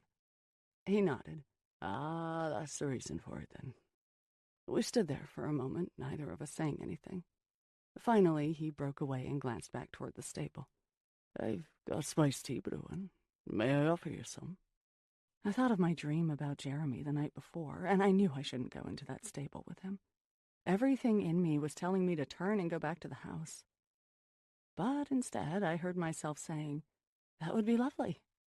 We walked together toward the stable, and Drew pulled open the wooden door, revealing a structure that was not so much a horse barn as it was an annex of the house itself, just as opulent in its own rustic way. 6 empty stalls lined one side of the stable. Each, I noticed, was paneled with dark, gleaming wood and lined with sweet-smelling hay. The stalls had running water, shutters that could be opened to the outdoors, and large troughs. Bridles, saddles, and other horse accoutrements adorned the walls and sat on shelves. "May I take your jacket?" Drew asked as he peeled off his hat, gloves, and parka, revealing a cream-colored fisherman's knit sweater and the broadest shoulders I had seen in a long time. Didn't I notice them the night before? I unzipped my parka and handed it to him, and he hung both jackets on wrought iron hooks. On the other wall, I noticed 2 bigger stalls. One contained an ornate black carriage that might have been transported there from the 1800s. It was like something I imagined Sherlock Holmes's wealthiest clients traveling in. An enclosed vehicle with windows and a door, and a spot for the driver to sit up on the top. In the other stall sat a magnificent sleigh, also black, also ornately carved, with red accents. I imagined myself sitting on its red leather seat, covered by a thick blanket, dashing through the snow. "Where are the rest of the horses?" I asked Drew as we walked down the length of the stable. "I only saw Sebastian out there with you." "In the fields. They love it outside, even in this chilly weather. True northern horses they are." At the opposite end of the building, I saw a stone fireplace where a small fire crackled. A leather sofa strewn with woolen pillows, woven in reds, oranges, and blacks, stood in front of the fireplace. Armchairs and ottomans flanked the sofa, with crocheted afghans lying here and there. I noticed a tea kettle hanging on a steel rod over the fire. I could have curled up in one of those armchairs and never left. But as wonderful as it was, it felt wrong, somehow. This was a stable, and it should be run down, shouldn't it? Somewhere deep in my mind, I saw fading wood and dilapidated stalls, dust covering hanging farm implements. I could even smell the decay. And then the image dissipated as quickly as it had come. Drew smiled, pouring tea into 2 mugs and offering one to me. "It's humble, but it's home." I took a sip of the cinnamony tea, and it warmed me through and through. "You live out here? I thought you were in the main house." "I am, but sometimes I prefer staying out here. There's just something about it that appeals to me." "Just you and the horses?" I smiled at him. "And the dogs," he said, his eyes traveling to the far side of the room, where I saw 3 massive dog beds and blankets, various toys and bones, and 3 sets of ceramic dishes. One of the dogs, the red one, curled up on her bed, wrapping her tail around her nose and settling in. But she was not at rest. Her brown eyes were trained on me. "Would you like a tour?" he offered. "I've newly renovated it, and I'm quite proud of the way it turned out." I followed him through the door, completely unprepared for the sight that awaited me there. I can only describe it as Northwood chic. We entered into a living room that shared a wall with the main stable, and I saw the fireplace served both rooms. A mirror image of sofas and armchairs surrounded this side of the fireplace, along with a flat-screen television hanging on one wall. Photos and brightly colored whimsical paintings of animals that inhabited this part of the country, bears, moose, loons, otters, and others, were hung here and there. Drew led me down a short hallway. "Kitchen," he said, and I poked my head in to see an Aga stove humming along, stainless steel pots and pans hanging above it, and an old scrubbed table, which I could immediately tell was worn by years of meals with family and friends. "Den," said Drew, pointing to an archway, through which I spied bookshelves, a ceiling lined with heavy wooden beams, and more leather furniture accented with thick woolen pillows and those same reds, oranges, and blacks. "Guest room," he chirped, opening a door and revealing a heavy, dark bedroom set, obviously antique, the dresser lined with a pinkish marble top. A red and white floral bedspread lay over the bed, along with several pillows in various hues. "It's so lovely," I murmured, staring at the bedroom set and wondering how many hundreds of years old it was. "The guest bath is here," he said, opening another door, where I saw a clawfoot tub, a glass shower, and light pine wood paneling on the walls. "And the master suite," he said, revealing a huge room with a king-size bed, its headboard and footboard made out of logs, and a woolen blanket striped with red, yellow, and green draped over it. A fireplace, where coals still smoldered, was flanked by the now ubiquitous leather armchairs and ottomans, and another flat-screen television. Sunshine streamed through a wall of windows, where I saw the river burbling past, along with several horses in a distant field. Across the room there was another door, which was ajar. I presumed this was the master bath. "Let's take our tea and sit by the fire, shall we?" he said, leading me back down the hallway toward the living room, where I settled into one of the armchairs. "You said you renovated these rooms recently?" I asked him, looking around at the fresh paint and gleaming tongue-and-groove wood paneling. I ask because, well, the main house is so ancient, and this all seems rather new. He nodded, sipping his tea. "I did indeed. Just this past year. It had always had rooms. The stable hands of the past lived in here, but they were very run down." "I remember," I said, the words escaping my lips before I even knew what I was saying. Drew stared at me. "You remember?" I shook my head. "I don't have any idea why I said that," I told him. "What I meant was I can imagine. This isn't how a stable should look." The look on his face dropped just a bit, and for a moment I got the distinct impression that whatever I had said had disappointed or confused him. He stood to pour himself another cup of tea, and when he turned back around toward me, the smile was back on his face. "Now, I spent a lot of time out here," he went on, as though I hadn't said anything. "It's the strangest thing, but I began to feel the presence of my ancestors very strongly in the main house." He shuddered and then turned his gaze to the fire. "It was as though the house itself, the portraits—" I could tell he was caught up in the memory of it. He shook his head and turned toward me. "But that's silly. You must think I'm completely daft." "Not a bit," I said, thinking he, too, might have had a rather otherworldly experience in the house. I wondered whether to bring up what had happened to me, but I decided against it. "The house has a way of spooking you, doesn't it?" "Sometimes it does. So many memories hanging in the air." "I can see what drew you to come here, though, and I can see why you stayed. And frankly, although the house is breathtakingly beautiful, there's also a coldness to it, a formality. This place you've created here is comfortable and warm and cozy." He smiled. "And it's more in keeping with its surroundings, isn't it? With the Northwoods decor. I wanted this place to reflect the local culture, not rebel against it, as the main house has done." "Exactly," I said, sipping my tea and noticing for the first time a portrait above the fireplace. I stood up to look at it more closely. Andrew McCullough, dressed in a kilt, with a woman and two small children, and dogs that looked to be Malamutes curled up by their feet. "Your great-great-grandfather?" I asked him. Yes, he said, coughing slightly. And his family. I detected a tone of melancholy in his voice, and wondered if he was thinking about a family of his own. All of a sudden, I realized I didn't know if he had ever been married, or had any children for that matter. There was much about Drew that was still a mystery. And what about you, Julia? He said, interrupting my thoughts and changing the subject. What brought you to Havenwood? I know you're meant to be a companion to Mrs. S., but why did you decide to give up your life to come here? I had been dreading those questions. I wasn't interested in telling Drew my history, even though he had been relatively honest with me about his. So I chose my words carefully. My husband died a few months ago, I began. Oh, Julia, I'm so sorry. I shook my head. Thank you. Anyway, I was sort of at loose ends. He died, the bills were piling up. I discovered, I hesitated, discrepancies in our finances. I basically went from having everything to nothing in the blink of an eye. He leaned over and put a hand on mine. I felt an itch in the back of my throat and hoped I wasn't about to start weeping. That was all I would need. And that's when Adrian showed up at my doorstep. I don't know how he found me, but he did.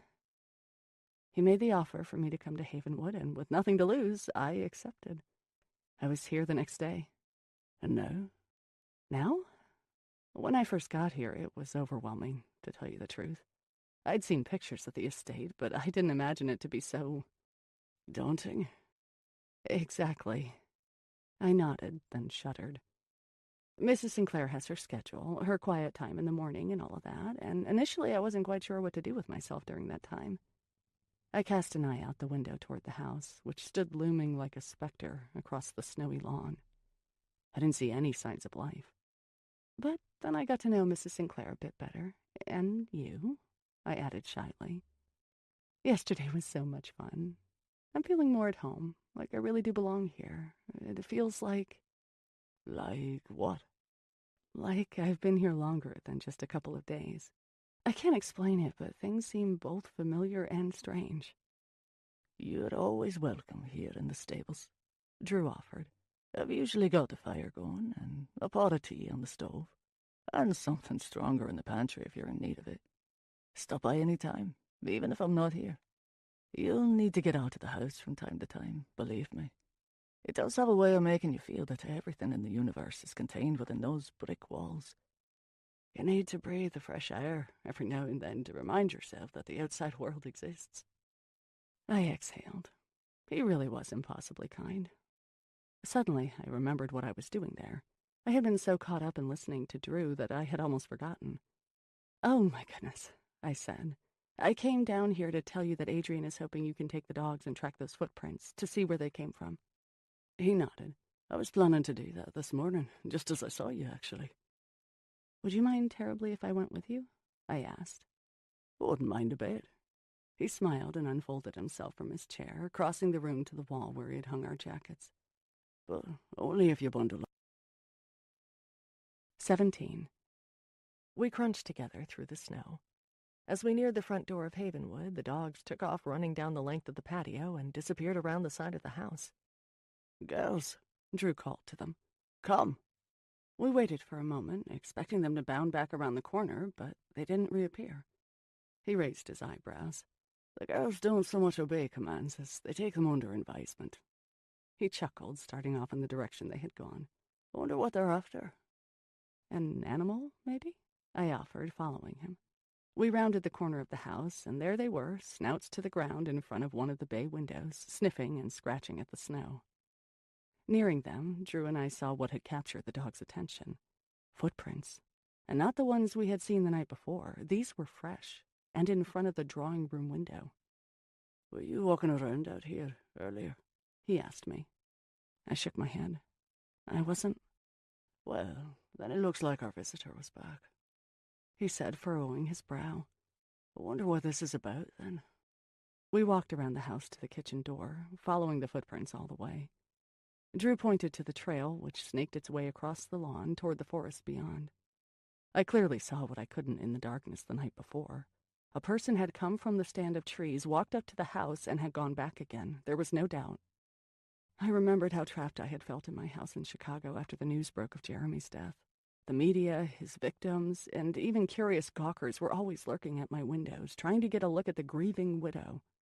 And this was feeling all too familiar. I was beginning to believe that we hadn't attracted a curious villager when we were in town the day before. A chill shot through me when I thought of my house burning to the ground. Was I endangering Havenwood and everyone in it just by being here? Are there tourists in the area this time of year? I asked, grasping for any other explanation. People who might be curious about the house? It is such an oddity, after all, this enormous estate in the middle of the wilderness. He shook his head. Not generally, he said. The house isn't exactly in the guidebooks.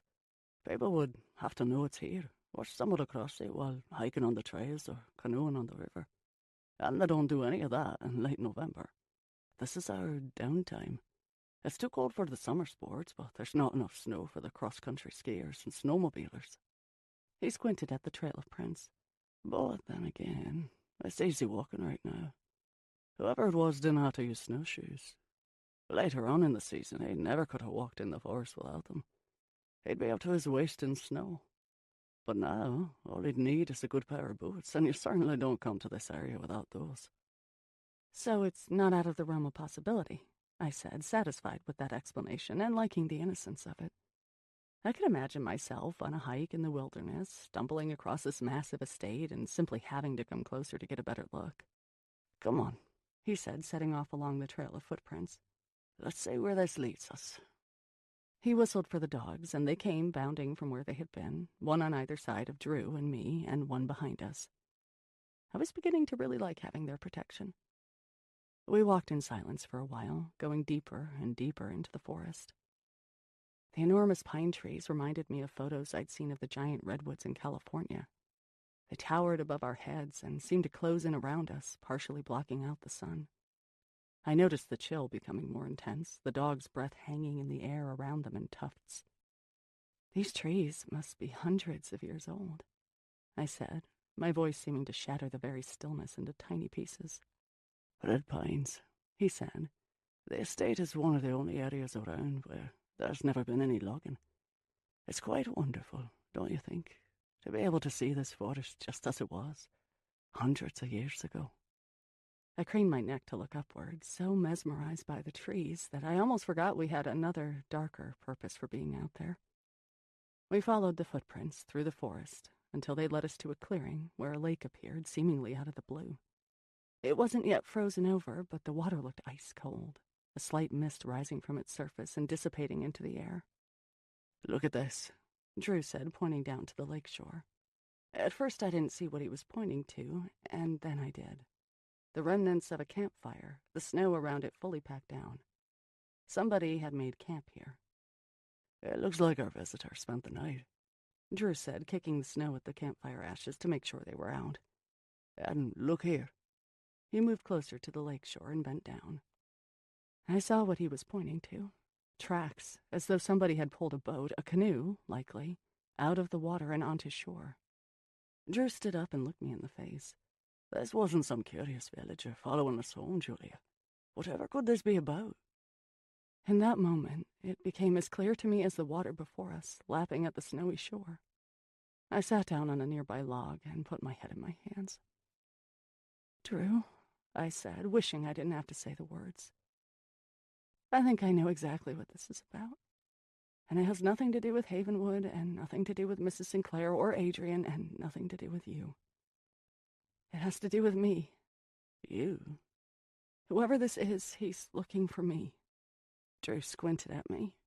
And from your expression, I'm guessing he's not looking for you to deliver the publisher's clearinghouse grand prize. I managed to smile. Not that, no. I'm afraid my being here is putting all of you and Havenwood in danger. I'm gonna have to leave. Today. The problem was, I had no place to... 18. I got to my feet and started marching back through the forest the way we had come, the dogs close at my heels. I felt like the pines were closing in around me. I had thought I was finished with everything that had happened to me in the past year. I really had begun to leave it all behind. And yet here it was again, refusing to let me go. Tears stung at my eyes and began to stream down my face. I wiped them away with my mittened hands before they froze on my cheeks. I quickened my pace, trying to outrun the emotion. Drew caught up with me, grabbing my arm and turning me around toward him. When he saw the tears, he gave me such a look of compassion and concern, and that was all it took. The floodgates opened, and I began to let it all out, my shoulders shaking with the force of it. Drew wrapped his arms around me and held me close, rubbing my back and whispering words I didn't quite understand. I cried for the marriage I thought I had, for the friendships I had lost, for the funny, gentle man I thought I had married who turned out to be a sociopath, for the people he had hurt. All the pain and frustration I had been holding inside for months bubbled to the surface. As I pulled away, Drew handed me a handkerchief that had been in his pocket. "I'm sorry," I said, taking off my mittens to blow my nose. "I didn't mean to do that. I must look afraid." "Nonsense," he said, smiling down at me. "But you need to tell me what this is about, Julia. Right now. I want the truth, and believe me, I don't care what it is. I will have fared worse. You can tell me you murdered 16 people in cold blood, and I'd still be on your side." 16? Really? His mouth curled into a grin. I draw the line at 17. I couldn't help but chuckle, despite it all. "Seriously, Julia, you need to tell me everything, especially if you think your being here is putting Havenwood in danger." So much for leaving my past behind. My blissful anonymity had lasted all of 2 days. I looked around me at the rugged pines and delicate snow cover, and realized that even here, in the pristine Havenwood wilderness, it wasn't possible to escape my past. The truth was too powerful. I took a deep breath, and as we walked through the forest toward Havenwood, I told him everything. How Jeremy swindled me, our friends, and hundreds more out of their life savings. How all of our friends had abandoned me, thinking I was part of it. How the media hounded me relentlessly.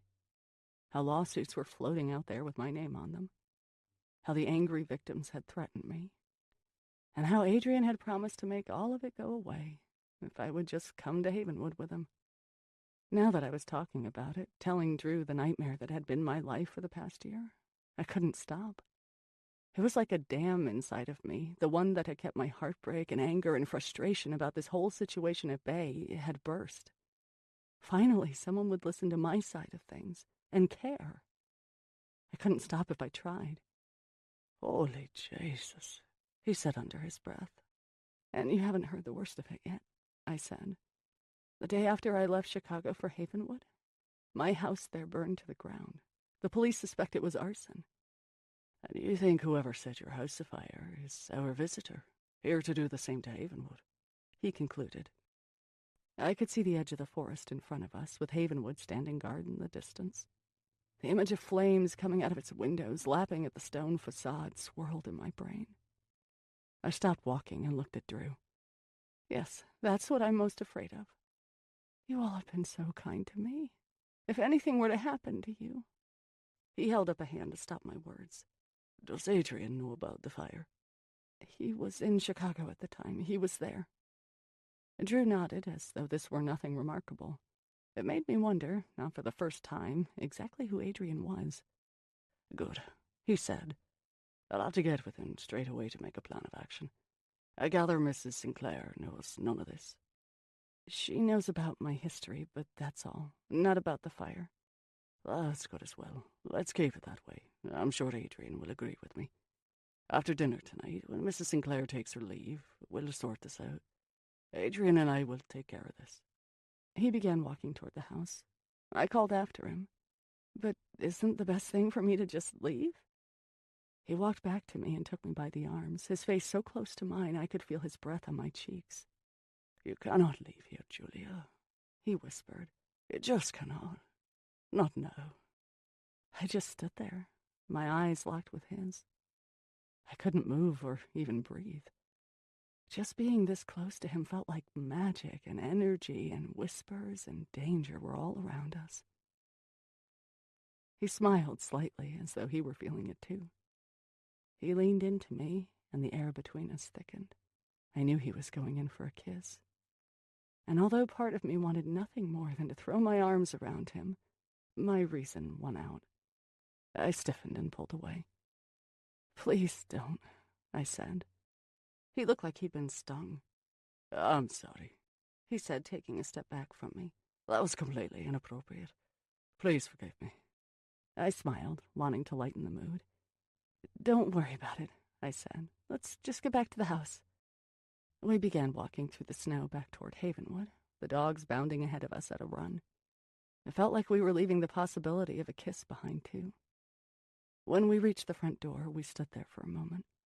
"Remember, not a word about this to Mrs. Sinclair," he said, his voice low.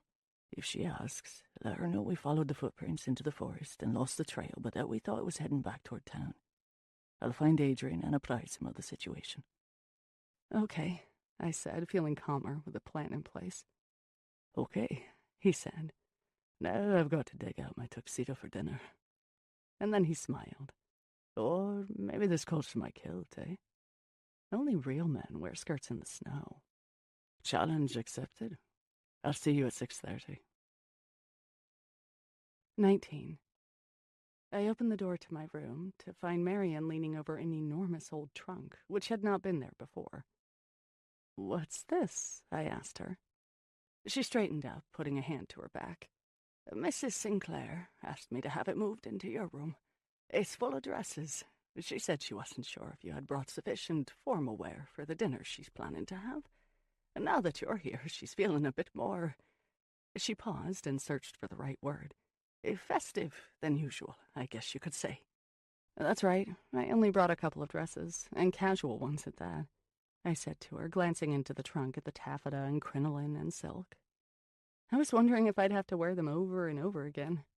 I really don't have the funds to buy any more. Marian smiled. "Well, now you don't have to. There are so many dresses in here, all beautiful. And there's another trunk where this came from as well. Shall I hang these up in the closet for you and press something for dinner tonight?" She fingered the fabrics in the trunk and crinkled her nose. "It looks as though some of these need to be steamed." I glanced at the clock. It was well after noon. Drew and I had been in the woods longer than I realized, and I felt a deep chill. I was craving a long, hot bath and a good book. "Do you have time to tend to these dresses, Marian?" I asked, eyeing the trunk. "Don't you need to get dinner started?" "The soup's on the stove, and the roast is ready to go in the oven," she said, smoothing her apron. "Then, if you don't mind, while you deal with these," I pointed to the trunk, "I'm going to slip down to the library and grab a couple of books. I've been outside all morning and could use a good soak in a hot bath." She nodded. "I'll run it for you," she said. I patted my way through the house to the library, satisfied that I was finally learning my way through this maze. The halls, which had been so off-putting when I first arrived, were now becoming more familiar. But still, they felt empty. There were only 4 of us, along with several servants in this massive house, after all. The chances of seeing someone else at any given time were very slim. That was why, when I got to the library and began nosing around the shelves, I was surprised to hear noises coming from the east salon. Its doors were thrown open and light was streaming from them. I crossed the room, my footsteps muffled by the oriental rugs, and poked my head inside. A man dressed in a dark suit and 2 women in traditional black maids' uniforms were bustling about. One of the women was polishing the woodwork. The other was on a ladder washing the windows. The man was clearing the remnants of that long-ago meal from the table. None of them took any notice of me. I scanned the room and saw brooms and dustpans and all manner of cleaning supplies. I cleared my throat. "Excuse me, what's going on?" They all snapped their heads around to look at me at the same time. The man straightened his jacket and gave me a slight bow of his head. "Hello, miss," he said. "We're straightening the room for tonight's festivities." "Festivities?" "At the lady of the house's request." That was odd. I knew Mrs. Sinclair had kept this room shut off from the rest of the house for years, maybe decades. I wondered what these festivities would entail. I stepped into the room and looked around. It was gleaming with freshness. Now that all the spider webs were brushed away and the dust was swept up, it looked quite beautiful. My gaze shot over to the fireplace, but the wall above it was bare. Did someone take down that ghastly painting? Or had I just imagined the whole thing? I shuddered and realized the cleaning crew was staring at me with expectant eyes. "You're doing a nice job," I said, clearing my throat, not knowing quite what else to say. Finally, I came up with, "Carry on," and backed out of the room. We'd likely be having our drinks in the East Salon before or after dinner, I reasoned, hence the cleaning. At least that horrible painting that had come to life the day before was gone. Back in the library, I was tempted to go to the first edition shelf, but then thought better of it. I was planning to read in the tub, and all I'd need would be to drop a priceless volume into the water. So I moved on to the other shelves on the first floor, noticing that they were set up like a regular bookstore, in sections. I ran a finger along the spines and saw biography, travel, history, the occult. I hurried past that one, and finally came to what I was looking for: fiction. As I studied the spines for titles that interested me, the books themselves seemed to be whispering and cooing, drawing me in. I chose The Hound of the Baskervilles, Wuthering Heights, Rebecca, and a couple of modern-day mysteries that I hadn't yet read. But then I realized that I had chosen only eerie tales. My life itself was eerie enough these days, and I made a point of finding the shell seekers to balance things out. My arms loaded, I headed back out the door, excited to slip into a hot bath and lose myself in a good book. But then I heard it again. The same small sing-songy voice, way off in the distance, as though it was coming from the past. Jack and Jill went up the hill to fetch a pail of water. I snapped my head around to look toward the door of the East Salon, and the image of a blonde girl in a white gown was hovering there, in the air. But then she flickered and faded from view. I stood there frozen in terror. I didn't know if this was a hallucination or one of the ghosts Mrs. Sinclair told me was floating around Havenwood, but at that moment I didn't care. Something inside of me snapped. I found my feet and pounded blindly down the hallway as though the devil himself were chasing me. I had to get out. I threw open the front door and ran outside. No coat, no boots, no gloves. I didn't care. I would have run all the way back to Chicago through the foreboding wilderness rather than go back inside that house of horrors. "Julia." It was Drew, coming around the side of the house. "What are you doing out here?" I didn't stop. I didn't answer him. I hurried down the front steps and into the driveway, oblivious to the cold. "Julia," Drew called again. He reached me in an instant, grabbing me by the arms and turning me around toward him. "What's the matter? Where are you going?" I could barely catch my breath and leaned against him. "I saw something inside the house," I panted. "Come on," he said gently, rubbing my arms. "It must be freezing. Let's get you back inside." I shook my head. "No!" I cried, the image of the little girl floating through my mind. But my words trailed off. Looking into Drew's eyes, seeing his expression of gentle concern, I suddenly felt very silly. And all at once, cold.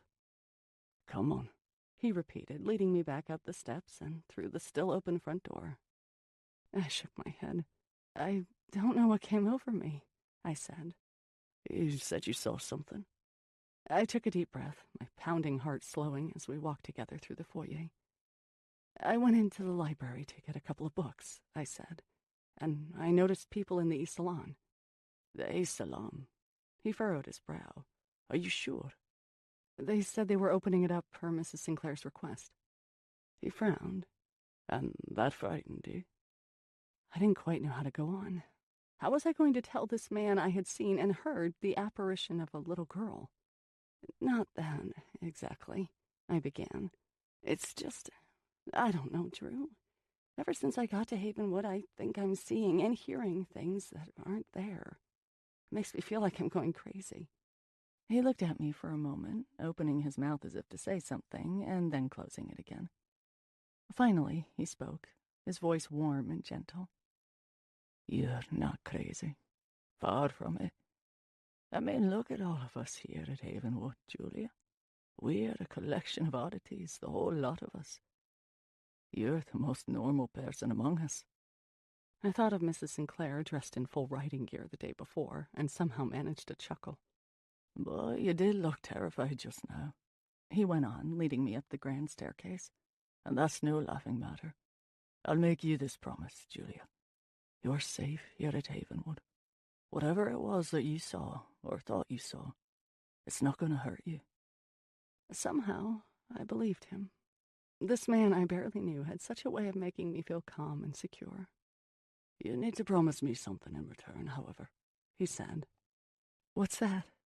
No more running outside into the snow, he said. Seriously, Julia, night is falling. It's going to be below 0 tonight, and you were out there without so much as a coat. What if I hadn't come upon you when I did? I truly didn't know the answer to that. I hadn't been thinking clearly. That was obvious. I wondered what sort of horrible situation I might have gotten myself into out there in the frozen woods, alone. You need to promise me you're not going to do that again, he pressed. Please, Julia. This is why I made sure you knew you could come to the stable at any time. If ever you feel like you have to get out of this house, and believe me, we all feel that way at times, come to the stable. That's your refuge, night or day. Do not attempt to leave the property on your own. It's too dangerous. Can you promise me that? I guess so, I said. If you'd really want to leave Havenwood, he continued, I'll take you wherever you want to go. Agreed? I smiled at him. Agreed. By the time we reached my room on the 3rd floor, I was completely calmed and feeling slightly chagrined. I'm really sorry about this, I said to him as we stood together in the hallway by my door. You must think... My words melted into a sigh. Not at all, he said, giving my arm a squeeze. Are you going to be all right here? I've got some things to attend to before dinner. I'm fine, I said. Thanks for coming to my rescue. Anytime, Julia. Anytime. Back inside my room, I found that Marion had finished with the dresses and gone, somehow leaving a snack of crackers, cheeses, and figs, and a pitcher of water with lemon on the nightstand. Perfect. I hadn't realized it, but I was starving. I nibbled on some cheese and opened the door to the walk-in closet to take a look at the dresses, just the thing to put that embarrassing episode out of my mind. They were hanging in neat rows of teals, purples, blacks, and deep reds, each more beautiful than the last. They were old-fashioned and lovely, like something out of another place and time, which I assumed they were. Some were slim sheaths with plunging necklines and low backs, their fabrics glittering and shimmering. Others were more modest, with full skirts and cap sleeves. Accents of lace and pearls and embroidery adorned them. To me, they looked like something Grace Kelly or Audrey Hepburn would have worn. I had never owned anything like them. I hoped they'd be at least close to my size. I noticed shoes standing beneath the dresses, delicate heels and flats. I slipped my foot into one of them. A perfect fit. On top of the dresser sat a jewelry box that hadn't been there before. It was open, revealing strands of pearls, long silver chains, and dangling earrings. I was excited to play dress-up in these clothes, whomever they had originally belonged to, and glide down the grand staircase to the formal dinner that awaited me in a few hours. It occurred to me that the same thing had been done at Havenwood for more than 100 years, guests dressing for dinner and joining their hosts for drinks in front of the fire. It gave me a sense of timelessness that I couldn't quite define. I was at once in the present and the past, and they were both the same. I wondered if Havenwood had that effect on everyone. I poured myself a glass of water, grabbed the copy of Rebecca, and headed to the bathroom, where I found a steaming hot tub of scented water and several candles flickering here and there. Again, perfect. That Marion really had a knack of knowing just what to do, I thought. Thank you, Marion, I whispered into the air and peeled off my sweater and jeans. Before I slipped into the clawfoot tub, a thought knocked at the corners of my mind, interrupting the serenity of the moment. Our visitor. Had he got what he wanted? Would he be back? I pushed aside the curtains and peeked out the bathroom window. I'm not sure what I was looking for, more footprints in the snow? A man lurking around? But what I saw surprised me. Adrian and Drew were standing with a third man whom I had never seen before. They were looking toward the forest where Drew and I had found the campsite, and Drew was talking to both of them. That was when I saw the third man was carrying a rifle. I watched as he walked off into the woods, and Drew and Adrian went their separate ways, Drew toward the stable and Adrian toward the house. I slipped into the steaming water, wondering what all that was about. 20. The bath was perfect. The spicy scent of the water tickled my nose and filled my lungs with calmness. I breathed in and out, releasing the day's tension with each exhale. Whatever I had seen or hadn't seen in the East Salon faded away. and I would think about our visitor another time. It looked as though Drew and Adrian had it handled, at least for the moment. I tried to put it out of my mind and relax. I opened one of the books and began to read, but I made it through only a couple of chapters before my eyes started feeling heavy. Not wanting to drop the old volume in the water, I set it on the window ledge next to me and lay back, sinking down further.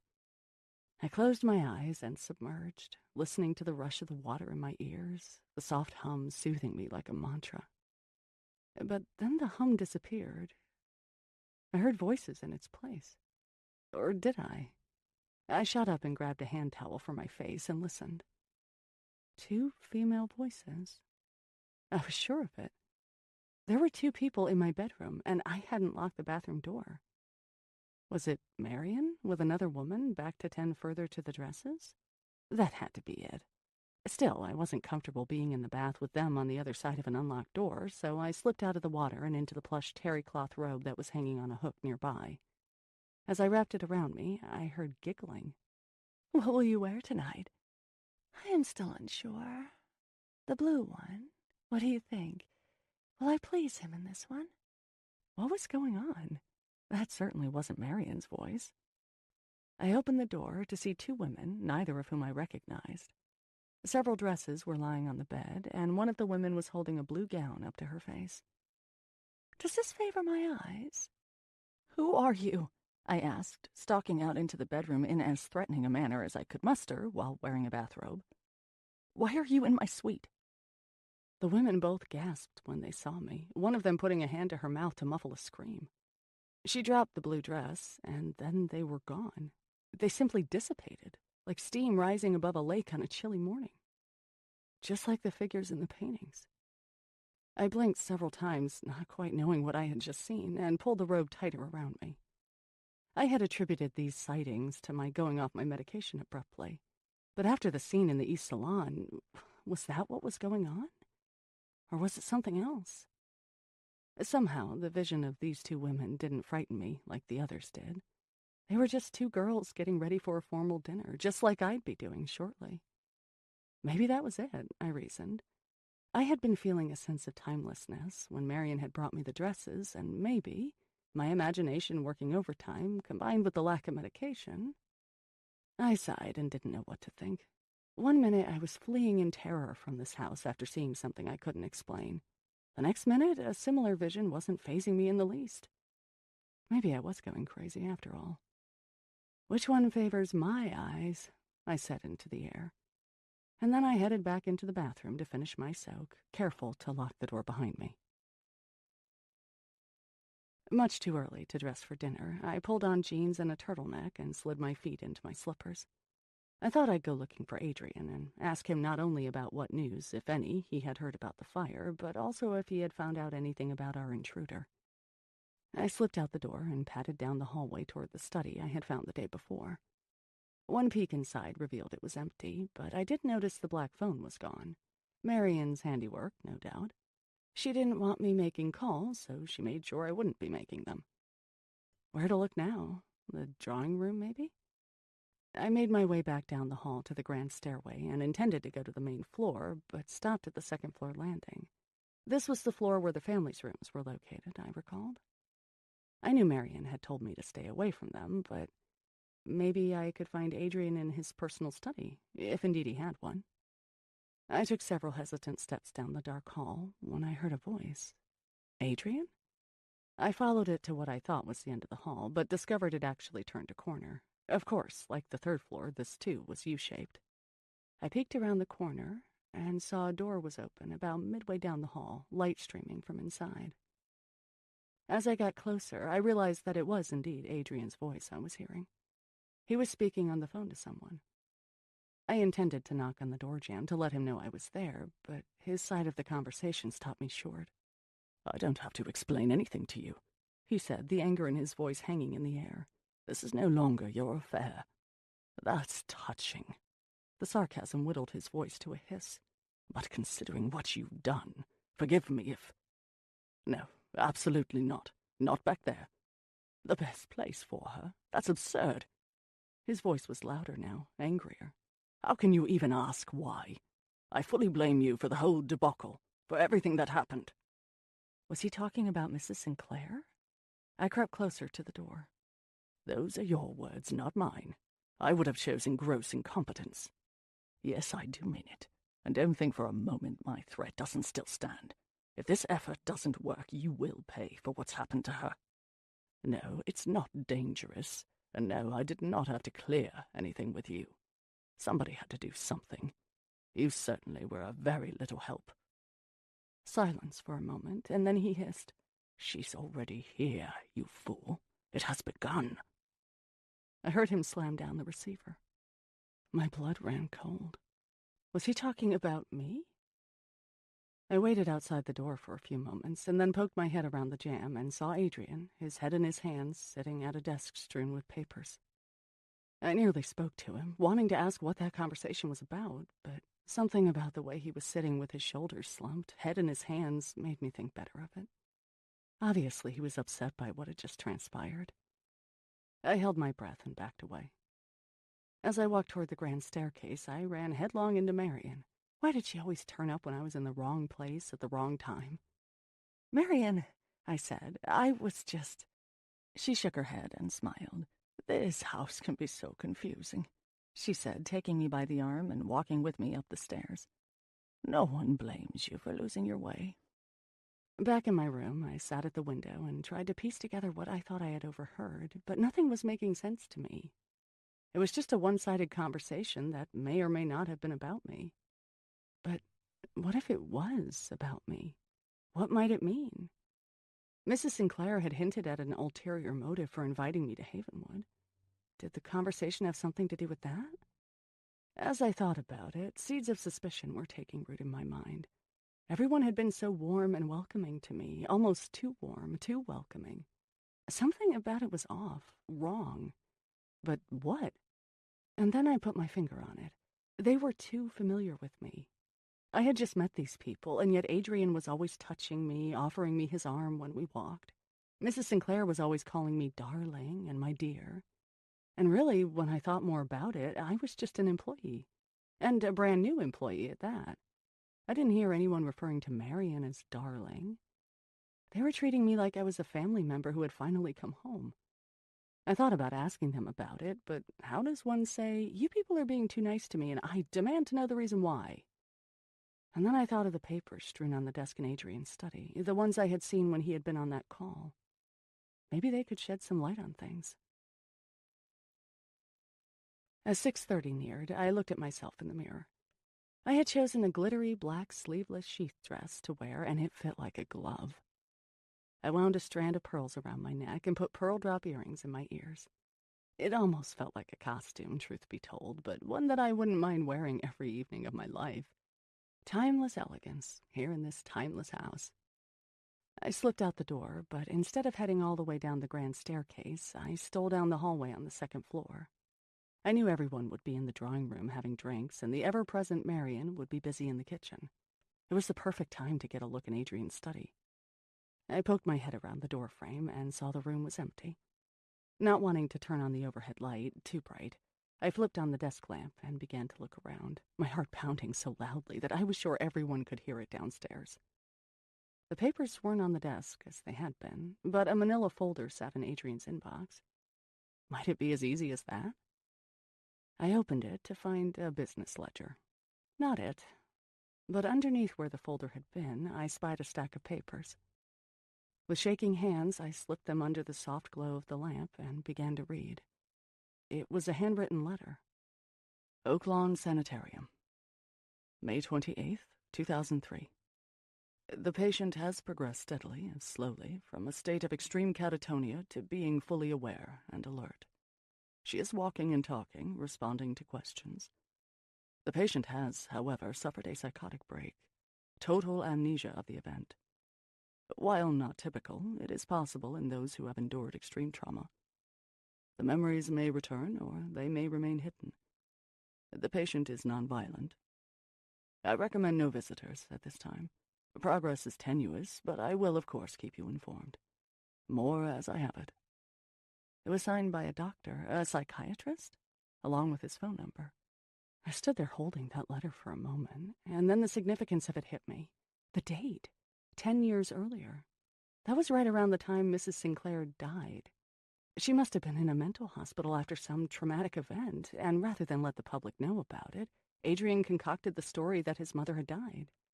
Perhaps the catatonia was so severe he didn't think she'd come out of it. So the person Adrian was talking to earlier was probably her psychiatrist. That was why he got this letter out after all of these years. The phone number. Maybe she had had some sort of relapse? I put the letter back where I had found it and flipped off the light, feeling suddenly ashamed for snooping. Obviously, it wasn't something Mrs. Sinclair intended to have as public knowledge. And considering her rather eccentric behavior, the cowboy getup, her jogging suits, her seeming to have several personalities, and the way Adrian and Drew were so protective of her, it all made a sad sort of sense. This was the reason Adrian wanted a companion for his mother when he was away on business. He was worried about her mental state, and considering this new information, I could understand why. It didn't explain why I was the person he chose for the task, but at least one mystery of Havenwood was solved. As I made my way down the stairs for dinner, I felt a wave of sympathy for Mrs. Sinclair. Catatonia, amnesia, winding up in a mental hospital? Whatever had caused that, it had to be very bad. I vowed then and there to stop asking about it. I didn't need to know any more. If she wanted to tell me about it someday, that was one thing, but I was done pushing. I found Marian waiting for me at the bottom of the stairs. "Mrs. Sinclair is in the drawing room," she said, motioning the way. "Julia," Mrs. Sinclair cooed as I entered the drawing room to find a fire blazing in the fireplace, candles flickering all around the room, and Adrian and Drew standing together at the sidebar. "You are breathtaking." Adrian and Drew turned to me then, each holding a low ball of, I assumed, scotch. Adrian was smiling, while Drew's mouth hung agape as he shook his head. All eyes on me, I felt suddenly shy. "It's amazing what a bath and the right dress can do for a girl," I said, shrugging and moving toward the bar. "My dear," Mrs. Sinclair said, floating toward me in a wispy teal and black gown that looked as if it were made of hundreds of silk handkerchiefs. "You must excuse my absence today. I was feeling rather tired from all of our adventures yesterday. I hope you had something to keep you busy." She looked at Drew with dancing eyes. "I did indeed," I told her. "We went for a lovely walk in the woods." Drew was pouring me a drink, and I whispered to him, not wanting a repeat of the night before, "Light on the gin, please." He nodded slightly, handing me a glass that was mostly tonic and lime, and came out from around the side of the bar. My face broke into a wide grin. He was wearing a kilt with a green, blue, and black print and a sash of the same print over a white shirt, along with knee-high stockings and black shoes. His shoulders looked extraordinarily broad, and his legs incredibly muscled, as though he had spent a lifetime, or several, working outdoors. "Laird Andrew McCullough only breaks out the kilt on special occasions," Mrs. Sinclair said, beaming. She crossed the room and tousled his hair. "I think he should wear it all the time." Adrian poured himself another drink and joined us in the middle of the room. "You two seem to have hit it off in my absence." I couldn't tell if his tone was humorous or not. He was so reserved at all times. He seemed to have an edge to him tonight, I thought, perhaps having to do with that phone call. "Julia here is quite the horsewoman, so I've learned," Drew said, doing his best to deflect the comment. "She has braved the fierce Nellie, and won." Laughter all around. We talked of other things until Marian came to summon us for dinner. Adrian was quick to offer me his arm, which I took somewhat reluctantly. Drew was right behind, escorting Mrs. Sinclair into the dining room. We chatted idly over a dinner of spicy lentil soup, roast beef, asparagus with hollandaise sauce, and a crisp salad. Nobody asked Adrian about his business trip, and I certainly didn't either, considering what had occurred at my Chicago home.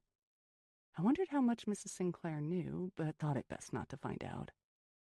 After dinner, Marian led us away from the drawing room and down the hall to what I knew would be the East Salon. We walked through the library in silence, Adrian and Drew exchanging worried glances until we reached the room's doors, which were open. We entered the East Salon to find candles flickering everywhere, a fire blazing in the fireplace, and a bar set up with cognac, B&B, scotch, and other liqueurs I wasn't familiar with. A tray of chocolates sat nearby. The room was in beautiful contrast to how I had seen it before. first in disarray and then in stages of repair. The wood-paneled walls gleamed in the candlelight. A chandelier glittered above the round table. The sofas looked as good as new, and the floors shone with a fresh polish. And yet, the very act of setting foot in this room was making my stomach turn. Maybe it was the otherworldly experience I'd had earlier, but there was a sense of darkness here that made me want to run and hide. "Mother," Adrian said, gazing around the room with a strange look on his face. "I can't believe it. You've opened it up again, without consulting me." "Oh, darling," she said, crossing the room and taking his hands in hers. "I thought it was time, now more than ever." He shook off her embrace and took a few steps forward, anger bubbling up from under his usually reserved facade. "We said this room would never be used again, not until—" "I know, my darling," Mrs. Sinclair said, approaching him slowly, as though she were coming up on a wild animal. "But I realized yesterday that the only way is to open this room up. Now, I thought you were on board with this. You are the one who—" But then everyone stopped talking. The silence hung around us like a tangible thing. I realized the others were staring at me. Drew's mouth was open, his eyes wide. "What?" I said. "The resemblance is amazing," Adrian murmured. "Seeing the two of them together like this, it's really quite something." The painting was hanging back on the wall above the fireplace, where I had seen it before. There it was, in all of its ghastly glory, man with the severed head and all. Mrs. Sinclair glided across the floor and took my hand. "Julia, darling," she cooed, "when you came to us, Adrian said he thought you bore a passing resemblance to one of Havenwood's most famous visitors." She gestured at the painting. "I wanted to come in here to see for myself." "Who is she?" I wanted to know, staring at my mirror image. "She is Seraphina, my dear." "Seraphina?" I parroted. "From your novel?" "Not quite," she said. "I patterned my character after her. This is the real Seraphina, the most gifted and famous medium of the spiritualist age." I thought of the book I had found in the library. "The woman to whom Dickens gave the copy of A Christmas Carol?" "The same," she said. "That's why I thought it so remarkable that of all the books in the library, that's the one you were drawn to." She pointed up at the painting. "If you look closer, you'll recognize him. Second chap from the right." I walked a few more steps into the room and squinted up at the painting. It did look like the photographs I had seen of Dickens. "So this is Christmas time, 1867, here at Havenwood?" "It is indeed," Mrs. Sinclair said. "He came all the way from the East Coast just to see her." But I was having trouble formulating my thoughts. I wasn't familiar with the real Seraphina. I had no idea there was a real Seraphina until just now. But I certainly knew the novel of the same name written by Amaris Sinclair. It was about a psychic medium who opens the wrong door to the spirit world, a door she can never close again. It was a dark tale of possession and murder and sorrow, and it had always reminded me of a variation on the theme of Pandora's box. I wondered if that same kind of evil in the novel was let loose here, at Havenwood, in this room, by the real Seraphina. Was that what inspired Mrs. Sinclair to write her most famous book? Was that what I was feeling when I stepped through the door? As I looked at my twin hanging above the fireplace, a cloak of fear wrapped itself around me, making my skin tingle. I can't explain exactly why. What is so frightening about resembling a woman in a painting, after all? It's an oddity, a curiosity, not a nightmare.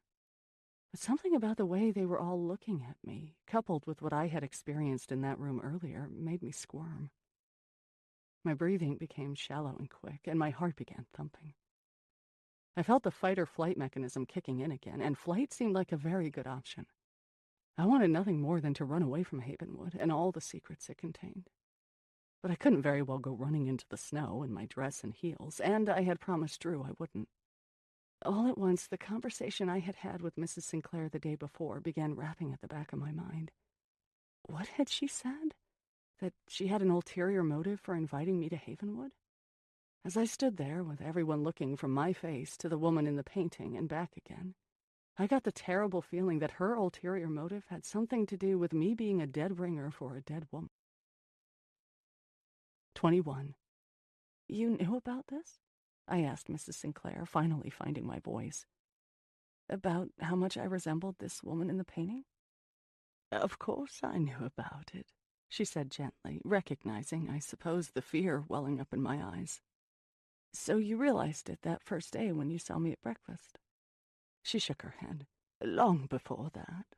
The news reports on television, dear. Adrian spotted the resemblance right away. I felt a chill, from the inside out. I thought back to the day Adrian appeared on my doorstep. Was this, finally, the reason they had sought me out? This resemblance was the ulterior motive? Amara Sinclair sighed, crossing the room to take a seat on one of the sofas. I knew this was all going to come out, she said, shaking her head. But I didn't think it would happen so quickly. That same cold breeze whooshed around me, and then it was gone. So you saw me on the news and realized I looked like this lady in the painting, Serafina, and that's why you asked me to come here?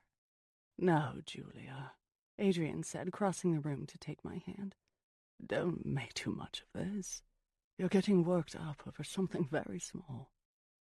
I could feel the calmness he was trying to exude, and when I thought about it rationally, what he said made sense. It's just a resemblance to somebody who lived and died more than 100 years ago, I said, looking from one to the other of them. I wasn't sure whom I was trying to convince. It doesn't mean anything more than that. It's just an odd coincidence that doesn't have anything to do with me. Mrs. Sinclair smiled. Oh, but it does, my dear, she said.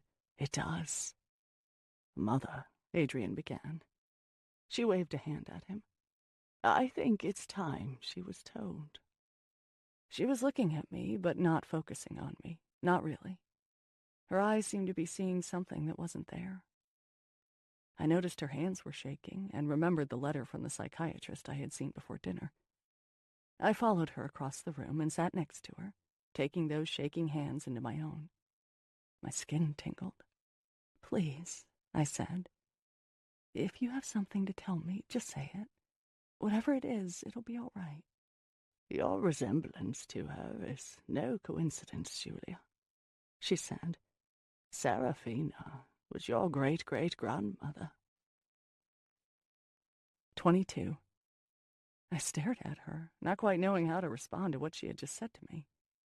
Was this an after effect of her illness? Was she psychotic? Or was she simply creating fiction, as she had done so often over the years in her novels? I squeezed her hands. Mrs. Sinclair, I'm sorry to tell you that you're mistaken, I said as gently as I could. There may be quite a resemblance, but that's as far as it goes. This woman was not related to me. Oh, but she was. She nodded. On your mother's side. My mind raced back to what I knew about my family history. I'm sorry, but that's just not right. I hate to disappoint you, but my grandmother was born in a small town in Wisconsin. Her parents were Scandinavian immigrants, like most of the people in that area. Her grandmother wasn't a famous medium, and she certainly wasn't named Serafina. Believe me, I would have heard about that. I chuckled, looking at each of them in turn. None of them chuckled along with me.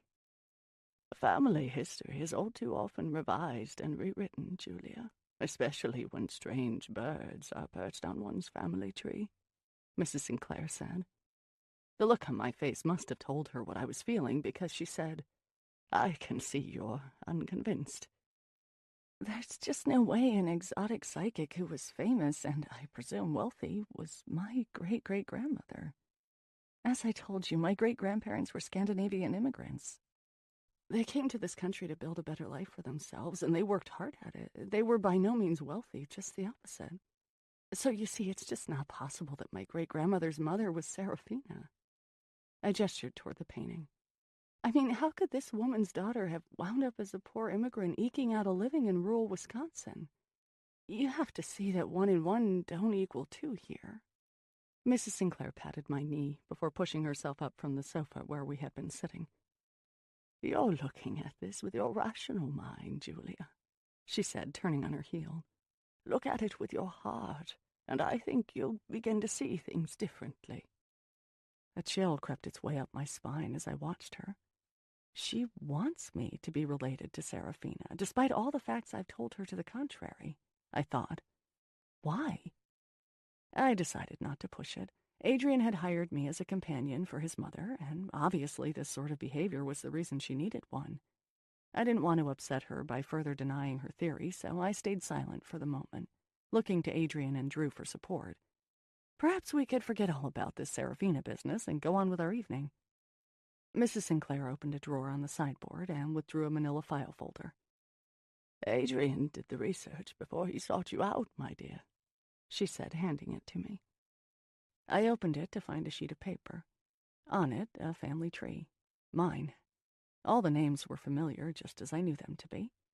My name, my mother's, my grandmother's. My eyes stung with the memories of those incredibly strong and loving women, now all gone. Had any of them been alive, I would have retreated to the safety of their embrace after the whole business with Jeremy came to light. I wouldn't be here right now at Havenwood. I stared at the tree for a moment, and then looked back at Mrs. Sinclair, confused as to what she was trying to prove by showing this to me. "This says Yuli Herala was my great-great-grandmother, just like I told you," I said, putting the sheet on the table and pointing to her name. "See, it's right there. I was named after her." Mrs. Sinclair nodded. "Exactly my point, dear. Yuli Herala was Serafina's real name." I blinked at her several times. "How do you know that?" "It is a historical fact." "Don't think for a moment that I believe any of what you say is true," I said, the words catching in the air by a tendril of doubt. "But just for the sake of argument, let's say you're right. Serafina was my great-great-grandmother. How in the world would her descendants wind up in northern Wisconsin, scraping by on farms or working in the mines?" "I don't know what happened to Serafina after she left this house. She was lost to history. But I can tell you what happened to her on that last terrible night must have frightened her deeply. Deeply enough to cause her to give up her career and drop out of sight and disappear." She gave me a wry look. "I know exactly what that feels like, and I dare say you do too." I sighed. She did have a point about that. "And if she wanted to disappear, to get away from the fame and celebrity that surrounded her, what better place to run to than a rural community populated by those who knew absolutely nothing about her whole life?" I slumped into an armchair. She was describing exactly the same reason I had come to Havenwood. Still, it seemed as though she had a lot invested in me being this Serafina's descendant. It was the very reason she had brought me here. Whether I believed it or not, it occurred to me at that moment that I might do well to play along. My old life was gone. This was my reality now. What might she do if she realized she was wrong, that I wasn't Serafina's descendant? The psychiatrist's letter flashed into my mind. The patient is non-violent.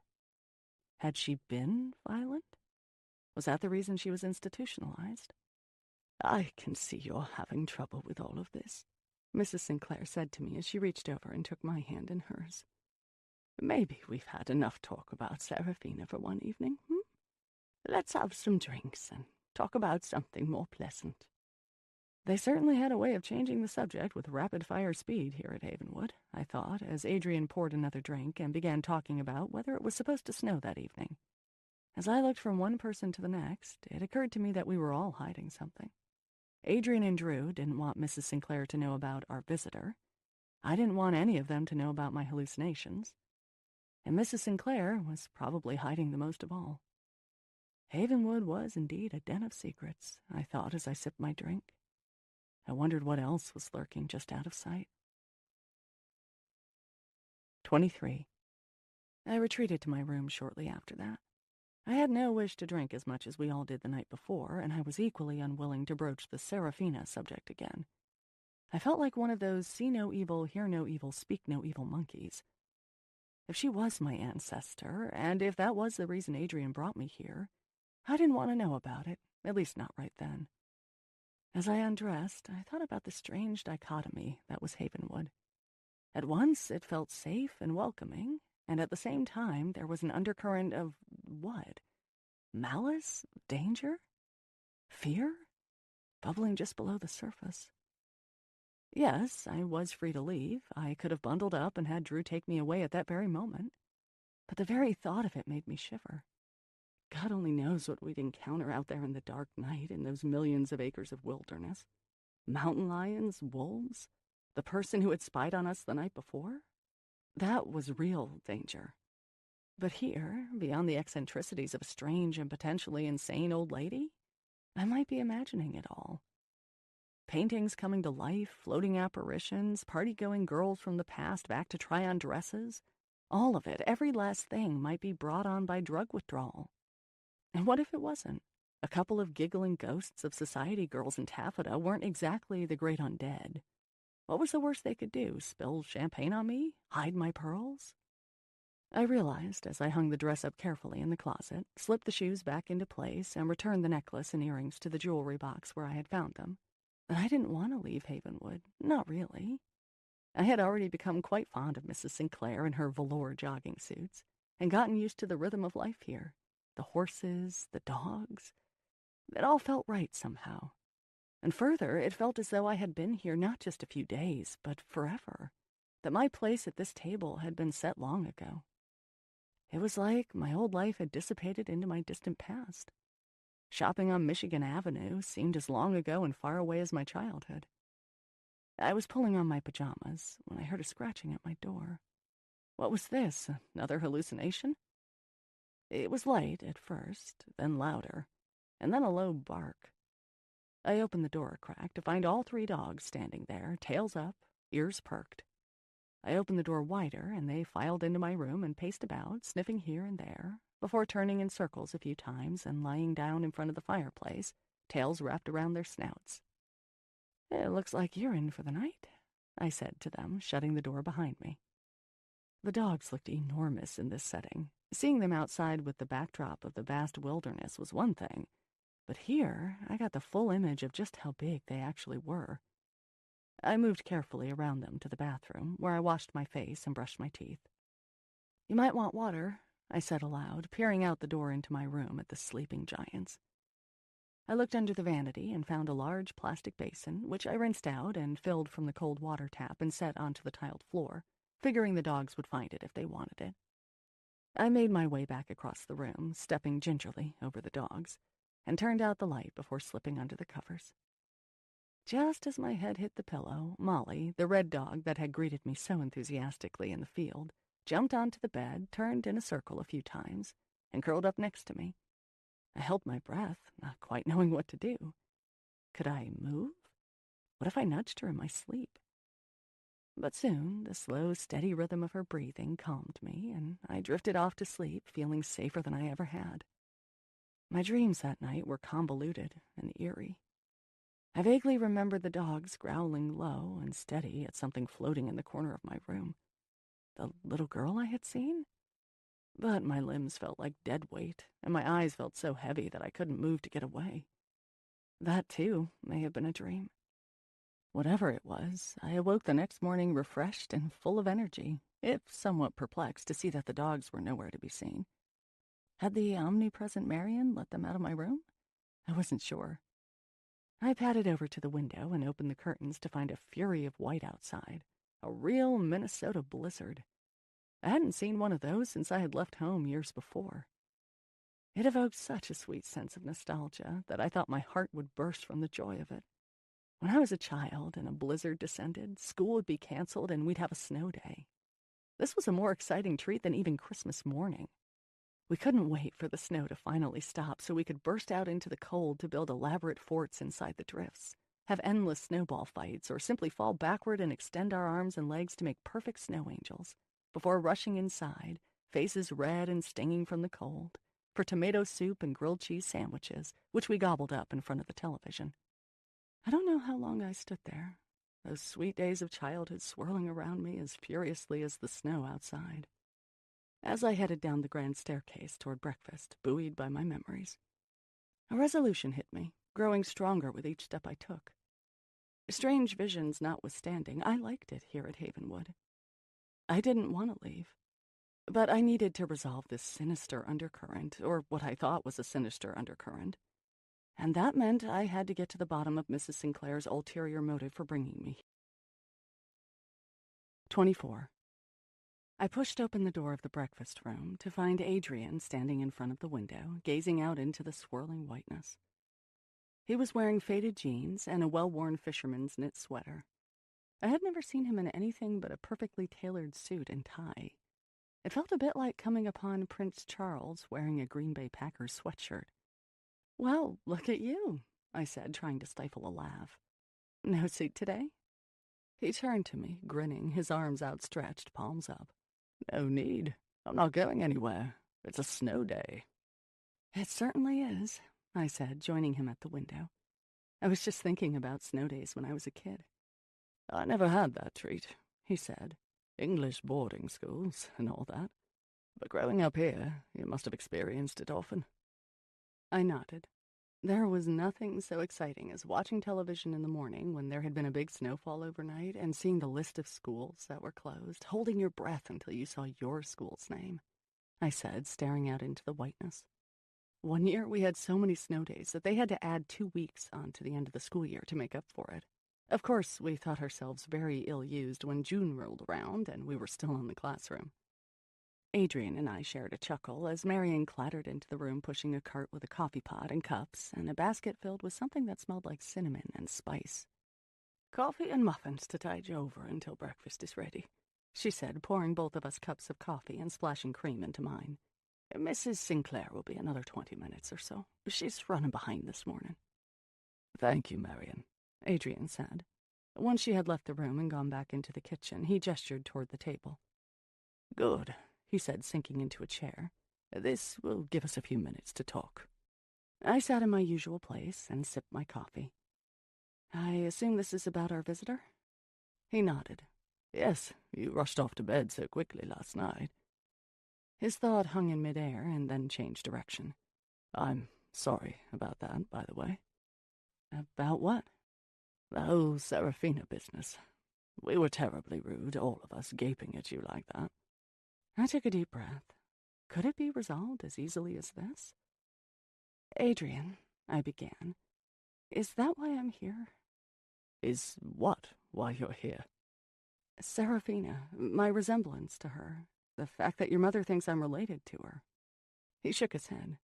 "Certainly not." "But your mother said—" He reached across the table and put his hand over mine and spoke gently.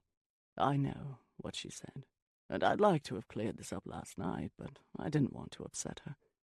Whatever my mother has cooked up in her own mind, the only motive, ulterior or otherwise, was finding a suitable companion she wouldn't throw out into the street the minute I left the house." I nodded, unconvinced. "But the family tree—" He held my gaze for a moment, and I got the feeling he understood I wasn't going to let this go so easily. "Listen to me, Julia. I'll admit that when I saw you on the news, you looked familiar to me. Remember, none of us had been in that room for years and years." That hadn't occurred to me. The East Salon had been shut up tight. He was telling the truth.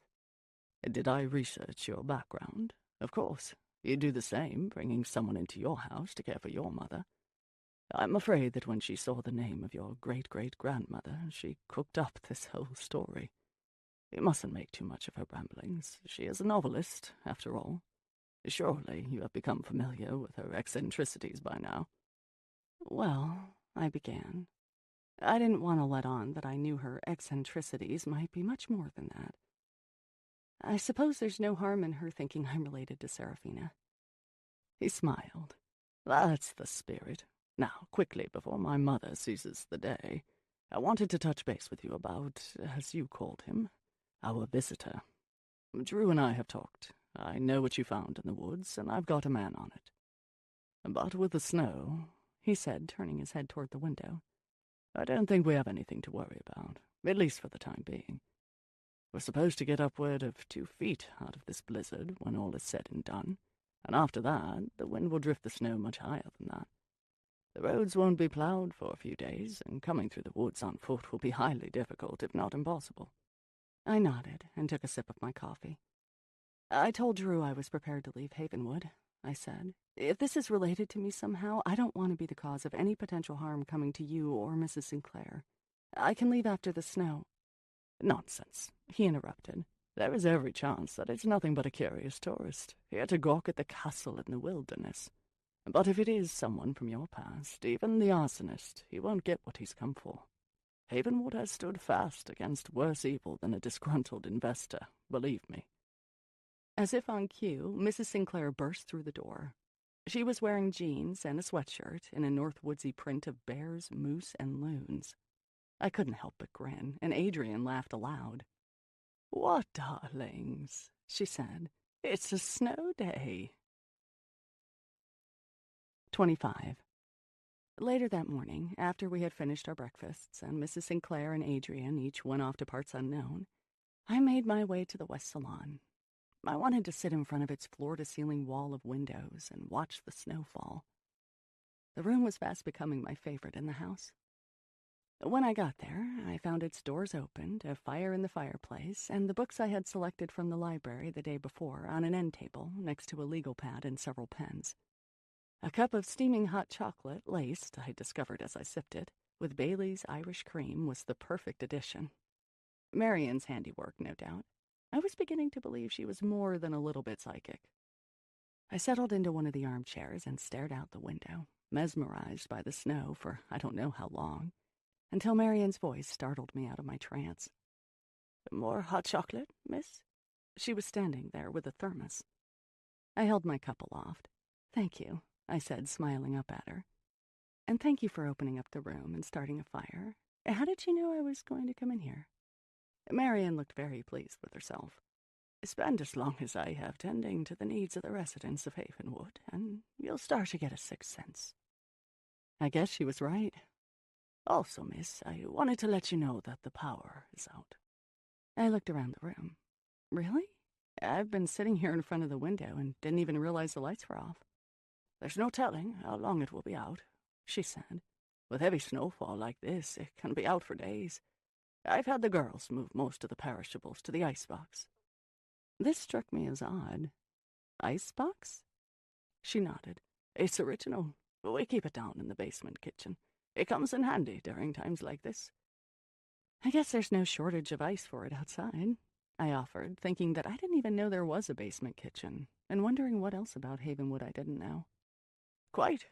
I know you're not in the habit of venturing into the kitchen yourself, but I just thought I'd mention that it's best not to open the refrigerator until the power comes back on.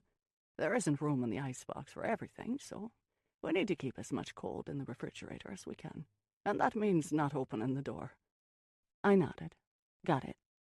"And," she continued, gesturing to a small kerosene lantern on one of the tables, "you'll want to use that to get around the house, especially as night falls.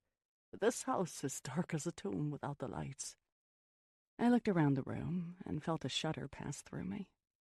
I had no desire to be wandering the corridors in the inky blackness of an almost 200-year-old house. "Of course we have flashlights, but it's best not to waste the battery power if we can help it," she said, smoothing her apron. "Do you need anything else?" "I don't think so." I smiled at her. "Thank you, Marian." She turned and walked to the door, stopping just before she went through it. "Will you be staying in the West Salon today?" she asked me. "I think so," I said. "Then I'll bring your lunch to you here," she told me. "Mrs. Sinclair likes to stay in her suite when the power's out." She gazed about the room. "This salon is so bright and cheery. It's a good place for you to be on a day like this." With that, she disappeared into the dark hallway. I curled my legs under me and covered my lap with an afghan that had been slung over the back of the chair. I opened my book to the passage where I had left off. I had a fire in the fireplace, plenty of light to read by, and a freshly refilled cup of Bailey's and hot chocolate. What did it matter to me if the power was out? I had everything I needed right there. I read for a while, but my eyes kept turning to the pad of paper on the end table. I hadn't written in so long, but maybe I would find inspiration here. Another thought hit me then. I realized I hadn't done a whole lot of thinking about my future. I had left my past behind and was here at Havenwood for the time being, but I really didn't know how long I wanted to stay, or how long I'd be welcome to stay. and I had no idea what I'd do when I left. Adrian had promised to give me a fresh start with a new identity, and fortuitously enough, the fire had ensured that nobody would come looking for me once I left Havenwood for good. But there was still the matter of making a living. I'd have to earn my keep, new identity or not. The last job I'd had was at Jeremy's firm, and I wasn't exactly going to be touting that on a resume. But I had enjoyed modest success with the one novel I wrote way back when. Maybe I could catch lightning in a bottle a second time, under a different name, of course. I closed the book I was reading and picked up the legal pad and pen. But what would I write about? I started jotting down notes of things that had happened to me or struck me since I came to Havenwood in an effort to crystallize my thoughts into possible plot lines or themes. Aging novelist, haunted mansion, dark hallways, paintings come to life, dog protectors, horseback rides through the wilderness. But one subject kept coming up over and over again. Serafina. I couldn't deny that I was fascinated by my resemblance to the woman in the painting, to Serafina, the greatest psychic medium who ever lived. I had denied it so vehemently, but the possibility of it kept floating through my mind. Was she really my great-great-grandmother? Could it be? I wrote until Marion materialized with lunch, split pea soup with ham and crusty bread, which I devoured. After that, I made several false starts trying to get interested in my book again, but I could not stop thinking about the previous night's oddity. I closed the book and set it on my lap, staring outside at the snow, which was whipping sideways in the stiff wind. Everyone had made so much of the resemblance between Serafina and me the night before. Why was Mrs. Sinclair so fixated on that? The fact that Adrian had tried so clumsily to convince me it was nothing told me it was something. As I sat there, mesmerized by the snowflakes that were darting through the air like millions of tiny beings, I let my imagination soar with them this way and that. Whether she was related to me or not, Serafina had been a visitor in this house more than a century earlier. Maybe, somewhere in her story, I could find a tale that I'd like to tell the world. Maybe she'd be my inspiration, just like she was an inspiration for Mrs. Sinclair. And there was only one place in the house where I could find out more about her. So I gathered up my books and pad of paper, lit the kerosene lantern with the matches Marion had left beside it, and set off for the library to do a little sleuthing. Despite the soft glow of the lantern, the corridors were as dark as night, and as I walked, the sound of my footsteps echoed, bouncing off the walls and ceiling. It was a strange sensation, being plunged into such darkness when I knew it wasn't much past 1 o'clock. But with the snow blocking out the sun and the construction of the hallways themselves as internal corridors with rooms on either side and windows only on each end, it made for an almost total blackout. Marion was right. I had no desire to find myself here with no light to guide my way. I was very glad that I'd had several days to familiarize myself with Havenwood's layout. But even as it was, I inched my way down the corridors and through the salons and finally found myself on the opposite side of the house, grateful I hadn't run into any otherworldly denizens. I pushed open the library doors, and after a futile attempt to switch on the lights, I rolled my eyes at myself. I stepped into the room. Even though I had just come from a dim hallway, it took a few moments for my eyes to adjust to the darkness there. It was as though the books themselves were soaking up even the faint light coming through the stained glass windows. I tried not to look into the blackness, and instead focused on the light coming from my lantern, but every so often the corners of my eyes would catch a figure, nothing more ominous than a chair here and a table there. But in that darkness, it seemed to be a creature, crouching and ready to strike. I began to wonder if I shouldn't just come back when the lights were on, but then thought better of it. "You're here," I said aloud, my voice reverberating through the cavernous room. "You might as well get what you came for." So I began to search the shelves, holding the lantern in front of me to illuminate the spines of the books. I saw biographies, history books, classics from literature, my hallowed first edition shelf, travel stories, fairy tales, political tomes, and much, much more before I finally found the section I was seeking, the occult. I had seen it when I had been in the library before and quickly passed by it, but if this library contained any books about Serafina, I knew this was where they would reside. As I ran my finger from spine to spine, Words like spells and magic and tarot and spiritualism seemed to illuminate themselves and hover just above the spines. And more than that, they seemed to be whispering, hissing, even floating on the air around me. I could faintly hear them beckoning me to choose them, to pull their books off the shelf and open the pages. And then I saw what I had come for. Seraphina, the most famous psychic medium of the spiritualist age. I intended to simply take the book, leave the library, and find my way back to the West Salon's brightness, but I just couldn't wait to see what it contained. I slid the slim volume off the shelf and sat down at the table nearest the door, set my lantern on the table, and opened the book. On the very first page, I found a photograph of a woman in a long, dark dress, sitting in an ornately carved chair next to a fireplace in what looked to be a fancy drawing room. I took a quick breath in when I realized that the painting I had seen of Seraphina didn't do her, or my resemblance to her, justice.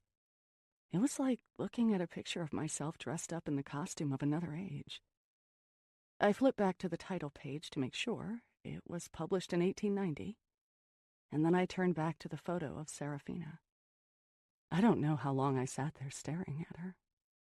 It was as though she had reached out of the page and pulled me in. I found myself imagining all sorts of things. I thought about the room where she was sitting. What color were the walls?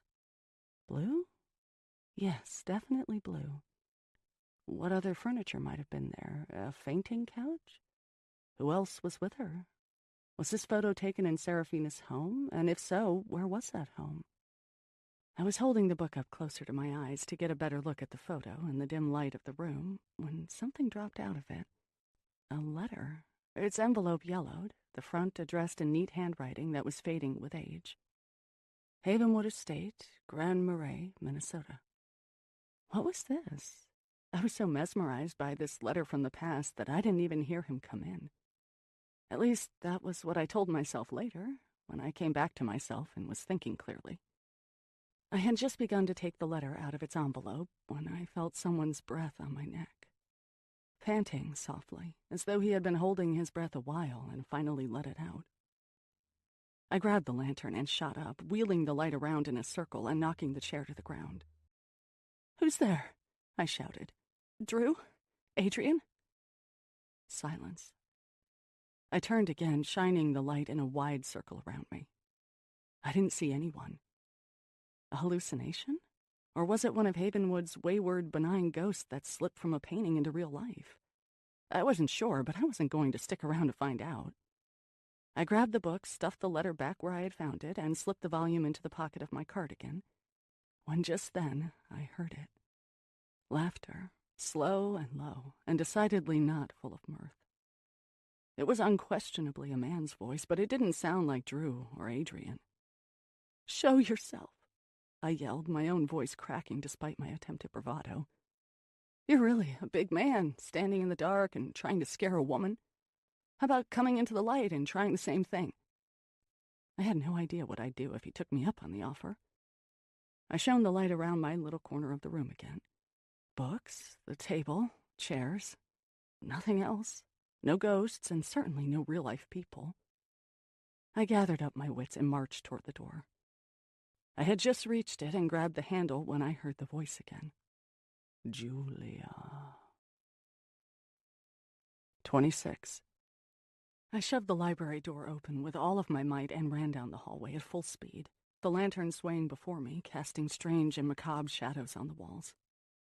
I didn't stop running until I heard a familiar voice. "Julia?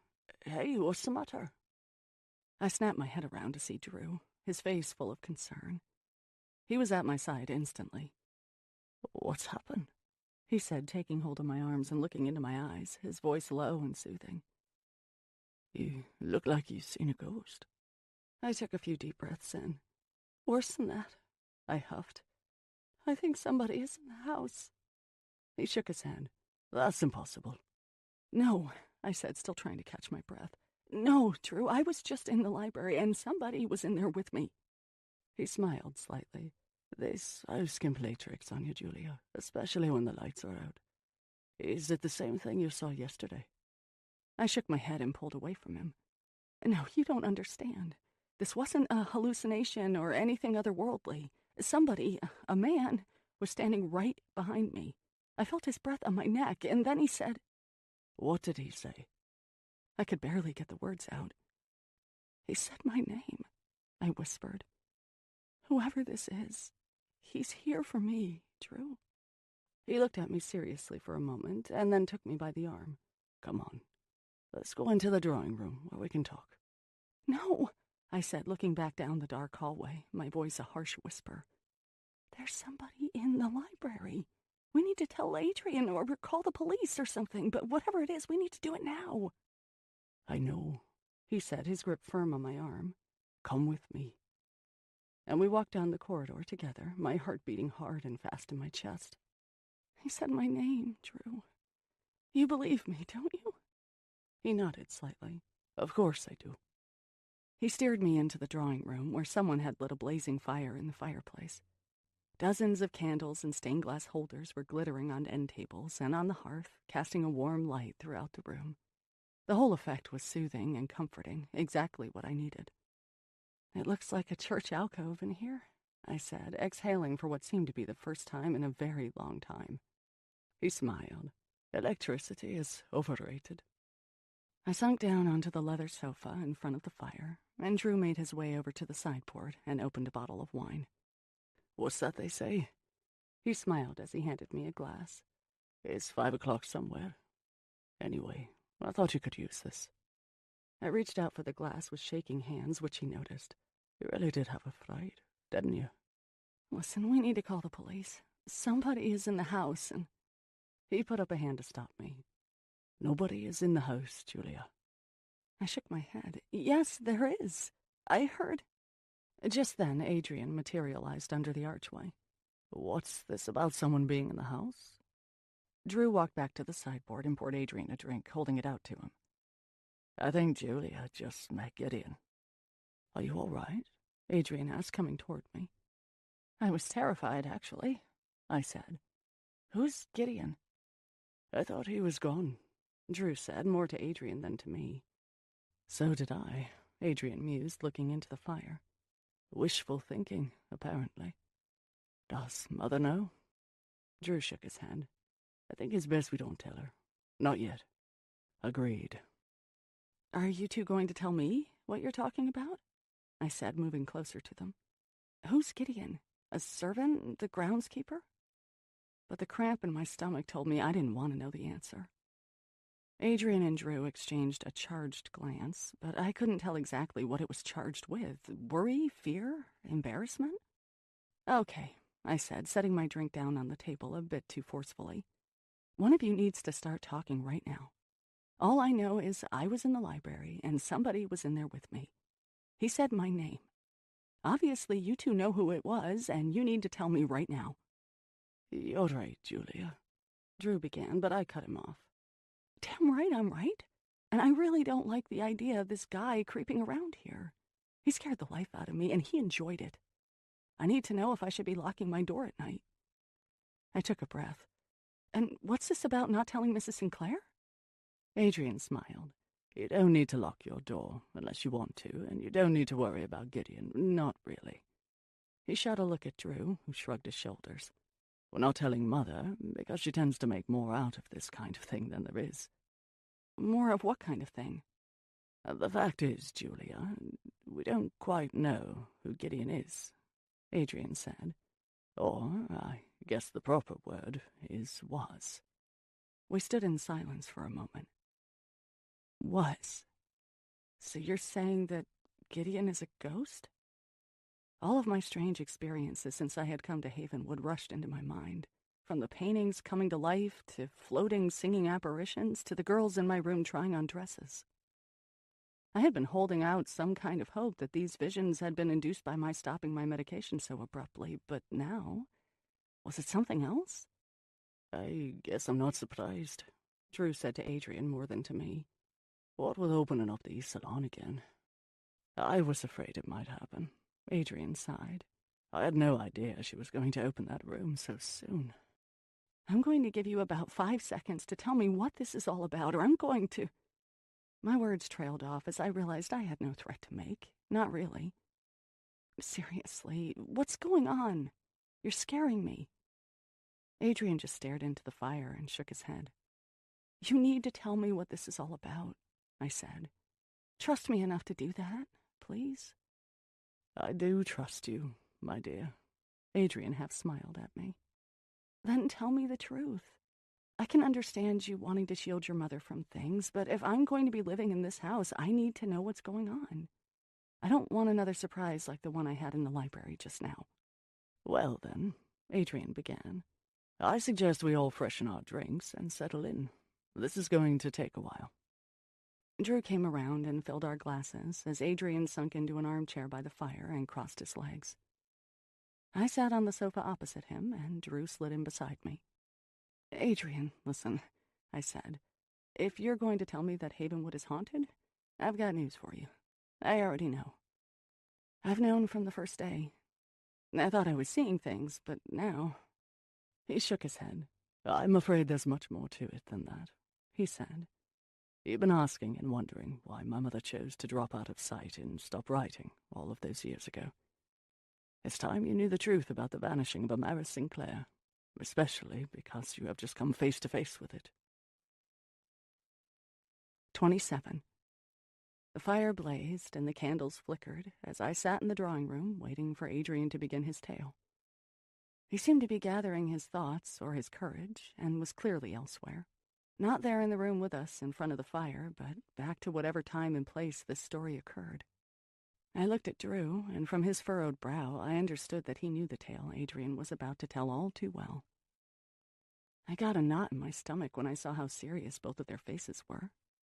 This was the reason Mrs. Sinclair had ended up in that psychiatric hospital. I could feel it. Suddenly, I wanted to stop what I had started. Listen, I said, breaking the silence and surprising Adrian out of whatever thoughts he had retreated into. I know I was the one insisting I be told what's going on here at Havenwood, but from the looks of both of you right now, I'm not sure I want to know. We sat in silence for a moment. I had the distinct feeling that I had stirred up a hornet's nest and wanted very much to calm it back down. If this is Mrs. Sinclair's story, maybe she should be the one who tells it to me, I offered. I didn't want to admit to knowing at least part of the story already. I suppose, Adrian said, that with any good story, it's best to start at the very beginning. He smiled and raised his glass. My mother bought Havenwood when I was no more than a boy. She had been here as a child and had fallen in love with the place, especially the library. I nodded. I know that. She told me. So you must also know the house's history. I do. Built by Andrew McCullough in the 1800s, patterned after his family home in Scotland. Very good. And you've heard Andrew's strange tale? He eyed Drew. About the Wendigo? Yes, she told me about it. At the mention of this, I could see a shudder pass through Drew. Well, my dear, this house has a history of strange things happening within it, starting with old Andrew, but not ending there, I'm afraid. You know he was a patron of the arts, and invited musicians and writers and painters and dancers and all manner of artistic types here to this house, in the middle of the wilderness. And they came. Drew took up the tale at this point, leaning in toward me. But one visitor stood out in Andrew's mind, above all the others. Serafina. I fingered the slim volume about her life in my sweater pocket. Why did all roads seem to lead back to her? What was it about her that intrigued him so? I wanted to know. Well, she was beautiful and mysterious, and Andrew was never one to let a pretty woman go unnoticed. Drew smiled at me. At least that's what family lore tells us. But more than her looks, Andrew was obsessed with her gift. The psychic medium business, I said. He nodded. You must remember, Julia, this was the height of the spiritualist age in this country. You couldn't walk down the street, any street in any big city, and not see the signs for psychic tea rooms and seances and mediums. It became an obsession for the wealthy, he continued. The poor and working classes had much to occupy their daily lives, making a living and putting food on the table, just simply surviving in a harsh world.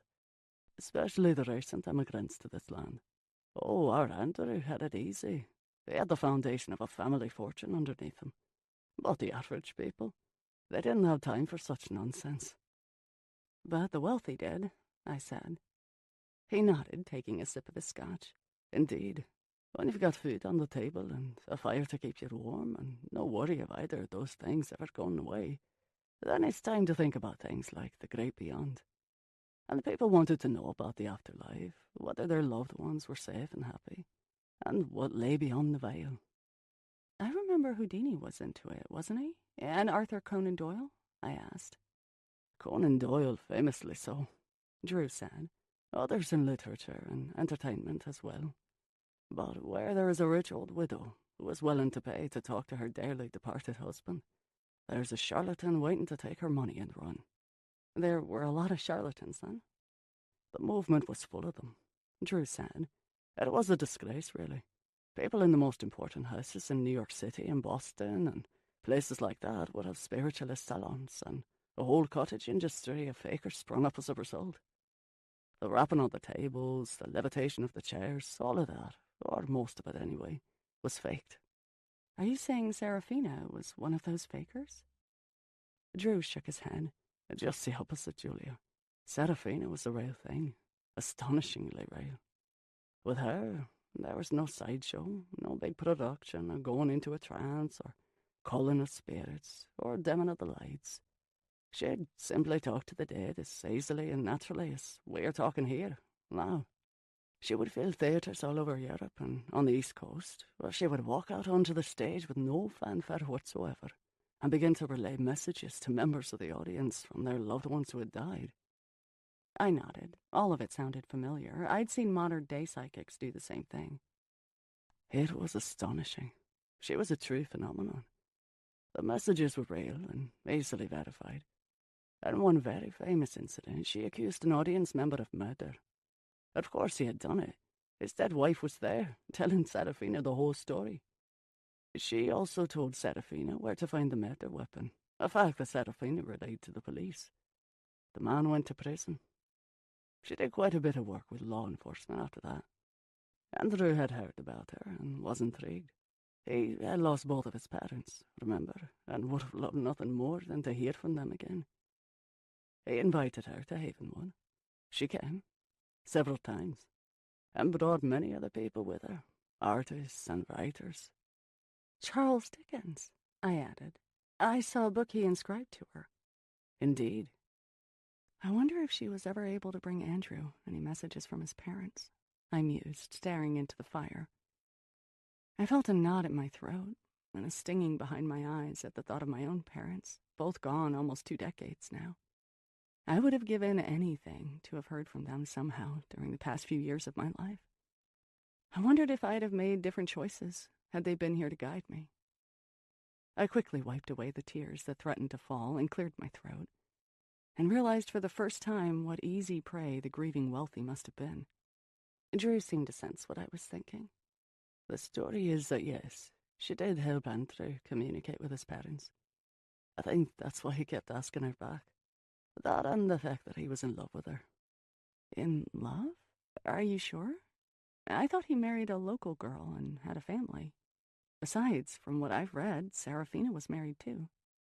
Love doesn't always follow the rules, Julia, Drew said, smiling rather sadly, I thought.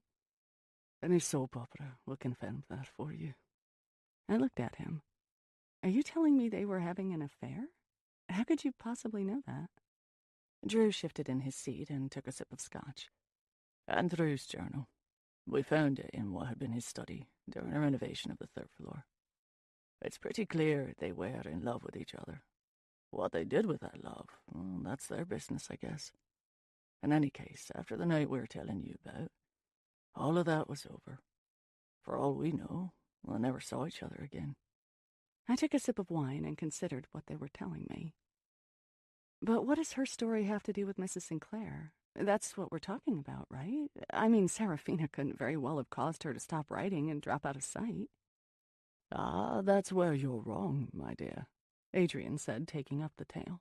Serafina's story and my mother's are completely intertwined. As Drew said, Serafina had no trouble talking to the dead. As I understood it, she had had the gift since childhood. But this particular night in the East Salon at Havenwood was different. Several people sat around the table, all of whom were looking for messages from their dearly departed. But Seraphina couldn't hear anything. No voices, no messages of any kind. Only an eerie silence, an emptiness. She couldn't figure it out. She knew full well the people around this table had lost loved ones, but no matter what she tried, she could not conjure up any sort of communication from beyond the veil, so to speak. I was confused. That doesn't sound so dire, I said. So she couldn't talk to the dead that night. So what? Adrian took a sip of his scotch. Have you ever heard of something called the Devil's Toy Box, my dear? I hadn't. I shook my head. Doesn't ring a bell. I'm very glad it doesn't. It's not something anyone should play around with.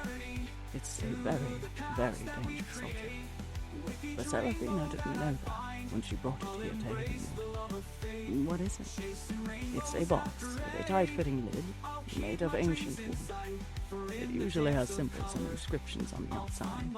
The inside is covered with mirrors. What is it for? It's for trapping spirits, my dear. At this, Drew pushed himself up from the sofa and made his way to the sideboard. I think this calls for a refill, don't you, Adrian? He poured scotch into his own glass and Adrian's and crossed the room with the wine bottle for me. Thanks, I said to him, catching his eye. I didn't know if all this talk of spirits was something he believed in or disdained, but I couldn't tell from his expression. The conversation was definitely veering off into the absurd. This box sounds like some sort of parlor trick, I said, sipping my wine. I thought you said Seraphina didn't need any of those kinds of things. She didn't, at least not until this particular night, Adrian said, and the Devil's Toy Box is all too real. It's no trick. But the tragedy of the whole story is Seraphina didn't know what it was, not really. She had no idea what she was doing when she opened that box. I firmly believe she'd have never opened it had she known. So, what happened exactly? It was during this particular séance in the East Salon, the one in which Seraphina was having trouble communicating with the other side. As the story goes, she was getting frustrated and angry. She didn't want to disappoint the people who had come all this way to see her and communicate with their departed loved ones, but she wasn't getting any sort of messages at all. So she thought she'd try something she had never tried before. Her husband had been traveling in the Far East and had brought back a small box covered with strange symbols. The Devil's Toy Box? Yes. A shaman of sorts sold it to him, and he took a liking to it, thinking it might be useful to his wife in her stage act. So he brought it home and gave it to her. She put it in her bag and didn't think much more about it until that particular night here at Havenwood. That night, in an effort to jump-start things, she lit a few candles and then remembered the box and thought she'd put it on the table and open it to see if that might not coax a few spirits out of wherever they were hiding. She thought she'd put a candle inside and the mirrors reflecting it would cast an interesting glow. She had no idea. So she opened the box? She opened the box. Adrian and Drew shared a look. I know this is going to sound fantastic, Adrian said, a sheepish expression on his face. And to tell you the truth, I wouldn't have believed it myself if not for what happened later. But when Seraphina opened that box, she unleashed something monstrous and strange. Not the spirit of someone who had died, but something else. Something evil and dark that was better left hidden and alone. One man attending the séance that night died. It might have been a heart attack, but others who were there reported that it was like someone was choking the life out of him. People were scratched and beaten. It was a hellish scene. So you're telling me that something was trapped in the box, Seraphina opened it, and whatever it was got out? That's exactly what we're telling you, Adrian said. Was Andrew there? I asked. He was indeed there, Drew said. It terrified him. What happened after that? I wanted to know. Seraphina left Havenwood and never came back. Nobody knows where she went or whatever became of her. She never held another séance that we know of, and she never appeared on the stage again. It was as though she fell off the face of the earth. and Andrew never held another seance or had anything to do with spiritualism ever again. But what happened after that? It's not like Havenwood is some sort of house of horrors. I mean, a few ghosts here and there, sure. What 100-year-old house doesn't have them? But there's nothing evil here. Not really. Adrian stiffened. I'm afraid there is. And you came upon it tonight, my dear. I looked from Adrian's face to Drew's and back again. Their whole story sounded preposterous, and yet their expressions were deadly serious. Gideon? I asked. Indeed, Adrian said. I wasn't quite sure what to make of this tale, but the mention of Gideon made my stomach turn. My heart began to pound. Are you all right? Drew asked. I am, I said, rubbing my temples. I'm just not feeling all that great right now. Drew and Adrian exchanged a worried look. Maybe that's enough talk about this for one day, Adrian said. No, I said. You said this thing was evil. What is it? We're not sure what he is, Julia, Adrian admitted.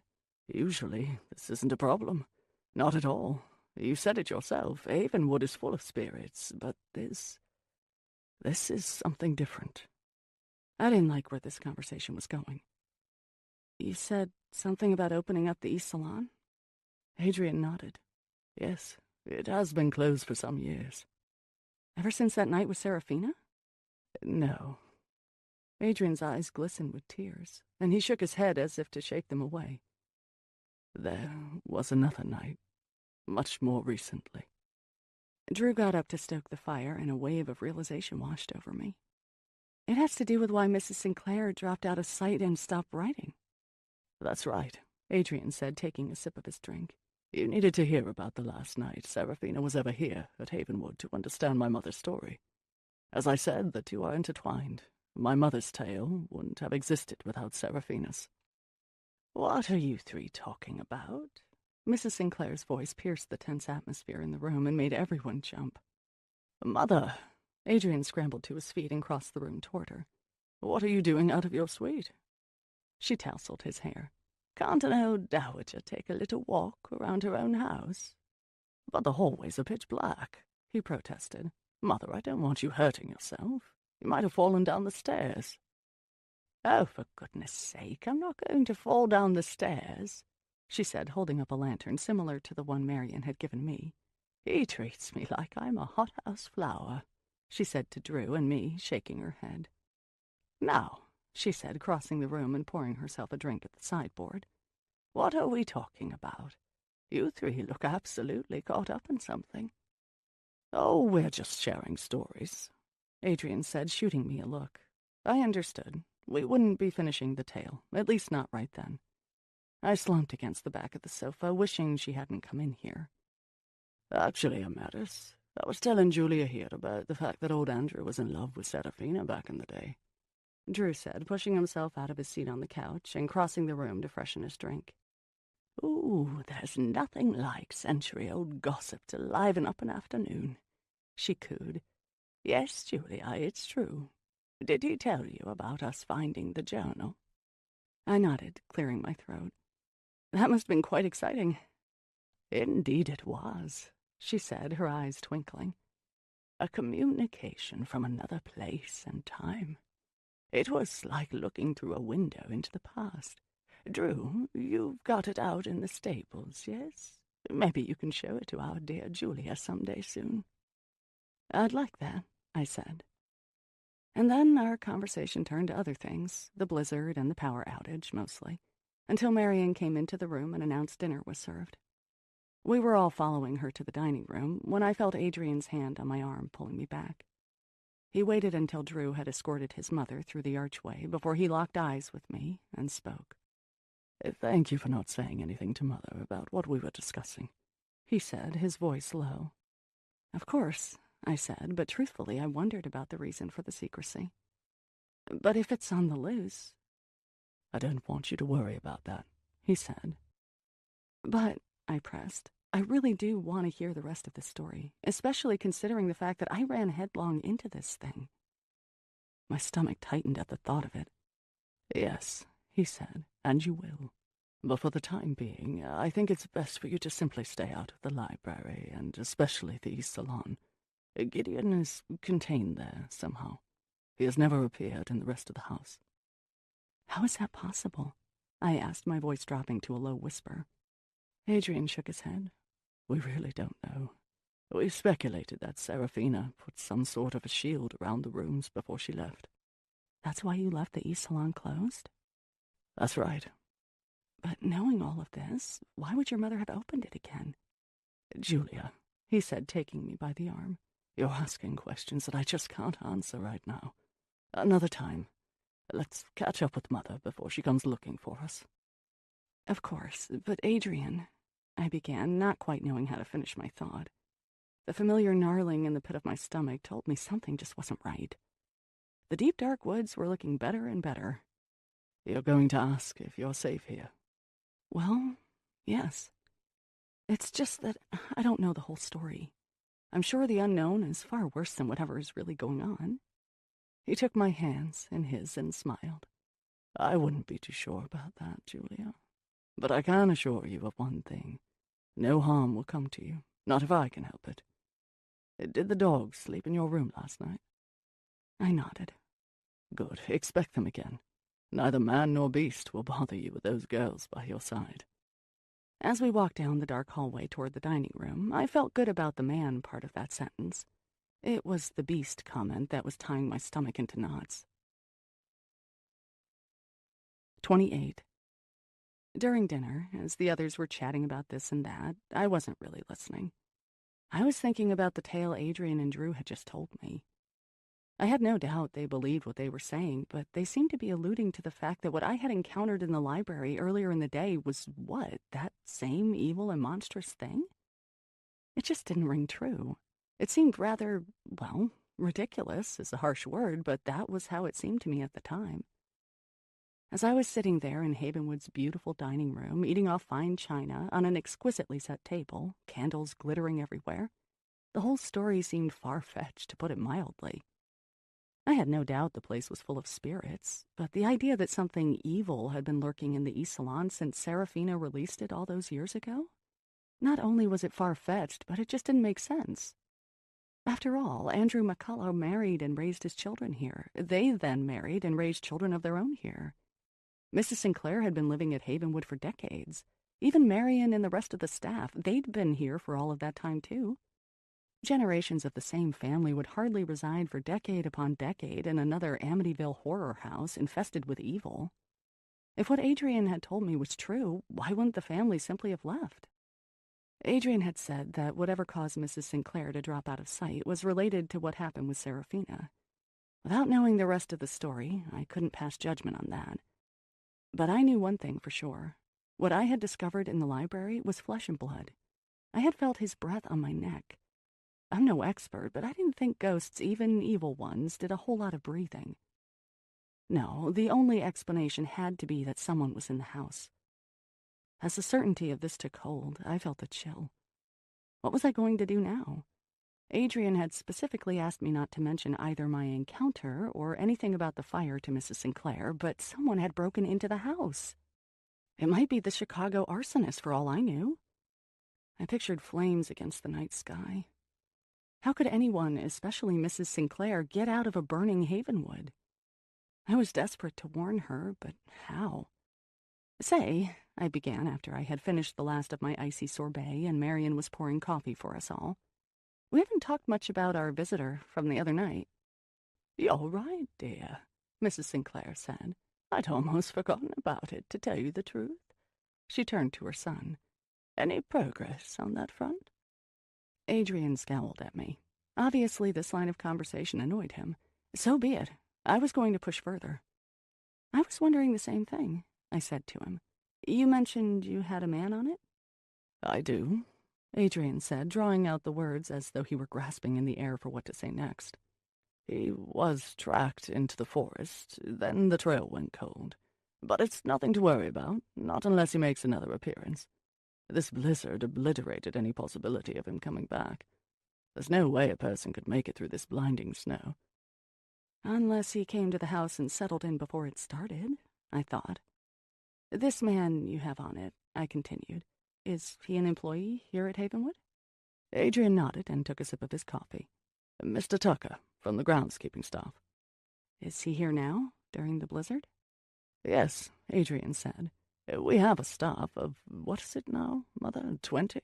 Most live in the village, but some, including Mr. Tucker, live on site." This was news to me. 20 staff people? I had seen only Marion, a couple of girls in the kitchen, and the people who had cleaned the East Salon the day before. It was hard to believe there were so many others. Mrs. Sinclair beamed. "Most are cleaning staff who take care of the house," she explained. "They do their work early in the morning, before any of us are up. It simply wouldn't do to be hearing hoovers and smelling cleaning solutions." I steered the conversation back to the topic at hand. "This Mr. Tucker, might you ask him, and maybe a couple of his colleagues, to patrol the house at night, just until we're certain any possible danger had passed?" Adrian shot me a look. "I hardly think that's necessary," he sniffed. "You're probably right," I said. "But all the same, I'd hate to think of someone prowling around the house while we're all sleeping. Heaven only knows what a person like that might do." "I couldn't agree more, my dear," Mrs. Sinclair said, setting her coffee cup on the table with an air of finality. "Adrian, make it happen." "Of course, Mother." He smiled at her. "Anything you say." "I'll take a little stroll myself from room to room tonight," Drew offered. "Believe me, Julia, if anyone is hiding in this house, I wish he wasn't." After dinner, as Mrs. Sinclair was leading everyone back into the drawing room for a nightcap, I pulled Adrian aside. "I'm sorry about that," I said. "Julia, you know it wasn't some man in the library," he whispered. "I wish I had been able to tell you the entire story." I shook my head. "I'm not trying to stir up trouble where there isn't any, but please, just think about it from my perspective. My house was burned to the ground by an arsonist, and there's a strange man looking into our windows the very next night. I'm terrified that I'm going to bring ruin upon you all, that the man who was here is the arsonist, and that he's going to set fire to Havenwood to finish the job he started in Chicago." He looked at me with such a tender expression that I almost burst into tears. "Listen to me, dear. There's not going to be any fire, and I'm fairly certain there's not an intruder lurking here at Havenwood. But on the off chance you're right, and you encountered a living human being in the library tonight, let's just pray that Mr. Tucker catches him before Drew McCullough does." He gave me a slight smile. "Woe be unto any poor soul who trespasses on the land of a Scotsman." I tried to smile in return, but my eyes remained tearful. "I suppose you're right," I offered. He nodded. "All the same, lock your door tonight, Julia, and I'll send the dogs up with you. You have absolutely nothing to fear." As we walked out of the dining room to join the others, I didn't have the heart to tell Adrian that I didn't fear an intruder creeping into my room. That I could handle. It was the idea of a fire that terrified me. As we walked down the hallway, my eyes darted this way and that, but I didn't see what I was looking for. It occurred to me that I'd never seen a smoke detector anywhere at Havenwood. 29. We sat for a while in the drawing room after dinner. The candles were blazing, the fire in the fireplace crackling, casting shadows on the walls that danced and swayed like revelers at a ball. Mrs. Sinclair was talking about something or other, but my thoughts were dancing around in my head with the shadows.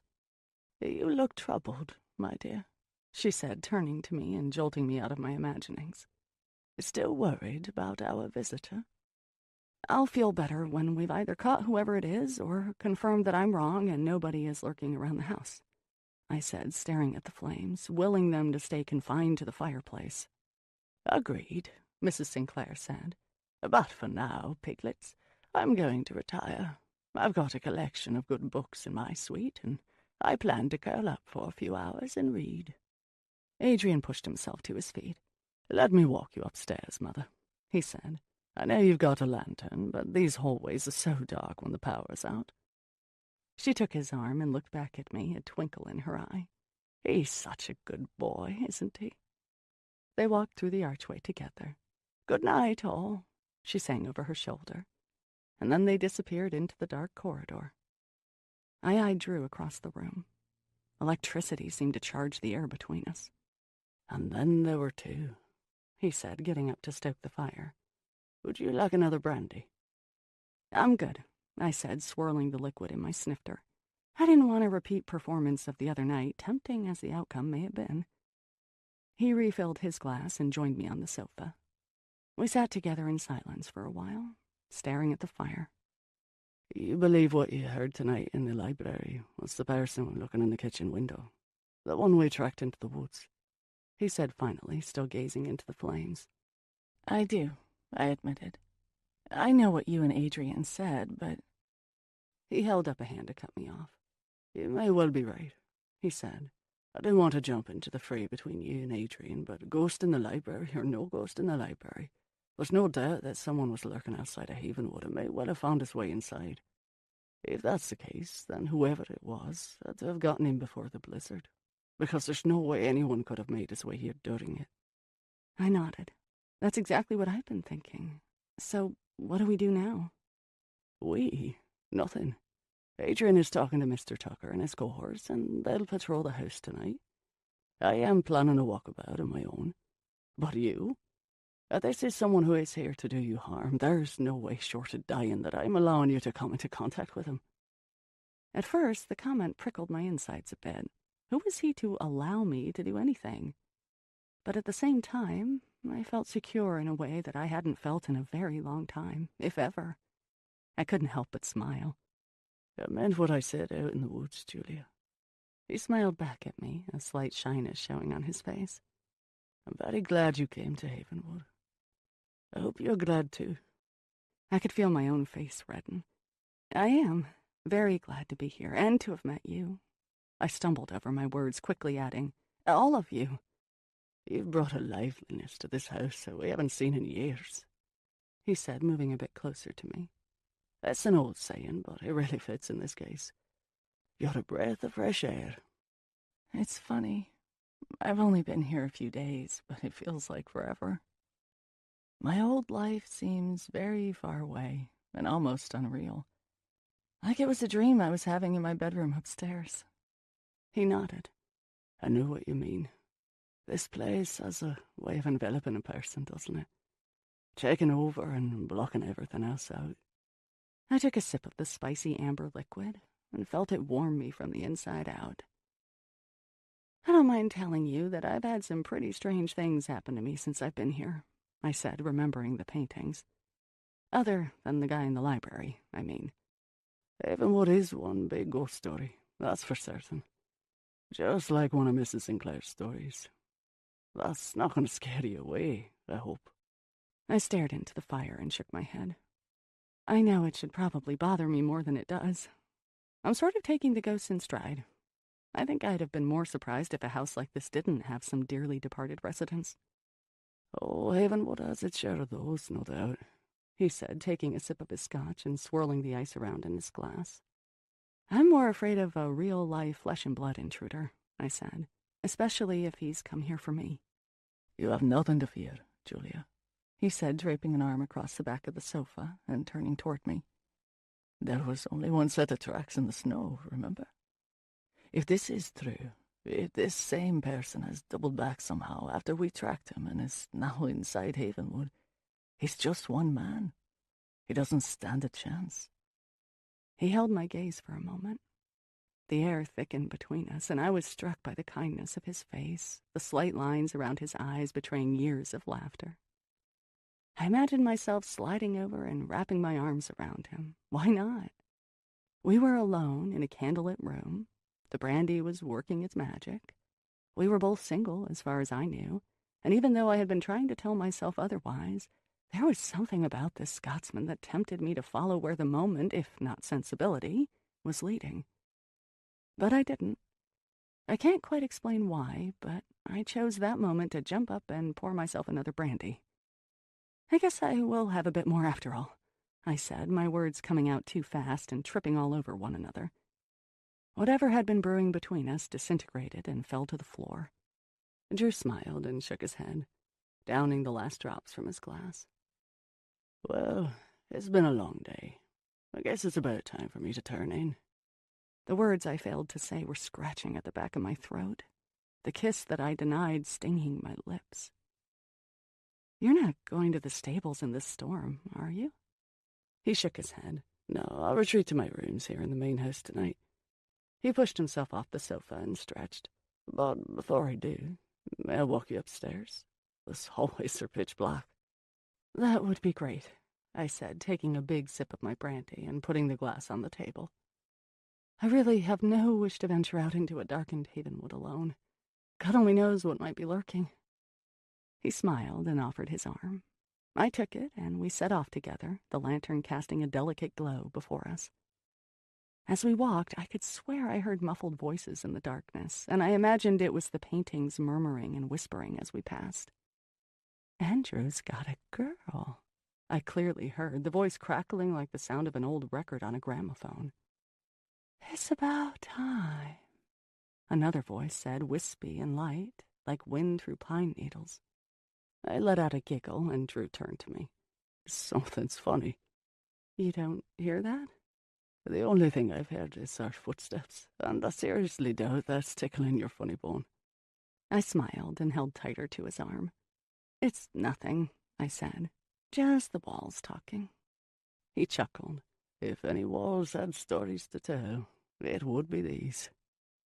We reached the grand staircase and started up. Marion was right. The place was as dark as a tomb now that the sun was down. I shuddered. Anything could be out there in the darkness, waiting. We finally reached my room, where I saw the 3 dogs curled up in front of the door, their tails thumping in unison, their faces full of expectant joy. Girls, Drew said, bending down to tousle fur and scratch ears. He stood up and smiled at me, leaning against the wall. I see you've got your bodyguards for the evening. I do, I said, grasping in the dark for the next word, worried my heart was thumping as loudly as the dogs' tails. I held the lantern out to him. I suppose you'll be needing this. He took it, and I found myself suddenly all too aware of my hands. Should I clasp them together, let them dangle at my sides? Finally, I stuffed one of them in my pocket and pushed a tendril of hair behind my ear with the other. Going on your rounds now? I asked him, my voice a little higher than I expected. Off to protect Havenwood, he said, pushing himself away from the wall. It's been my duty for some time now, you know. I can see we're all in good hands, I said, fingering the doorknob. I suppose I should. Sleep well, then, he said. His gaze fell to the floor and then rose up to me again. Good night, Julia. Good night, I said with a gulp. I stood there for a moment, watching him walk down the dark hallway, the light of his lantern bouncing off the walls. I was just about to open my door when it stopped. Oh, bloody hell, I heard him mutter before turning around and making his way back down the hallway toward me. Did he forget something? Was there a problem? I didn't get a chance to ask him because he wrapped an arm around me and pulled me close into him, and before I knew what was happening, his mouth was on mine. Despite what common sense was shouting at me from inside my brain, I slid my arms around his neck and leaned into him. I've been wanting to do that ever since I first laid eyes on you, Drew whispered. Me too, I admitted, to myself as much as to him. I was intending to tell you my feelings tonight in the drawing room, but I got the distinct impression you didn't want to hear it. All right, then, he said, his hand stroking the back of my neck. I could feel his breath on my cheeks. I do want to hear it, I whispered, but not right now. I leaned in closer, hoping he wasn't going to dissipate like he did that night on the stairs. He didn't. He pulled back and ran a hand through my hair, gazing at me with an intensity I could feel throughout my whole body. It was as though we were looking at each other through the eyes of 2 people who had been together for generations. I can't explain it, but I got the distinct feeling, as we stood there in this ancient house, that I was looking at him through Seraphina's eyes, gazing at her lover. Andrew. I wondered if their energies or spirits were hovering nearby, perhaps even inside of us. Somehow, in the darkness of Havenwood that night, that thought didn't seem as outlandish as it might have during the light of day. That night, I was willing to entertain all sorts of possibilities. One of those possibilities, however, would have to wait. I'd love to invite you in, but... He shook his head. You don't have to say it. I don't want to rush this either.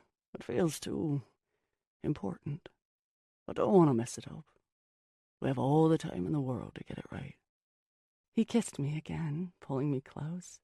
I felt my knees go weak with the force of it, and I hoped I wouldn't fall to the ground. "Wow," I said, smiling up at him. Wow, indeed. We stood there, smiling at each other for a moment, and then he cleared his throat. "I suppose I really should be going this time," he said.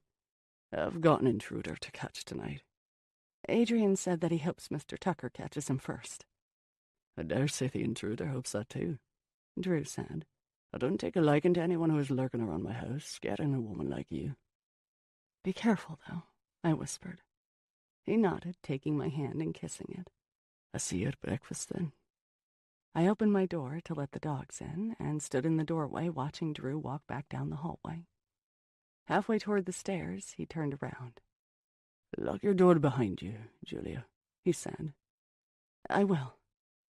He went on his way then, until the darkness swallowed him up. I closed and locked the door behind me to find a fire blazing and candles placed here and there. Marian's handiwork again. I was grateful for the cozy welcome to my room, especially that night. I also saw she had brought a snifter of brandy along with my usual carafe of water, and had placed both on the nightstand. I washed my face, changed into my pajamas, and curled up in the armchair in front of the fire with the snifter of brandy, letting my thoughts drift back into the hallway, remembering the taste of his mouth on mine. I closed my eyes and exhaled. 30. I tossed and turned, but try as I might, sleep would not come. Even the hypnotic rhythm of the dog's breathing didn't calm me the way it had the night before. I couldn't stop thinking about Drew prowling the corridors alone. If what I suspected was true, that one of Jeremy's victims who had set fire to my house in Chicago had indeed followed me here, then Drew might well be walking into danger because of me. I knew what he had told me to do, stay in my room behind a locked door. But my entire body was vibrating with the guilt that I had placed him and everyone else here at Havenwood at risk. Maybe I could find him. I crawled out of bed, pulled my robe around me, and lit the lantern. I slipped out the door, the dogs close behind me. I hoped they knew me well enough to spring to my aid if I were threatened. We crept down the grand staircase, the lantern casting a soft glow that bobbed from side to side as we made our way along. The house was deathly quiet. As we moved through the inky corridors, the only sound I could hear was my own breathing. I had no intention of venturing anywhere near the library and the East Salon, no intention at all. Adrian had warned me about that. But as I glanced down the hallway, I saw light coming from under the library's closed doors. But how could that be? We were still without power, as far as I knew. I stood there, peering down the hall for a few moments. "Who's in the library, girls?" I whispered to the dogs, now sitting at my feet. "What are they doing?" Maybe it was Drew. Or Mr. Tucker.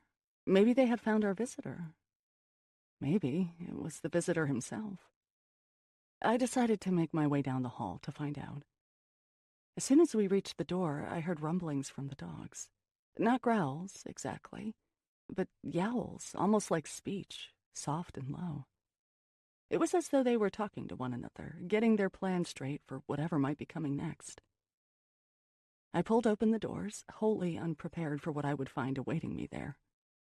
The room was ablaze with light from what seemed to be 1,000 candles that had been set all around, casting their warm glow as far as the third-floor balcony, the books on the shelves illuminated so that their spines shone with color.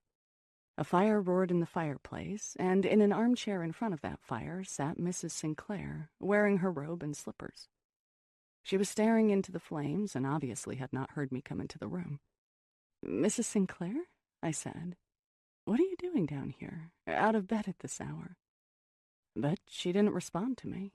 She didn't even look away from the fire. It was as though she didn't hear me at all. Was this one of her episodes that Adrian had spoken of, part of her psychosis?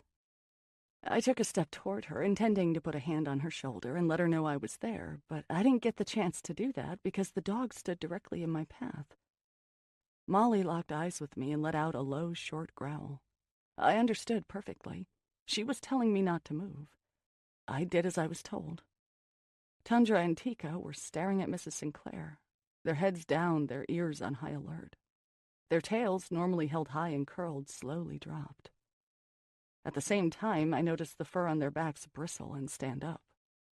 And then all three of them began to bark. Their massive chests produced a sound that might have come from a bear or a lion, a deep, threatening, snarling, terrifying sound loud enough to shake Havenwood's very foundations, loud enough to wake the dead. But not Mrs. Sinclair. She didn't turn around. She didn't even look at us. She didn't have any idea 3 140-pound animals were barking at her. I wanted to go over to where she was sitting. Maybe she was asleep, and shake her. She needed help getting back upstairs to her suite, obviously. Where was the omnipresent Marion? But I couldn't move. The dogs had positioned themselves between Mrs. Sinclair and me, and there was no way I could get around them without losing an arm. "Mrs. Sinclair," I cried, hoping she could hear me above the din. "Amaris, it's Julia." At this, she turned her head slowly toward me. She was smiling. "Julia," she said. "Mrs. Sinclair, what are you doing here? Can I help you back to bed?" She turned her body toward me and gently eased herself off the couch. At first, I didn't realize what I was seeing. Had she spilled something on herself? Tea, maybe? But then the realization hit me like an icy wave. The front of her white robe was red. She was covered in blood. It was dripping off her and pooling on the floor.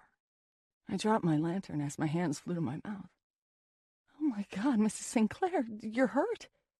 I wanted to rush to her side to help her, to stop the bleeding, but I still couldn't move. "What's happened?" She took a step or two toward me, and the dogs stopped barking. Now they were growling, teeth bared. They looked like a pack of giant wolves ready to take down a bull moose. Mrs. Sinclair didn't seem to notice them. She seemingly had no idea her life was in danger. "Julia," she said again, a slight smile curling up the edges of her lips. And that was when I realized she wasn't hurt at all. As the dogs snarled, standing firm between Mrs. Sinclair and me, I looked into her eyes. They were inky black, devoid of expression. Not the dancing green eyes of the woman I had come to love over the past several days. I had no idea who was in the library with me, but it wasn't Mrs. Sinclair. She just stood there, smiling a terrifying smile. The smile of a killer, very much enjoying the moment just before it strikes its prey. The smile of someone who loves eliciting fear. "Julia," she said. "Julie." While Tundra and Tika stood their ground, heads low, ears back, growling terrible growls at Mrs. Sinclair, Molly turned to me. In one awful moment, I thought she was going to bite. But she nudged me backward, yowling in the way only sled dogs can, staring directly into my eyes. Again, I understood perfectly.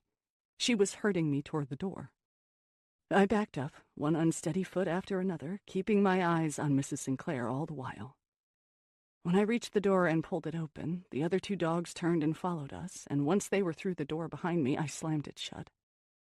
I tore off down the pitch-black hallway. I had dropped my lantern in the library, so I couldn't see an inch in front of my face, but I could hear Molly in front of me and the other 2 dogs behind me. My heart was pounding, and my breath was coming in short bursts. I think I was crying, but I don't quite remember because all I could think of was that terrible thing that was masquerading as Mrs. Sinclair. I was running full out down what I knew to be the hallway past the empty rooms, which would lead to the main foyer and grand staircase. I had been in this house long enough. I didn't need to see to know where I was going. But then, down at the other end of the hall, I saw the soft light of a lantern. It had to be Drew or Mr. Tucker. "Hey!" I cried out, my voice shredded by the terror that was gripping me. "Help!" "Julia," I heard in the darkness. "Is that you?"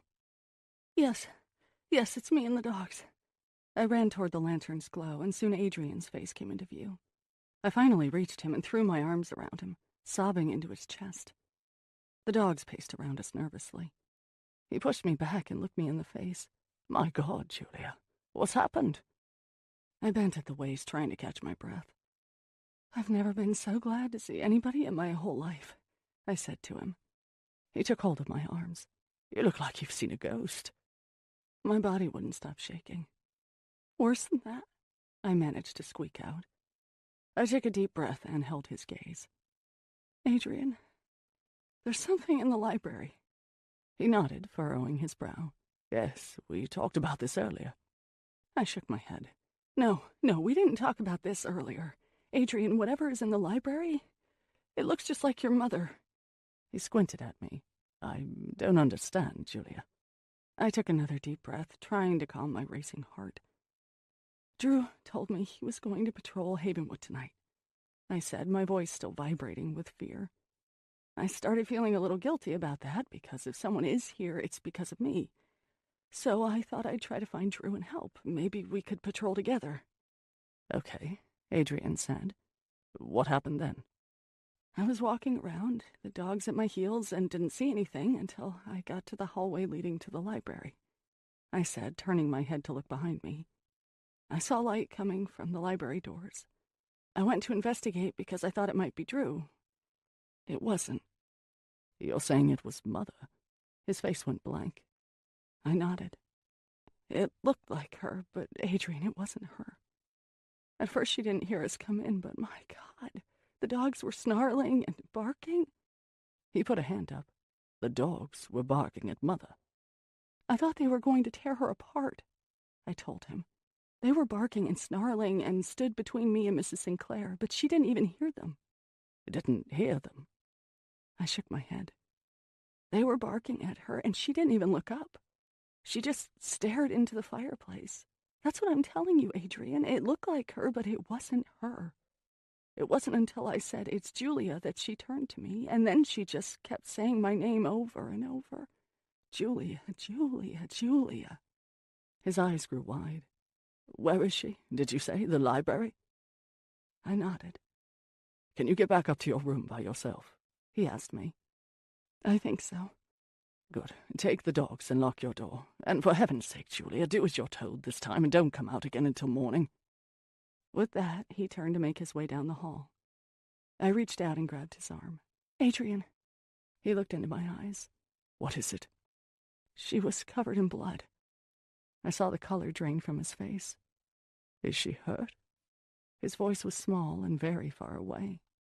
I shook my head. She didn't seem to be hurt. My voice dropped to a whisper.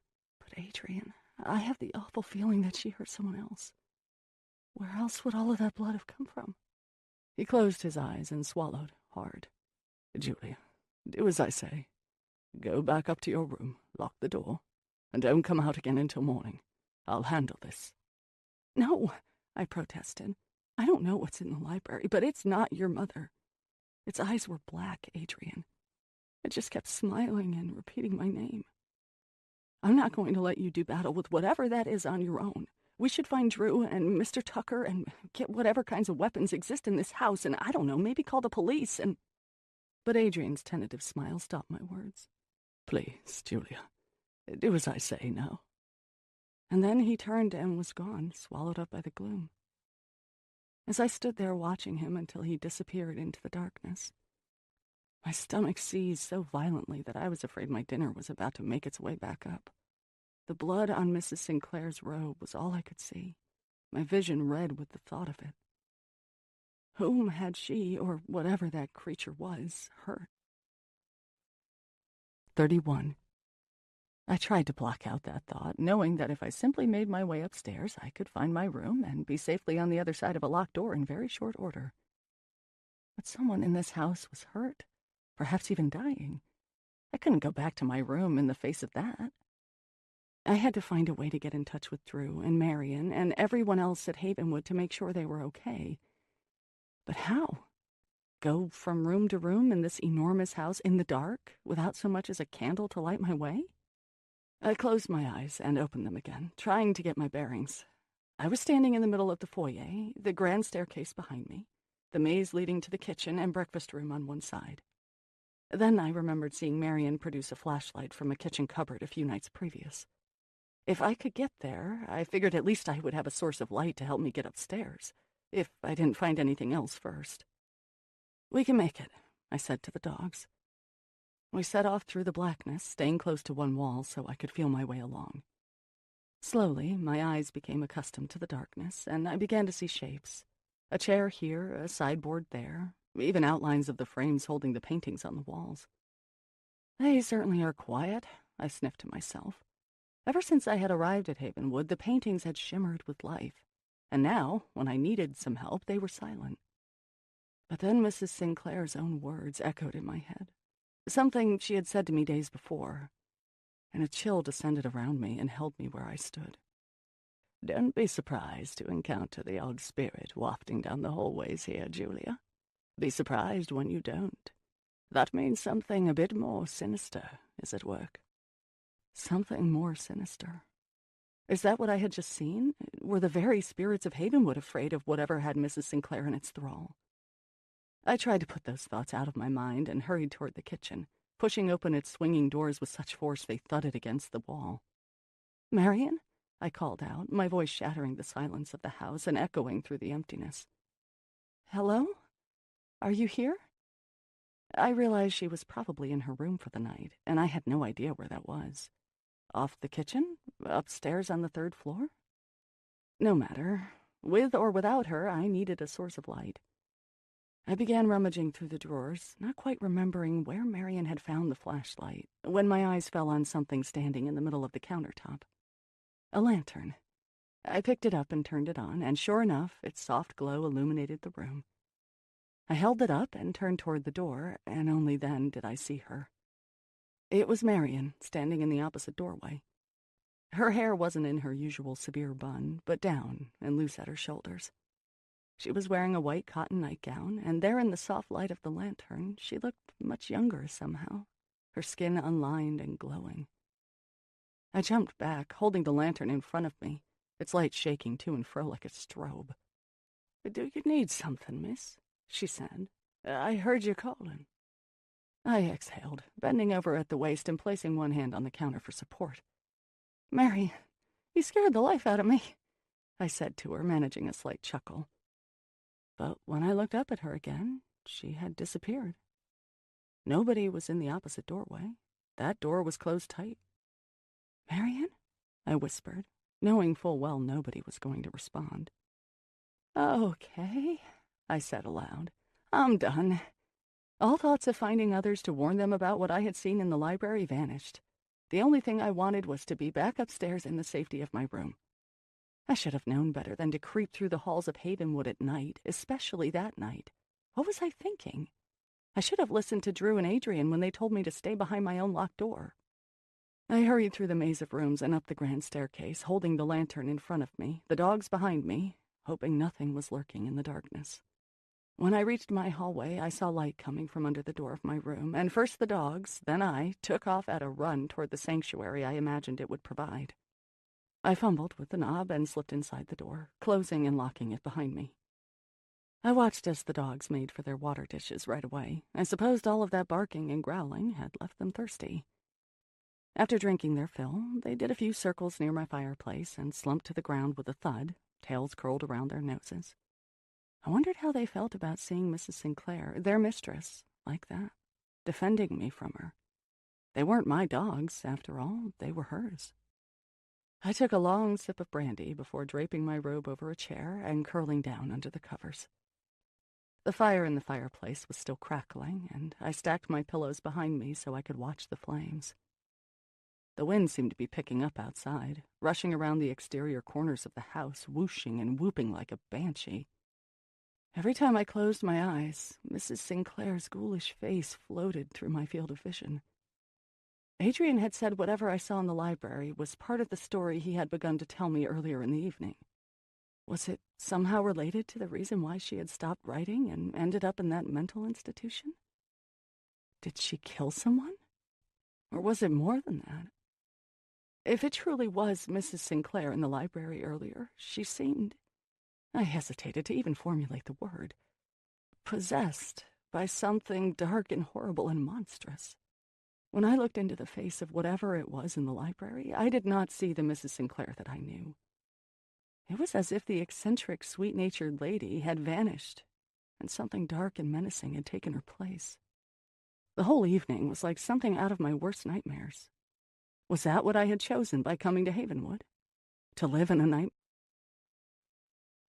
32. Somehow, sleep managed to capture me and take hold. But I kept fighting it, tossing and turning, strange thoughts taking my dreams hostage to macabre places.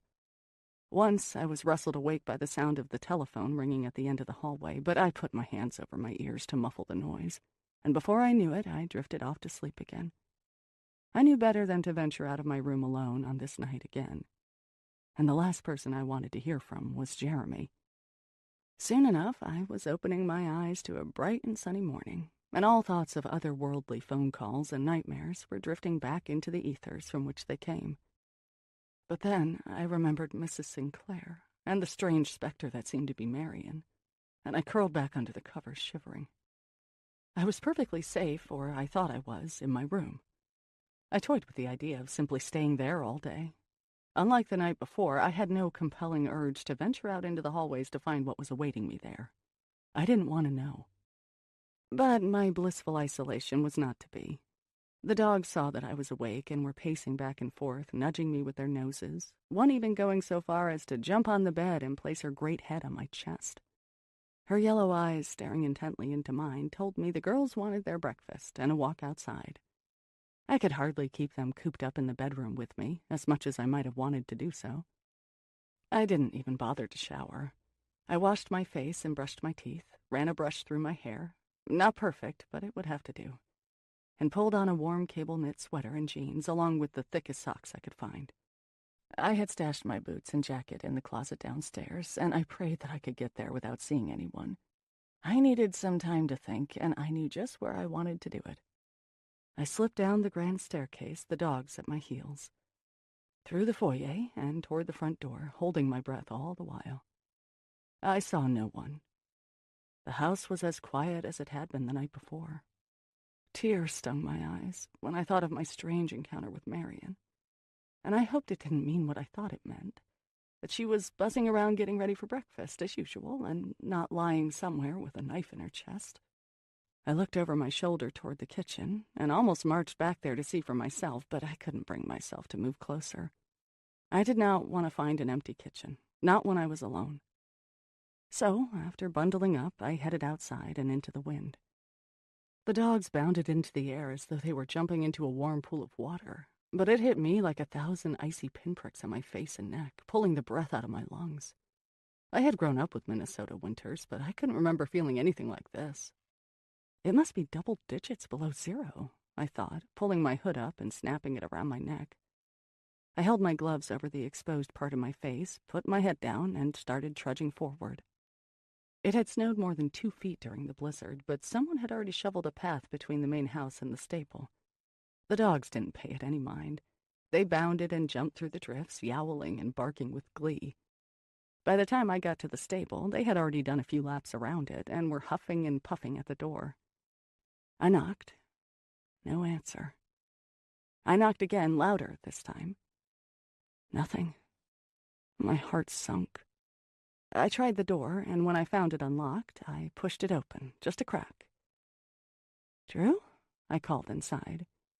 "Are you there?"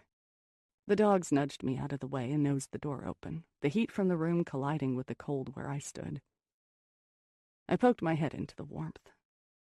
"Hey," I called. "It's Julia." I took a few steps inside and shut the door behind me. The stable was as warm and welcoming as it had been when I had first seen it.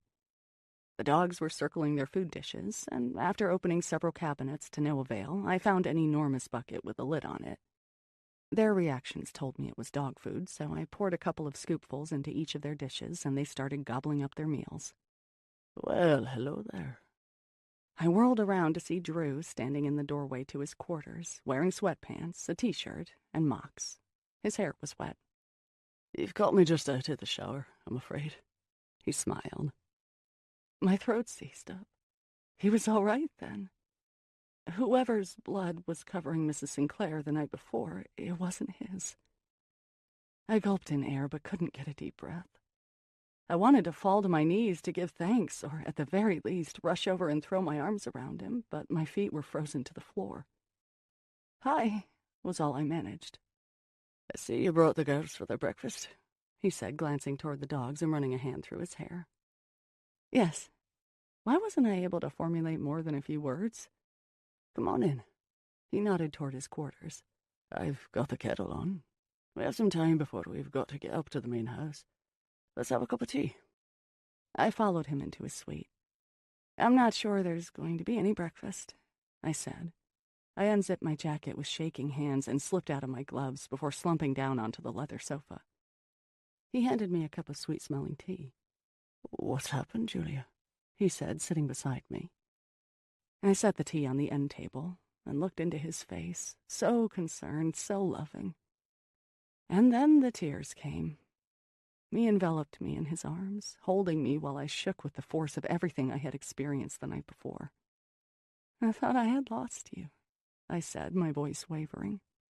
That's not possible, he said, pushing a strand of hair behind my ear.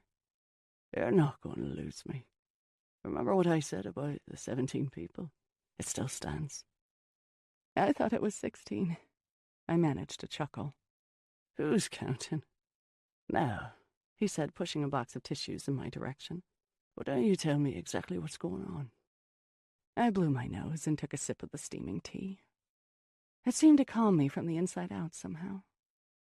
In a moment, I was together enough to tell him what had happened. It was, after all, why I'd come. I knew you were in the house last night, but I thought you'd be out here checking on the horses this morning, I began. At least, I hoped you would be. You thought right, he said. I needed to make sure they were okay after yesterday's blizzard. They were fine, if a bit hungry. I came to tell you about something that happened to me in the house last night, I said. You will not believe it. He crossed the room and poured a cup of tea for himself. Oh, I'll wager I will. I took a deep breath. Well, I started feeling guilty about you prowling around the house alone, I said. Don't tell me you went searching for me. I nodded, looking up at him like a guilty child might look at a parent, and took another sip of tea. I don't quite know how to say this, I started. I was wandering through the house looking for you, and I saw some light coming from the library. So I went in there, and that's where I found her. Found who? Mrs. Sinclair, I said. I reached for my tea, but put my hands down into my lap when I saw how much they were shaking. Only it wasn't Mrs. Sinclair. Go on, he said, clearing his throat. True. She was covered with blood. I thought it was yours. She was talking in this weird voice, and her eyes, they weren't her eyes at all. They were black, for one thing, and it was like she saw me but didn't see me. Not really. Then what happened? He whispered, his eyes wide. The dogs started barking at her, ferociously. I took that moment to get out of there. They followed, and we ran headlong into Adrian. So he knows about this? I nodded and took another sip of my tea. He said he'd handle it, whatever that meant. I opened my mouth to tell Drew about the Marion business, but closed it again when a chill began to work its way up my spine. Drew was just sitting there, looking at me with the calmest of faces. I had just told him of a nightmarish encounter, and he was reacting as though I was talking to him about the weather or saying that the dogs needed a walk. I pushed myself up from the sofa, clutching my jacket and gloves. I walked out into the main stable, wanting the dogs near me. Hey, he said, following me. Where are you going? What's the matter? I whirled around. None of this surprises you. I don't get it. I tell you that the woman who owns this house is running around covered in blood, and you react like I'm telling you Marion burned the scones. Julia, he said, his voice low and soothing. He was walking toward me like he would approach a skittish horse, palms up. You need to calm down. And you need to explain to me what's going on here, I said, my heart beating so fast that I found myself gulping air into my lungs in an effort to quiet it. Okay, he said, his palms still up in the air as though he were trying to push something away. I nodded, not saying anything. It was up to him now. Listen, he said, looking down at his t-shirt and slippers. Give me a few minutes to change. Then we'll go up to the main house together and we'll sort all of this out. We'll find Adrian and he'll tell us exactly what happened. It's about time for breakfast, so we know just where he'll be. Breakfast? I could scarcely believe what I was hearing. I have no idea if anyone is still alive in the house after last night. That's what I'm trying to tell you. And you haven't even heard about Marion yet. What about Marion? I was looking in the kitchen for a flashlight, and she appeared there, and then she was gone. Considering the fact that Mrs. Sinclair was doused in blood, and the blood obviously wasn't yours. I took a deep breath and finally said the words. I'm terrified that, what with all the ghosts I've been seeing around Havenwood, Marion's now one of them. What other explanation could there be? This is Havenwood, lassie, he said. There are limitless amounts of explanations for otherworldly things happening around here. Now, promise you'll wait for me while I throw on something a little more presentable. What else was I to do? I certainly wasn't planning on venturing back into the house by myself. I'll wait, I said. While Drew changed, I wandered through the stable, stopping for a moment at Nellie's stall. She came right up to me, and I stroked her head, her gentle eyes calming my frayed nerves. Do you remember me, girl? I said to her. Drew appeared through the doorway and smiled. You can give her a carrot, if you like, he said, handing one to me. I put it in my palm and held it out to her. She gobbled it up, careful not to touch my hand with her teeth. I could feel the calmness and strength she was exuding, almost as if she knew I needed it. We'll go riding again, once the weather warms up a bit, he said. I wondered if I'd be at Havenwood that long. Now, he said, grabbing his coat and hat, bundle up. We'll head on up to the main house and get to the bottom of whatever went on last night. I promise. Come on, girls, I called to the dogs as I zipped up my jacket and pulled on my gloves. We're going outside. Drew shot me a look. They're happy out here, you know, he said. The stables are heated, and they can come and go into the field through their doggy door. Not a chance, I said, whistling again. I'm not going back into that house without these dogs by my side. I was convinced they saved me last night from whatever I encountered in the library. It was still there for all I knew. I wasn't going to take any chances. The dogs stretched and yawned, but were at my side within a few seconds.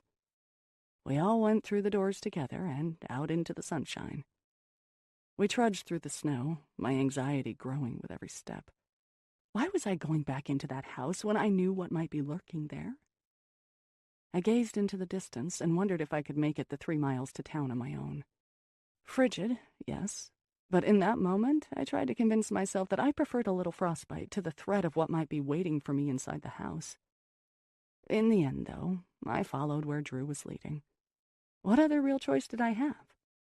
The bears might be hibernating this time of year, but the wolves, mountain lions, and lynx were active in the winter woods, and probably hungry. We peeled off our coats and boots in the foyer, and Drew started off toward the kitchen. I intended to go with him, but my feet wouldn't move. The dogs stayed by my side, pacing around me. Drew poked his head around the archway. Coming? The look of fear on my face must have spoken volumes, because he crossed the room and took my hands in his. I promise you, Julia, this house isn't any different today than it was yesterday at this time, he said, running a hand through my hair. I exhaled. Then I feel very naive about yesterday. No, you weren't, he said, shaking his head. I would not allow you to remain in a dangerous situation, and I wouldn't have let Adrian bring anybody into this house if there was any chance. His words trailed off, and I got the feeling he thought better of what he was going to say. Any chance of what? I prodded. The look on his face almost seemed to be pleading with me. Well, you had just come to breakfast? He asked, his voice wavering. You need to know, Julia, that there is no way short of dying that I am going to let any harm come to you. That's what I'm afraid of, I whispered. Come on, he said. Coffee and scones await. Marion will have fits if we keep Mrs. Sinclair waiting. At the mention of her name, my stomach dropped. Would she be buzzing around the kitchen as she usually was? I didn't want to find out. I wanted to run back upstairs to my room and hide under the covers, but Drew took me by the hand, and we set off, the dogs following close behind, our footsteps echoing through the house. When we got to the threshold of the breakfast room, I locked eyes with Drew for a second, and then pushed open the door. The room was empty, despite our lateness. No Mrs. Sinclair, no Marion buzzing about. Only silence. I knew this is what we would find. My hands flew to my mouth, muffling a cry. Just then, Marian came through the kitchen door holding the coffee pot. I blinked a few times and then stared at her, open-mouthed. "Oh, Marian, thank God," I said, my voice cracking. "Is something wrong, Miss Julia?" she asked, placing the pot on the sideboard warmer next to the cream and sugar. "You look positively ashen." I squinted at her. No mention of the night before? Did I even see what I thought I had seen? "I'm just a little tired, I guess," I said, pulling my chair out from the table and slumping into it. Drew took the seat opposite me and smiled. "Well," Marian said, pouring cups of coffee for Drew and me, "the good news is our power's back on." The room was so bright, I hadn't noticed. She set the cups down in front of each of us and then shuttled the cream and sugar to the table from the sideboard. "Breakfast will be in a few minutes," she said over her shoulder as she pushed open the kitchen swinging door. "Omelets, sausage, fruit, and yogurt today. We're a little behind our time this morning, I'm afraid." The door swung shut, and we were once again alone in the room. I looked at Drew, placing my hands on the table, palms up. I have no idea what... But I didn't get to finish that thought. "Good morning, children." It was Mrs. Sinclair, dressed in her familiar dark green jogging suit. "How are you both on this fine day? Thank goodness it stopped snowing." She floated over to the sideboard to pour herself a cup of coffee, and I turned to Drew, shaking my head and mouthing, "What is this?" He gave a swift shake of his head and scowled at me. I got the message. Obviously, I wasn't to bring up what had happened the night before. Obviously, this was just the way things were around here. I took another sip of my coffee. Adrian came through the door next. "Hello, all," he said, pulling out his chair and sliding gently onto it. "I understand our power has been restored. Excellent." I didn't hear much of the conversation after that, or rather, it didn't register with me. All I could think about was the monstrous thing I had witnessed the previous night, and how nobody was talking about it now. Breakfast was going on as it usually did, with small talk about the weather and the day's events. Nobody mentioned the strange occurrence in the library. Nobody mentioned the fact that Mrs. Sinclair was covered in blood. Nobody mentioned Marian floating around like a specter. It was like it never happened. Or, I asked myself as I looked at these people around the table nibbling at their omelets and scones, sipping their coffees with cream, casual, unconcerned expressions on their faces. Was it that the previous night was an altogether ordinary occurrence here at Havenwood? I held my fork aloft and looked from one to the next. Only Drew seemed to sense my growing unease, an almost hidden look of alarm creeping across his face, betrayed solely in his eyes. He shook his head so slightly that I almost didn't catch it, his eyes pleading. It was all too much for me, suddenly and completely. "Adrian," I said, my fork clattering on the side of my plate, "may I see you out in the hallway for a word?" I pushed my chair back from the table and stood up, depositing my napkin as I did so. He didn't say anything in response. The three of them just sat there, staring at me. "Please," I said, and walked out of the room, the door swinging shut behind me. I stood waiting for him in the hallway for a moment, not quite knowing what I'd do if he didn't follow me. Thankfully, he did. "What is it, Julia?" he said, still carrying his napkin from the table, his brow furrowed. "This is rather unusual." "I know," I said, my voice wavering. "But when I came to Havenwood, you said you'd help me when it was time to leave. A new identity, money, things like that." He nodded. "Of course." "Well," I said, taking a deep breath in, "I think it's time. I want to leave." He stood there, blinking at me, shaking his head slightly. "But you've only just arrived." "I know that," I said, running a hand through my hair and pacing back and forth in the hallway. "Aren't you happy here, Julia?" "Yes," I told him. "I am happy here." "So why ever would you want to leave?" I stopped pacing and looked him square in the eyes. "Isn't it obvious, Adrian?" I let out a slight chuckle. "Do you really expect me to stay after what happened last night? I run into some kind of monster in the library, covered in blood, no less. And then today, here at breakfast, you're all acting like it's nothing. I don't have any idea what I've walked into, but whatever it is, I don't like it. I don't feel safe here anymore. I feel..." He put his hands up, the same as Drew had done. "Stop, Julia, please, listen. You keep saying that, I cried a bit too loudly. Drew keeps saying that. I'm listening, Adrian. I've been listening. I'm just not hearing anything. He took a few steps toward me and grasped my arms with both hands. Julia, he said, his voice soft and soothing. Please, calm down. But I looked into his eyes. They were pleading with me, just as Drew's had been. Let's go back and finish our meals. That way Mother will toddle off to her room for her meditation time, and we can retreat somewhere and have a chat. Hear me out, Julia, before you make any decisions about leaving Havenwood. You owe me that much. He was right. I did. I know it feels like you've walked into a nightmare, he said, his voice gentle. But when you hear the whole story, it will make sense to you. As much sense as a story like this can make. And then, after you've heard it all, if you still want to leave us, I will arrange for you to do so with everything you'll need to start over.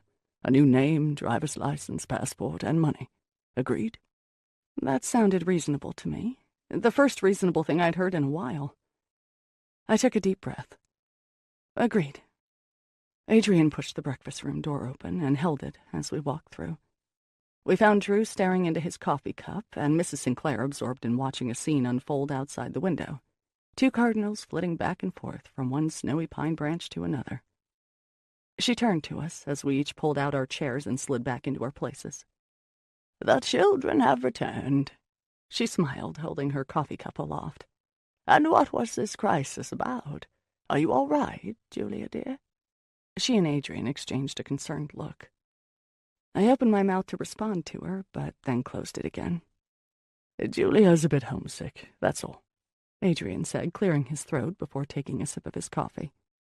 Mrs. Sinclair turned to me with such a look of compassion on her face that I could feel my heart squeezing with remorse. She laid one gnarled hand on mine. Of course you are, my dear, she said. We tend to forget you're a newcomer, because it feels to me, to all of us, as though you've been here at Havenwood with us forever. You're such a part of this place already that it's hard for us to remember you've only just arrived. She looked from Adrian to Drew and back to me again. Isn't that right, boys?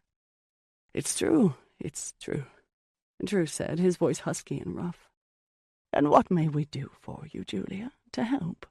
Mrs. Sinclair asked me. Now it was my turn to look to Drew and Adrian, my eyes pleading with either of them to jump in and save me. But neither did, not right then. Well, I began, grasping for ideas, but Mrs. Sinclair squeezed my hand, stopping me. I know, she said, her green eyes dancing with delight. I'll have Marion cook your favorite dish for dinner, something you loved having at home in Chicago. She rapped the table with her hand. That's settled, then. You have a think about it, and let Marion know what you'd like her to make. She may have to do some improvising with what she has in the pantry, so let her know early. I couldn't help but smile. This woman wasn't anything like that creature in the library. She was her same quirky, dynamic self. I couldn't imagine what had made her so changed, so horrible, so monstrous. I didn't want to imagine. Thank you, Mrs. Sinclair, I said, twisting my napkin in my lap. Chicago is known for its pizza, is it not? Drew's eyes smiled at me over the rim of his coffee cup. I raised my eyebrows. That it is. Deep dish. The cheesier, the better. Mrs. Sinclair let out a guffaw. Marion might just walk out of here for good if we ask her to whip that up, she said. A meat pie, yes. A pizza pie? I'm not sure. The conversation turned to other things then. I watched as the 3 people around the table talked and laughed, but I couldn't take part in it. Not really. I felt as though I were detached, separate, not really even there. 33. As Marion was clearing the breakfast dishes, she put a hand on Adrian's shoulder. Mr. Tucker's wanting a word with you, Mr. Sinclair, she said, and then glanced over at Drew. With the both of you. My stomach dropped. Do you think he's corralled our visitor? Mrs. Sinclair asked. I don't know, Adrian said, using his napkin to wipe the corners of his mouth before laying it on his plate and pushing his chair away from the table. But we'll find out now, won't we? He turned to Mrs. Sinclair. Shall I escort you up to your suite, Mother? No need, my darling. She laid a hand gently on his arm. "I plan to meditate and do some yoga to recharge for the rest of the day." She turned to me. "Later, Julia, I thought we might go down to the stables and visit the horses. I know it's still cold, but maybe we could have a short ride, just around the property at least. How does that sound?" "Wonderful," I said, taking a deep breath and trying to make my body feel what my words were describing. It wasn't working. Adrian shot me a look and scowled at his mother. "You know I don't want you riding." She laughed and squeezed his arm. "There's 2 feet of new snow. If I fall off, it'll be like falling into a pillow." As Adrian steered his mother out the door, he looked back at me and winked. And then they were gone. "We'll reconvene in Adrian's office after we're done with Mr. Tucker," Drew said, taking a last sip of his coffee and pushing his chair away from the table. "Where will you be until then?"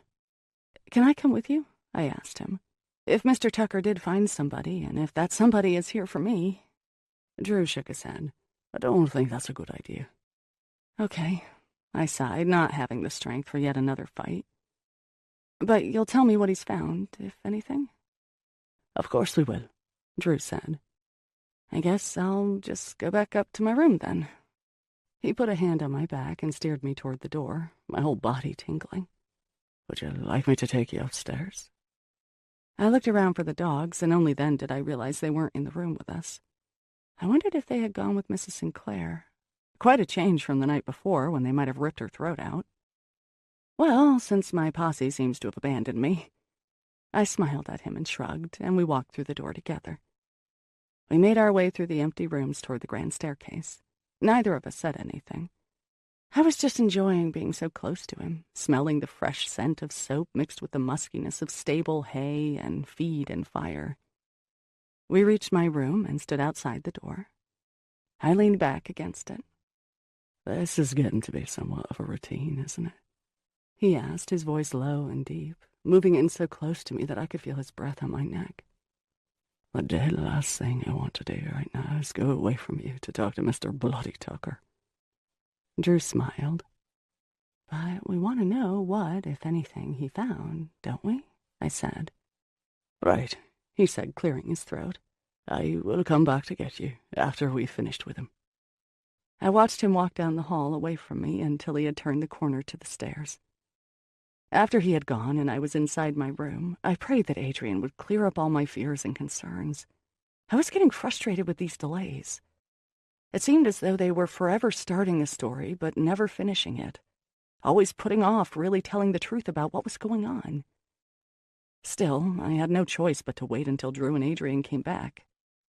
But what to do until then? Look out the window? Sit in front of the fire? Then I remembered the reason I had first gone into the library the previous day, the biography. In all the excitement, I had completely forgotten about it. I found my cardigan in the closet, and sure enough, the slim volume about Seraphina was still in the pocket. Just the thing to pass the hours on a cold winter's morning. I settled into the armchair by the window, opened the book, and began to read. At the Winter Palace, Seraphina warns the Romanovs.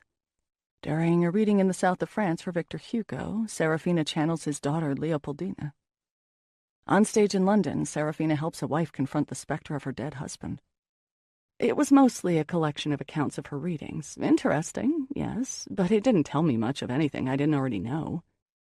She was a famous spiritualist psychic who rose to great acclaim and traveled worldwide to help people communicate with their dearly departed loved ones, bringing messages of hope and of sorrow, warnings of impending doom and predictions of triumphs, or simply the knowledge that those on the other side were okay, happy, and above all, still there.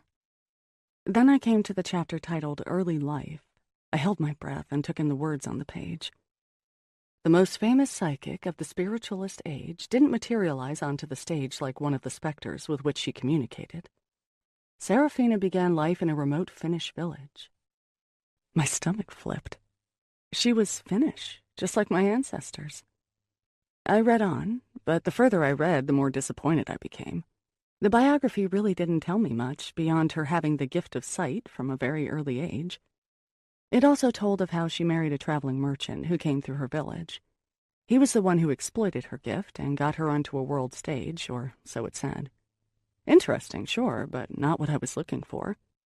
I wanted some sort of proof that she was or wasn't my great-great-grandmother, and, of course, I wasn't going to find it here. I sighed, wondering how Mrs. Sinclair came up with this fantasy in the first place. I scanned the rest of the pages until I got to the back of the book, and a word caught my eye. Havenwood. Serafina traveled often to Havenwood, the remote estate of fur and lumber baron Andrew McCullough, who reproduced his family's ancient Scottish manor house in the Minnesota wilderness. McCullough was reportedly obsessed with spiritualism, his parents having been tragically killed in a stagecoach accident when he was in America tending to his father's fur business. He took every opportunity to invite the young psychic to his home in an effort to receive messages from his mother and father. It is after one of these visits that Serafina vanished from history. She was last seen arriving at the Havenwood estate in one of McCullough's carriages that he famously had pulled by a team of 8 horses. As was his habit whenever Serafina visited, McCullough had invited several prominent people to the estate for a séance. The psychic likely had no idea it was to be her last. Rumors circulated for years about exactly what went on inside the Havenwood estate that evening, but accounts from servants hinted at danger, bodily harm, and even death. Medical records from the doctor's office in the nearby town reflect that 2 people were transported from the estate in need of medical attention. One man received treatment for a heart ailment and another for burns on his arm, but both men insisted that nothing untoward had happened. The heart ailment was something that flared up from time to time, and the burns were simply from carelessness with a candle. So the matter was dropped, and the police did not investigate further. As to the death, it could not be confirmed. That was wrong, or at least not complete.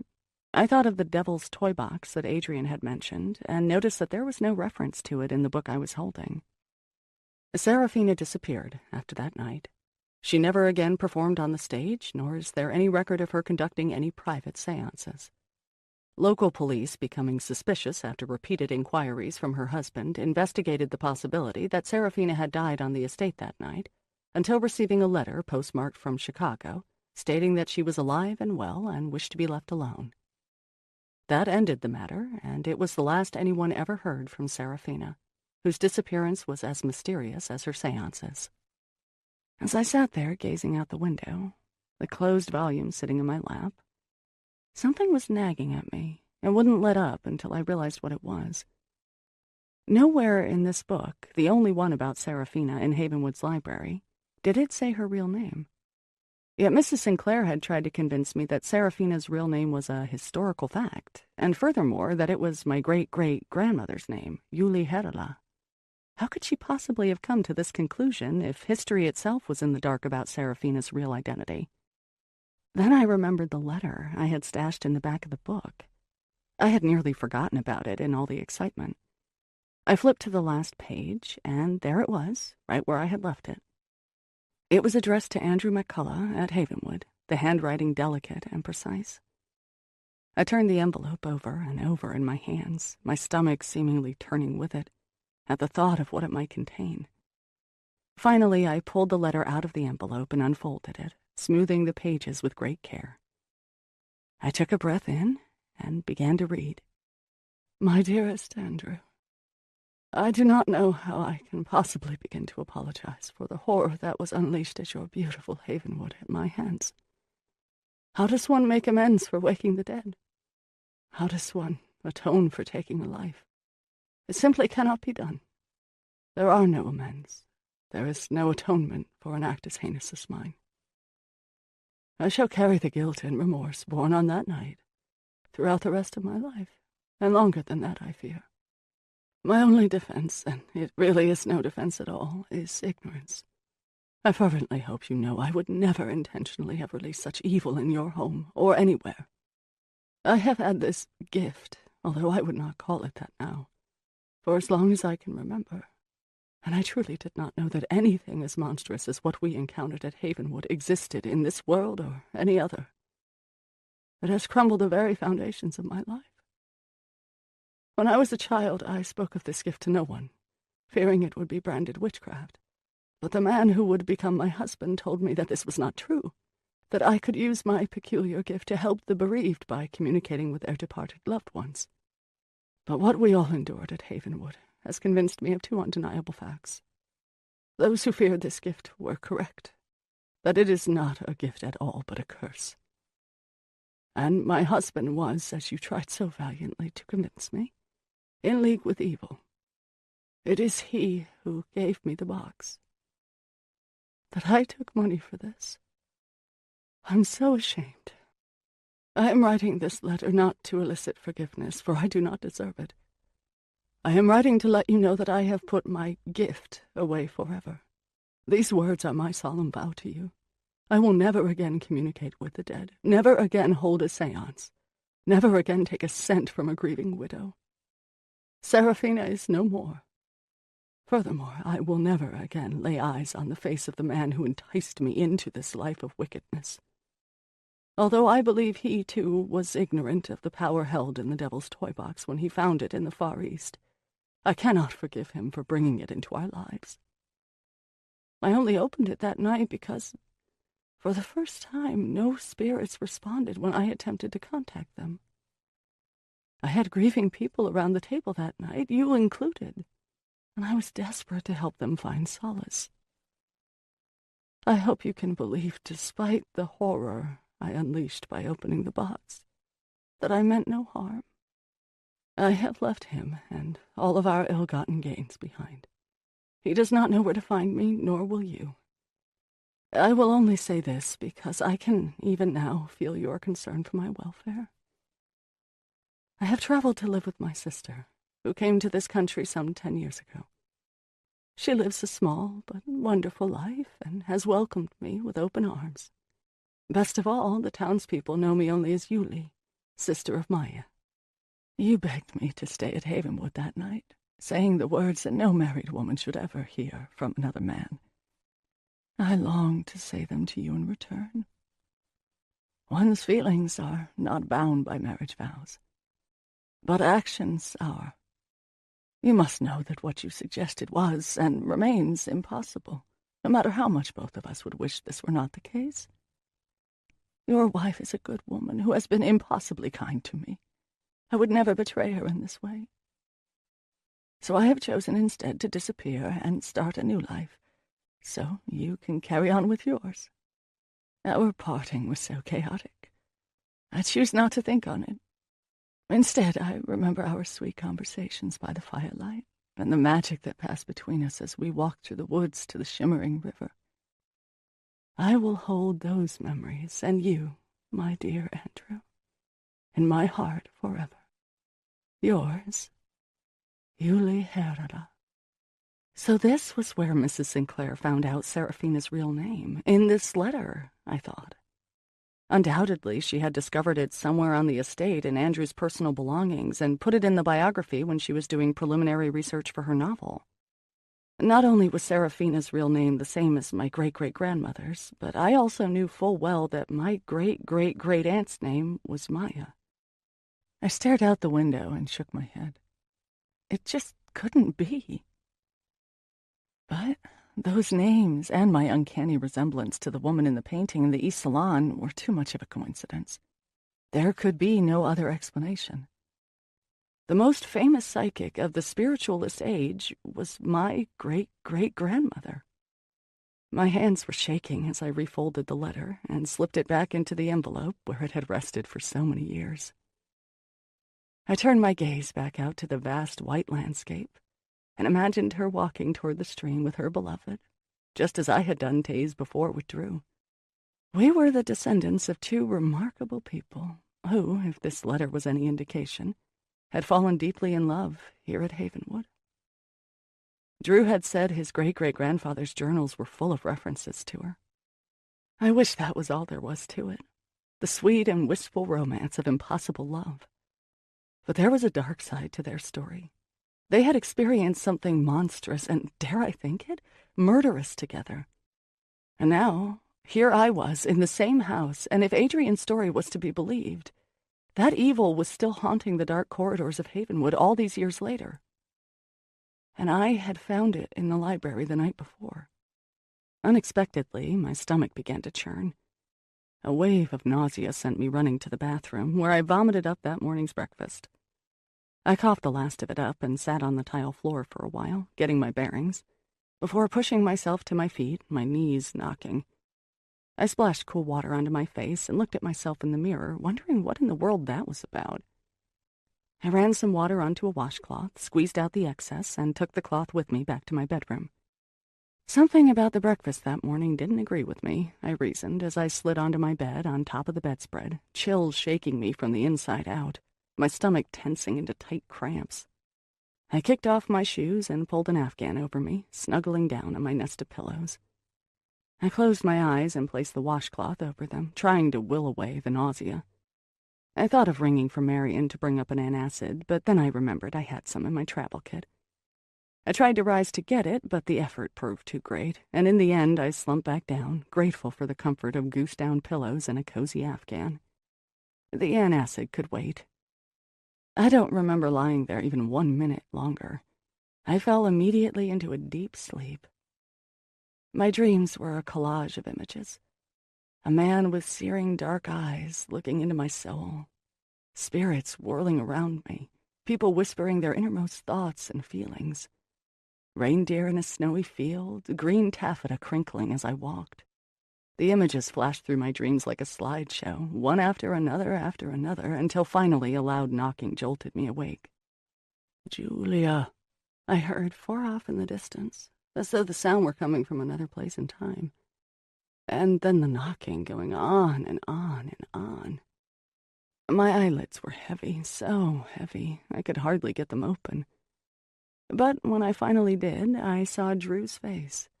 He was sitting at my bedside, gently shaking me. "Hey," he said, pushing the hair out of my eyes, his hand lingering on my cheek. "I was worried when I couldn't wake you." "Oh," I mumbled, my eyelids struggling to stay open. "What took you so long?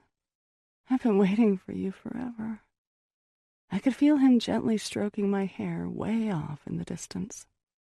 "I've been waiting for you longer than that," he whispered, curling down next to me. I rolled into his arms and snuggled my head onto his chest. "It's about time you got here," I murmured just before I stopped fighting the sleep that wanted so much to overtake me. 34. My eyes fluttered open to find Drew sitting in the armchair by the window. "Hello," he said. "Hello," I said, my receding dreams making a jumble of my thoughts. I glanced at the clock on my bedside table. When I registered what it said, I bolted upright. "Noon?" Drew stretched. "You've been out a while." "My goodness, what?" I didn't finish my thought, remembering the unfortunate incident in the bathroom earlier.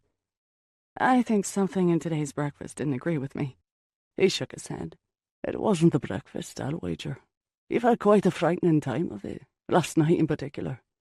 You've hardly slept at all from what you've told me about your exploits. No wonder your body is reacting to the stress and lack of sleep. I think this is Havenwood catching up with you. You need the rest, Julia." I thought of standing up, but fell back against the pillows instead. "Mrs. Sinclair is expecting me for lunch." "She isn't." He smiled. "I've let her know you're not feeling well. You've got the whole day free." "But what about Adrian?" I started. "Adrian can wait." "Oh," I mumbled, rubbing my temples. Then I remembered our conversation of that morning. "Did you see Mr. Tucker?" Drew nodded. "I did." "And?" "He didn't find anything," he said. "Not a shred of evidence that someone was inside this house." "So whatever I heard in the library—" "Wasn't our visitor from the other night back to do you harm?" I exhaled. "There's something else, too," he said. "Adrian was going to tell you after breakfast, but..." But my little outburst put an end to that. "Well, yeah. Anyway, he's heard from his sources in Chicago. They found the person responsible for the fire." I sat up. "Who was it?" "Chap by the name of Carson. Michael Carson." I squinted at him. "That doesn't ring a bell, should it?" "He was one of your husband's clients. Lost everything in the scheme, including his wife, who left him. He had invested his parents' money and his brother's. They lost everything, too. His whole family was wiped out." "That's horrible," I said, aching for them and for everyone Jeremy swindled. "So is he in custody? Did he admit setting the fire?" "Yes to the admission, no to the custody. He left a note before swallowing a bottle of pills. My hands flew to my mouth. Oh, my God. Don't feel too badly. In the end, I'm glad the bastard is dead. I shook my head, not knowing quite what to say to that. Julia, his intent was to kill you, not just burn down your house. I thought you were inside. He said he saw someone in the upstairs window. Of course he couldn't have, but that's what he thought. He wrote all about it in his note. If Adrian hadn't come to me when he did. But he did, and you're here now. I exhaled. How do you know all of this? Was it in the newspaper? Drew shook his head. Adrian had sources inside the Chicago Police Department. He made some inquiries and got the whole story. I digested this for a moment, turning the facts over in my mind. It sounded true, but one aspect didn't make sense. If it wasn't the man who set my house on fire, who was looking in the kitchen window that night? We know someone was there. We followed his tracks. Drew shrugged his shoulders. I don't know, Julia. We can speculate about it, but we have no way of knowing, unless he comes back. A knock on the door. Drew hopped up to answer it and found Marion pushing a wheeled silver trolley containing what looked like lunch. "Chicken soup and crackers for you, miss," she said to me, lifting a silver lid off a steaming bowl and setting the bowl on the table by the window. She turned to Drew. "I brought a sandwich and soup for you as well." She slipped back out the door, and I pushed myself up, pausing at the edge of the bed for a moment to make sure I'd be steady on my feet. I had no more nausea, thank goodness, and the smell of the soup was restorative. Drew pushed a couple of chairs over to the table and held mine out for me as I slipped onto it. How in the world did she get that trolley up the grand staircase? I asked him. "Elevator," he said, taking a bite of his sandwich. "It's in the back of the house, near the servants' stairs." Elevator? I hadn't even seen the back area of the house or the servants' stairs. After we finished our lunch, Drew pushed the trolley out of the room and into the hallway, where presumably Marion or one of her assistants would fetch it. Then he turned to me. "How are you feeling? The soup seemed to go down okay." "I feel just fine. I think those extra hours of sleep were just what I needed." I thought of him in the chair beside me when I woke up. "You didn't sit here all morning with me, did you?" He shook his head. "Well, watching you sleep was lovely. I had a few other things to take care of. I slipped out to tell the rest of the household that you weren't feeling well, tended to the horses, that sort of thing." "And then you came back." "And then I came back." He smiled. "I didn't want you waking up alone, especially if you were off your game." The memories of Jeremy that I was fighting so hard to contain rattled around in my brain. The police had told me over and over that I had been married to a sociopath. I refused to believe it, even after everything I knew. But now, looking into the impossibly kind face of the man standing across the room from me, a man whom I was just getting to know, a man who, upon finding me under the weather, had jumped up to arrange for chicken soup and all the rest, I realized what the police had told me was true. Drew had taken better care of me that morning than Jeremy ever had during our entire marriage. I had forgotten what it felt like to be cared for. "I have an idea," Drew said as he took his seat next to me, startling me from my musings. "Do you now?" "I do. Would you care to hear it?" "I'm dying to hear it." "Do you feel up to a short walk to the stable?" I wondered what was on his mind. "I think so. Like I said, the sleep really seems to have done the trick. I feel pretty good, especially after that soup." "I was thinking we could go down to my little hideaway and watch a couple of movies this afternoon. You've probably noticed the lack of modern technology in the main house, but I've got a flat-screen TV and loads of films. And I've already told you Mrs. Sinclair isn't expecting your company today, so what do you say?"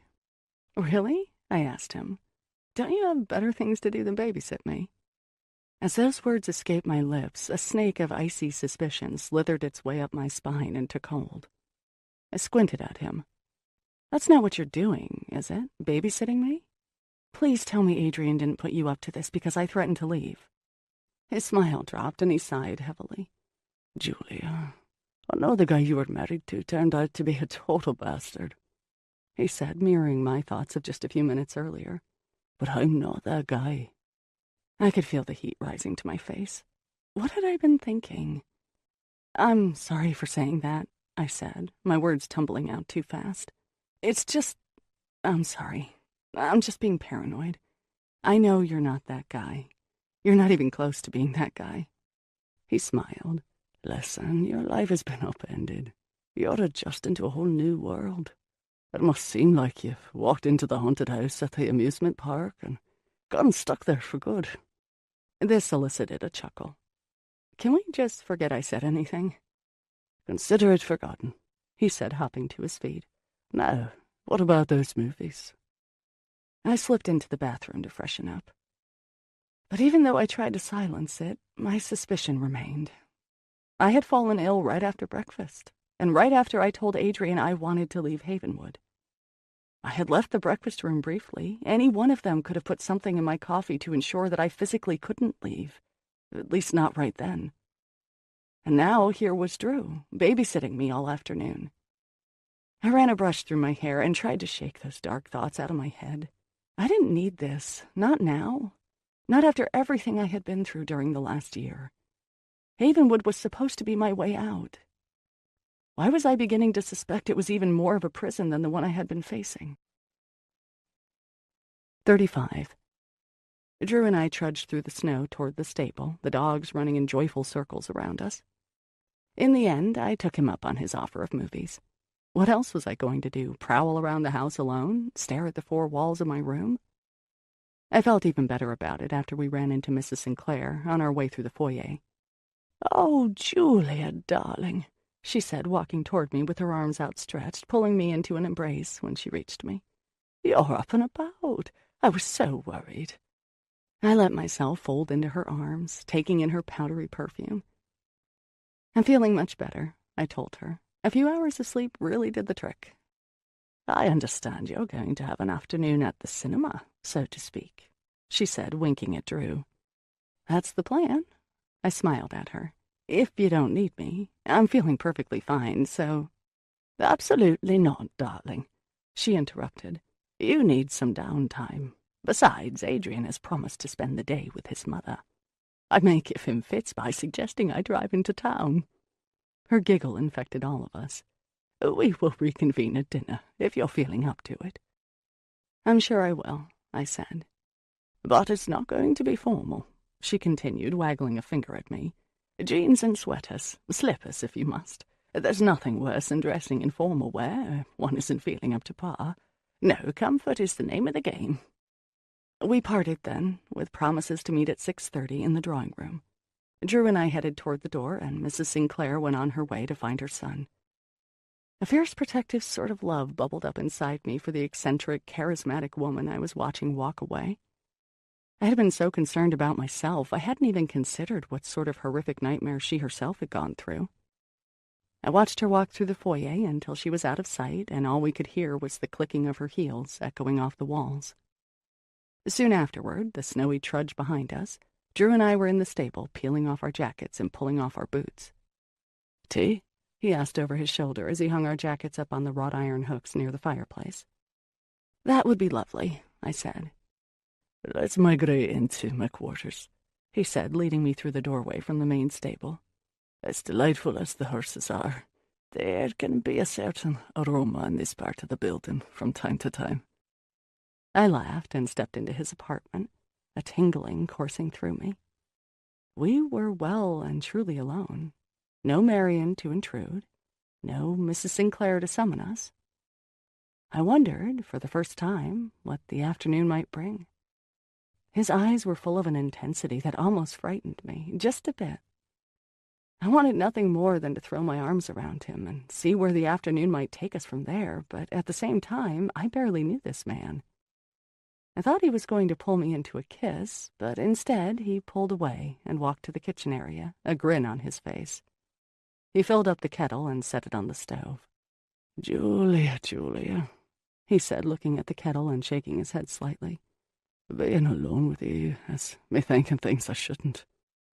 I grasped around in my mind for a witty response to that, but all I could think of was the heat that was rushing to my face and the tingling in my hands. I wasn't exactly prepared to jump into bed with a man I'd only known for a few days. And yet, there was a timelessness to my brand new relationship with Andrew McCullough that I didn't quite understand. but felt just the same deep in my soul. And it made me want to be as close as possible with him. Yet I wasn't sure why. I watched him as he stood over the kettle until it boiled. I didn't agree to come down here to seduce you, you know. I smiled as he handed me a cup of tea and slid down next to me on the sofa. I thought we were just going to watch a movie. Make no mistake, Julia, he said, his voice low. If I'm ever lucky enough to coax you into my bedroom, it will be for one reason and one reason only. What's that? True love. The room seemed to shimmer and sway then, my peripheral vision blurring. All I could see was Andrew's face, his eyes gazing into mine. Tears began to sting around their edges, and the sheer force of what I felt for this man washed over me like a wave. I found the letter, I whispered. What letter? His voice was a rasp. The one from Serafina to Andrew. The one she wrote to him after what happened at the last séance? I nodded. Where did you find it? He wanted to know. In her biography, I told him. That's the reason I went into the library in the first place, to find that book. I wanted to learn more about her. The letter was there in the back of the book. So that's where it got to, he said, his expression far away, as though he were looking directly into the past. Mrs. Sinclair must have put it there when she was doing her research. I leaned back against the sofa. You've seen it before? Aye, he said, taking a deep breath and letting it out in a long sigh. Andrew kept it with his private papers. So you know that it's true, all of it, I said, my voice wavering. Serafina was my great-great-grandmother. I know. The name might have been a coincidence, and the name of her sister and your great-great-great-aunt being the same might have been a coincidence. But when I took one look at you, I knew it was true. So you also know they were deeply in love, my great-great-grandmother and your great-great-grandfather. He ran a hand through my hair, letting it rest on my shoulder. Oh, I know that too. He was looking deeply into my eyes. Did true love find them, I wonder? I whispered. I think we can be altogether sure of that, Julia, he said, pushing me deeper into the back of the sofa and kissing me with an urgency I had never before felt, as though he himself had been waiting for this moment for more than a century. We slid down until we were lying together on the couch, his hands reaching under my sweater and burning hot on my bare skin. I fully expected we were going to give in to what was obviously happening between us, despite what we had said just moments before. But he pushed himself away and sat up. I think I need some water, he said, his voice gravelly and rough. He stood up and walked toward the kitchen. You? Okay, I said, gathering myself and curling my legs up beneath me, my whole body shaking. He handed me a glass and slid back down next to me. I'm sorry, Julia. What for? I've not been altogether honest with you, he said, his eyes crinkling. Not him. Not now. I took a sip of the cool water and tensed for what was coming. Okay? I told you that I didn't want to take advantage of our aloneness, but I didn't tell you why, he said, clearing his throat. My stomach seized up. These types of conversations didn't tend to go well. Okay, I said again. You threatened to leave Havenwood, he said, averting his eyes from mine. I wouldn't blame you if you did. But I'm not going anywhere. This is my home, and I'm here for the duration. If you do decide to leave us, it's gonna be hard enough to lose you, and I've well and truly fallen for you. His voice was shredded with the emotion of it all. My spine tingled. He's well and truly fallen for me?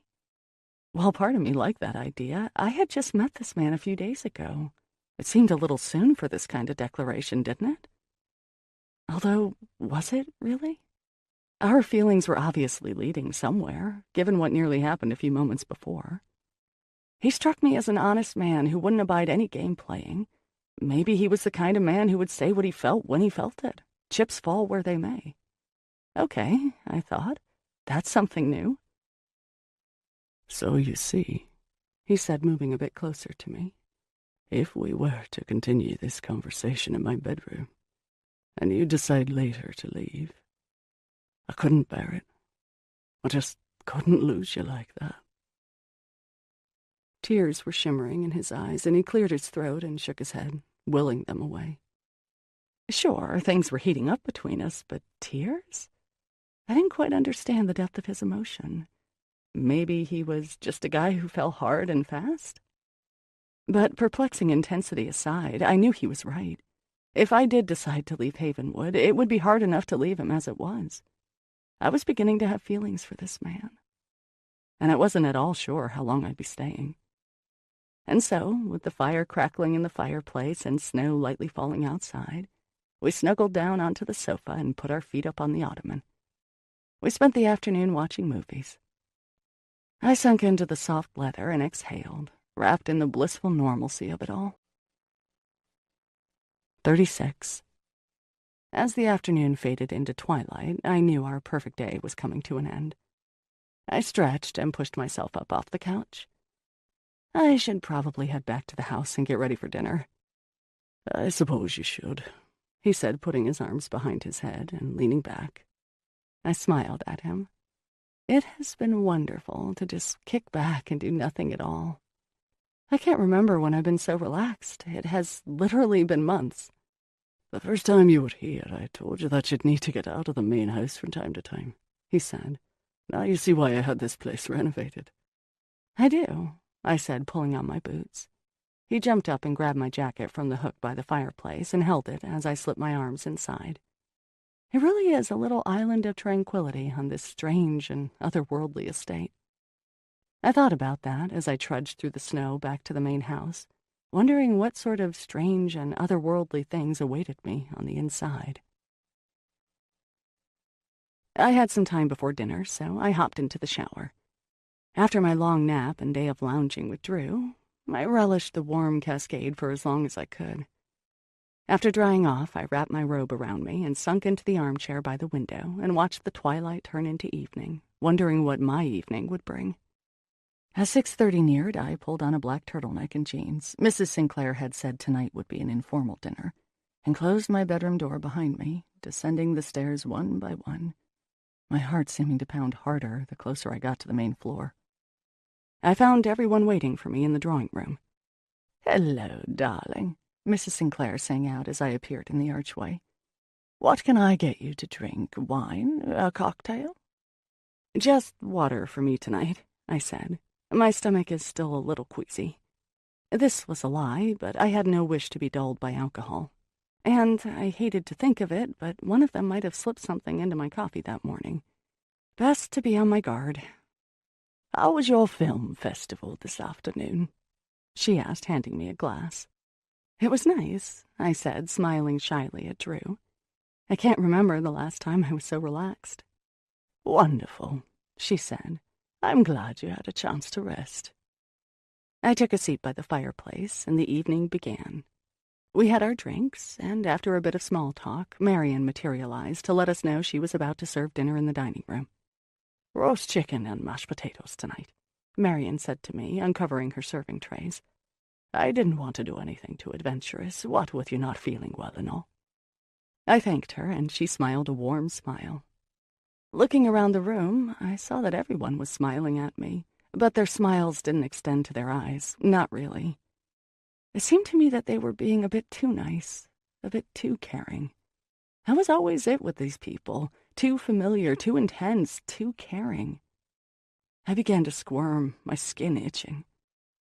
We lingered a bit longer than usual over the dessert, but soon enough the time had come. Mrs. Sinclair pushed her chair away from the table and cleared her throat. "All right, children," she said. "Let us reconvene to the East Salon, shall we?" That keeps the Christmas spirit alive.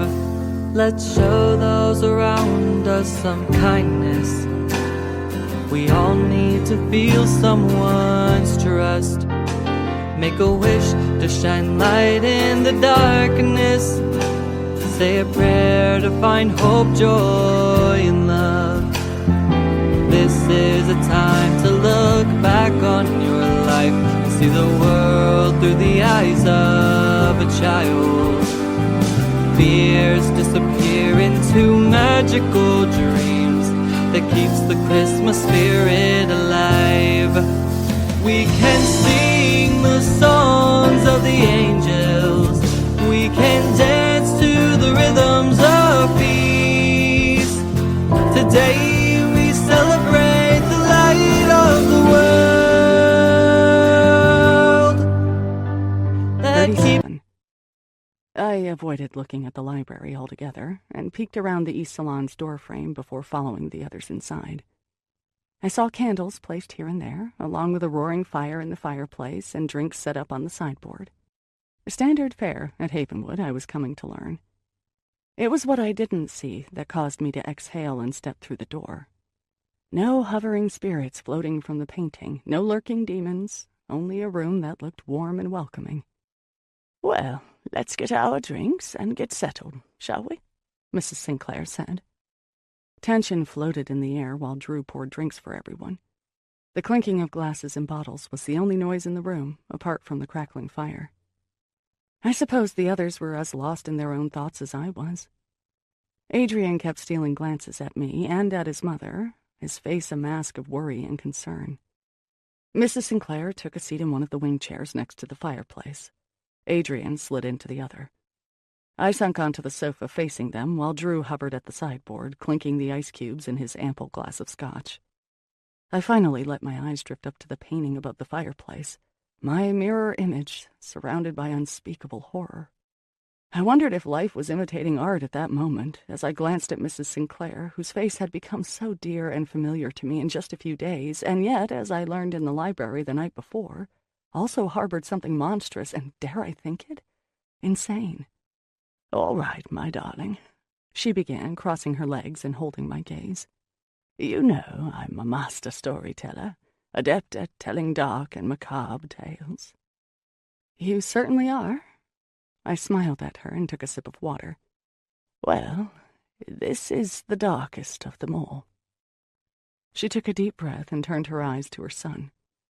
"I suppose it's best to just get on with it."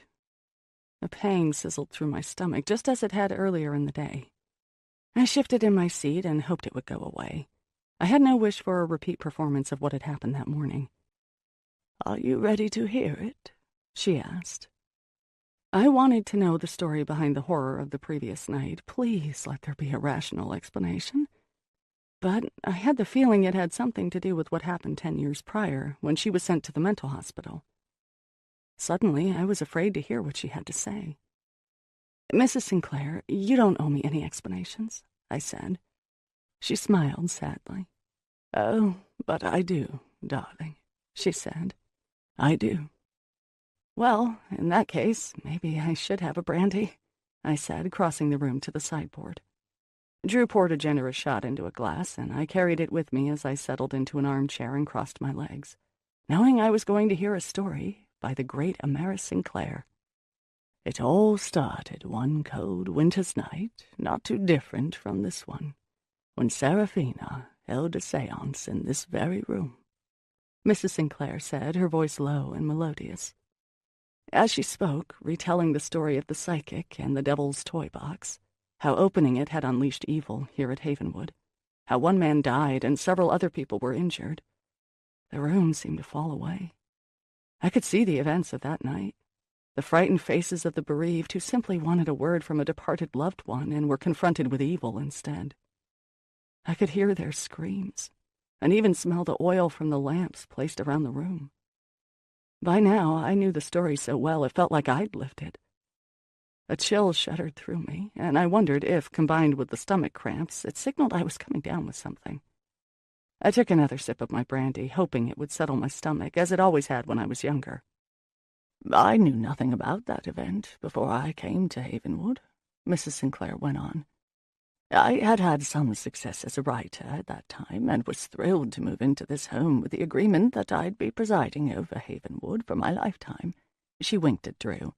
"Until the rightful heir took the reins once again. In any case, once I got here and got settled, Havenwood began to work its magic on me." I can understand that. I said, savoring the heat as the brandy began to warm me from the inside out. I imagine you can, my dear, she said. I imagine you can. I was a young woman in those days, as young as you are now, and I was filled with excitement about where my life was heading. I had a successful novel, the house of my dreams, the best son anyone could ask for. She smiled at Adrian and then gazed into the fire. I had it all. It sounds wonderful, I said to her. Oh, it was, she said, a wistful tone in her voice. It was wonderful for many years. I wrote some of my best work here, enjoyed great success, and was so proud of my boy as he made his way through school and then to university. She sighed. But then I got greedy, and I threw it all away. Adrian was staring intently at his mother, while Drew seemed to be absorbed in his drink. It was as though he wanted to be as far away from this conversation as possible. It seemed that Mrs. Sinclair was waiting for me to prompt her, but I couldn't seem to get the words out. Finally, she continued. It all began with this painting, she said, gesturing upward. I was entranced by it, and when I learned it depicted a real event in this house and a real person, Seraphina, I became ensnared. I had had no idea a famous psychic had ever been to Havenwood. The more I learned about her, the more interested I became. Obsession wouldn't have been too strong a word for it, Julia. I'll admit that. I was obsessed with her story, and even with Seraphina herself. The fact that this exotic woman had been at Havenwood and attracted the likes of Charles Dickens and Arthur Conan Doyle and people from all walks of life who wanted to touch the spirit world. It was a story that enthralled the novelist in me. Of course it did, I said, imagining how excited she must have been to have discovered this mystery. I dug up all the information I could about her, Mrs. Sinclair went on. When I was on my book tours, visiting various cities around the country, I'd make it a point to stop at antiquarian bookstores to see if I could find a biography or a book on spiritualism that had her in it. I came upon plenty of information. She was famous and well-regarded in spiritualist circles, but I wanted more. Finally, as I was browsing the occult section of a dusty-used bookstore in Baltimore, I found what I was looking for, the biography that we now have here at Havenwood. She sighed and took a sip of her drink, gazing into the fire. The flames crackled and danced. And that's when I learned of the séance that went so horribly wrong, she said. The séance that ended the magnificent career of this magnificent woman and caused her to disappear from history. That it was held here at Havenwood, it was almost more than I could bear. I glanced from Adrian to Drew and back again. Both men were staring at Mrs. Sinclair, seemingly rapt by her words. Is that when you wrote the novel about her? I asked, remembering reading it when I was in school. I had no idea that it was true to life, or that I'd be walking into its haunted pages years later. It is indeed, my dear, she said, her voice papery and thin. But that's not all I did, I'm afraid. A tear escaped one eye, and she brushed it away, shaking her head and turning her gaze once again to the flames. She seemed to be lost in them, watching their dances and sways. You said something about being greedy? I prompted her. Yes, she said, turning her head slowly to me. I had great success, more than anyone should hope for in one lifetime. But it wasn't enough. I wanted more. I had to have more. She pushed herself up from her chair and walked over to the sideboard where Drew was standing. He freshened her drink and squeezed her arm, palpable concern on his face. She laid a hand on his cheek and smiled, her sadness radiating from her like an aura. It's all right, Mother, Adrian said, shifting in his chair. Nobody blames you. But, my dear, the sad fact is I am to blame for all of it, for what happened to our darling Audra. Saying the name of this Audra, Mrs. Sinclair's voice broke into tiny pieces. Her hand flew to her mouth and she stifled a cry, turning to Drew, who wrapped his arms around her and pulled her close. "Shh," he said to her, patting her back and eyeing me over her shoulder. "It's going to be all right. Please believe that." I wondered if he was speaking to me or to Mrs. Sinclair, or to us both. Adrian was on his feet in a second. His mother folded herself into his arms, looking as tiny and fragile as a baby bird. "I haven't so much as said her name in so many years," she sputtered out, her shoulders shaking with the sobs that were overtaking her body. "Audra, my darling girl." That same feeling of nausea growled in my stomach, threatening to bubble up. Who was Audra? And why did the very mention of her name cause my blood to run cold? 38. "I'm sorry, my dear," Mrs. Sinclair said to me after blowing her nose and wiping her eyes.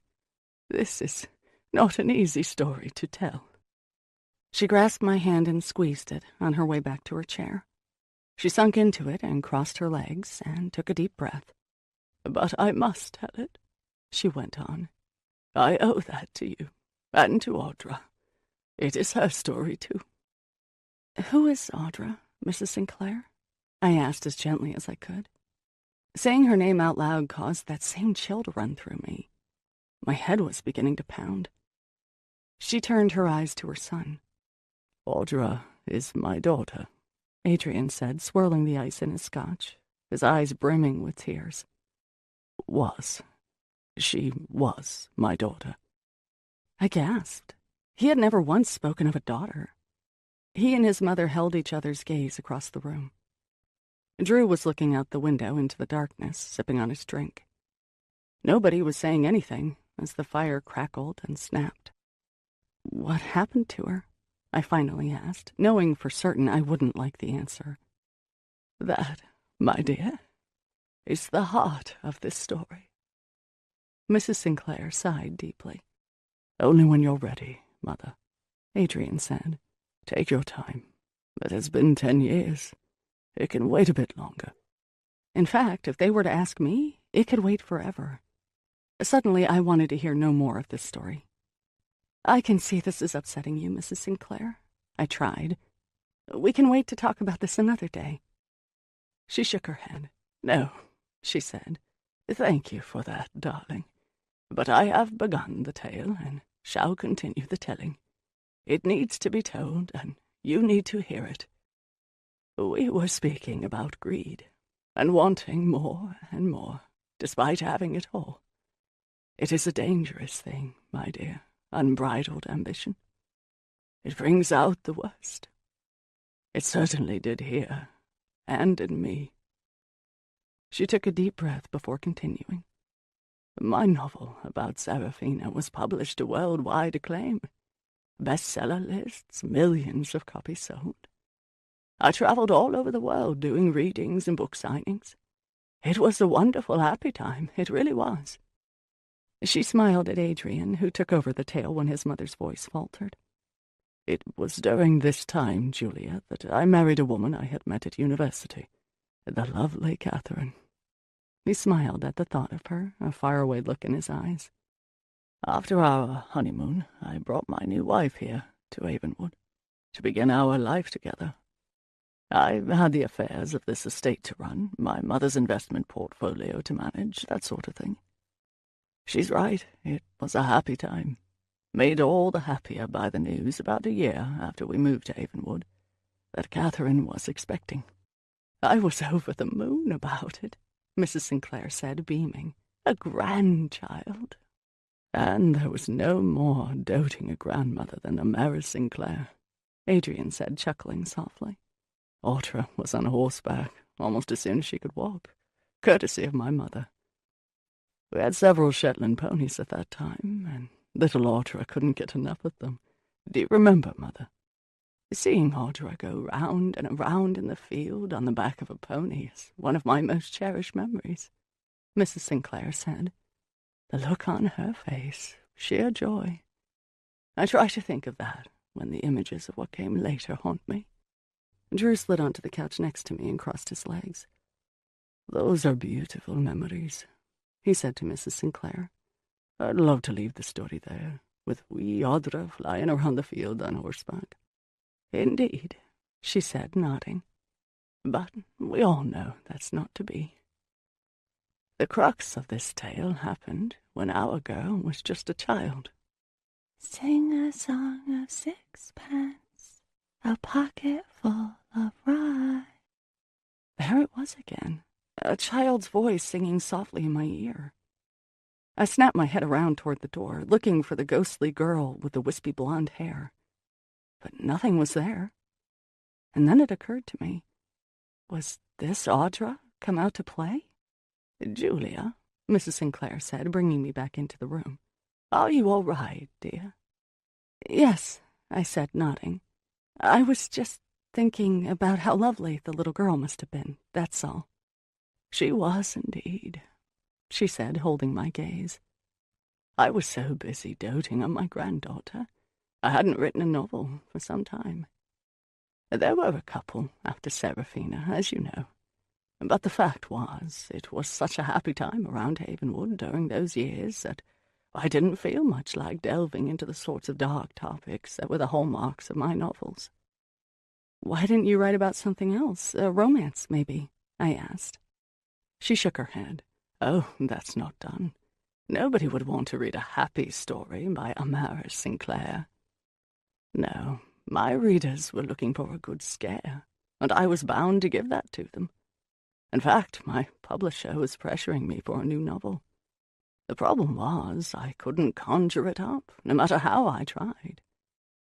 Those sorts of plots and characters just weren't coming to me." "It was about that time the letter surfaced," Drew said. "The letter?" I asked. "The one you came across, on the back of the biography," he said to me. "The letter from Seraphina to Andrew." "Oh?" Mrs. Sinclair looked at me, her eyes shining. "You've seen it?" "I have," I said. She nodded. "You see, my dear, when I wrote the novel about Seraphina, all I knew, all history knew, about her last séance at Havenwood was that it went horribly wrong. People got hurt, and that it scared her enough to leave that life completely. So I embellished and took artistic license in the book. That's because nobody knew exactly what happened that night, so I had to use my imagination. But when we got our hands on that letter and found out that something called the Devil's Toy Box was the cause, what is it they say about ignorance?" Mrs. Sinclair cleared her throat and continued. "I had no idea what a Devil's Toy Box was. Who did? But it sounded dark and horrible and frightening. Perfect for one of my novels, don't you think? The idea of it consumed me. Finally, I had a kernel around which to build a new novel. I contacted my publisher right away, and he was thrilled, to say the least. So I started working." I furrowed my brow. "I don't remember one of your novels dealing with a devil's toy box," I said. She smiled and shook her head. "That's because I never wrote it. As I said, I didn't know the first thing about such a device, so I began my research here at Havenwood, in the library. I didn't come up with anything. I traveled back to Baltimore, to the same antiquarian bookstore where I found Seraphina's biography years earlier. I knew it had a huge occult section with several first-edition Poe novels, and the owner of the shop was quite an odd duck himself, so I thought if anybody would know about the Devil's Toy Box, it would be him. Over the course of one's life, Julia, there are actions that pave the way for everything else that comes after, good or bad. Simple moments, turning right instead of left on the street and running headlong into the Manual Mary, choosing a ham sandwich instead of soup at the deli and choking on it, diving into a pool of water and cracking your head on the bottom, paralyzing yourself for life. One of those moments for me came when I walked across the threshold of that bookstore. That simple action changed my life forever, Julia. It changed Adrian's life, and Audra's, and Catherine's. And, I'm sorry to say, yours. If I hadn't gone into Ravens Point Books that bleak and rainy afternoon, we'd all be doing something else right now. Adrian might be attending his daughter's graduation. I might be on a book tour, enjoying the success of another novel. And you, darling, you would never have come to Havenwood. A dark thought hovered around me then. I'd be dead. The worst thing ever to happen in the lives of the Sinclairs had saved my life. She told me it was tied to the reason she brought me here, and because of that, I wasn't in my house in Chicago when it was set afire. If not for whatever tragedy unfolded all those years ago, I'd have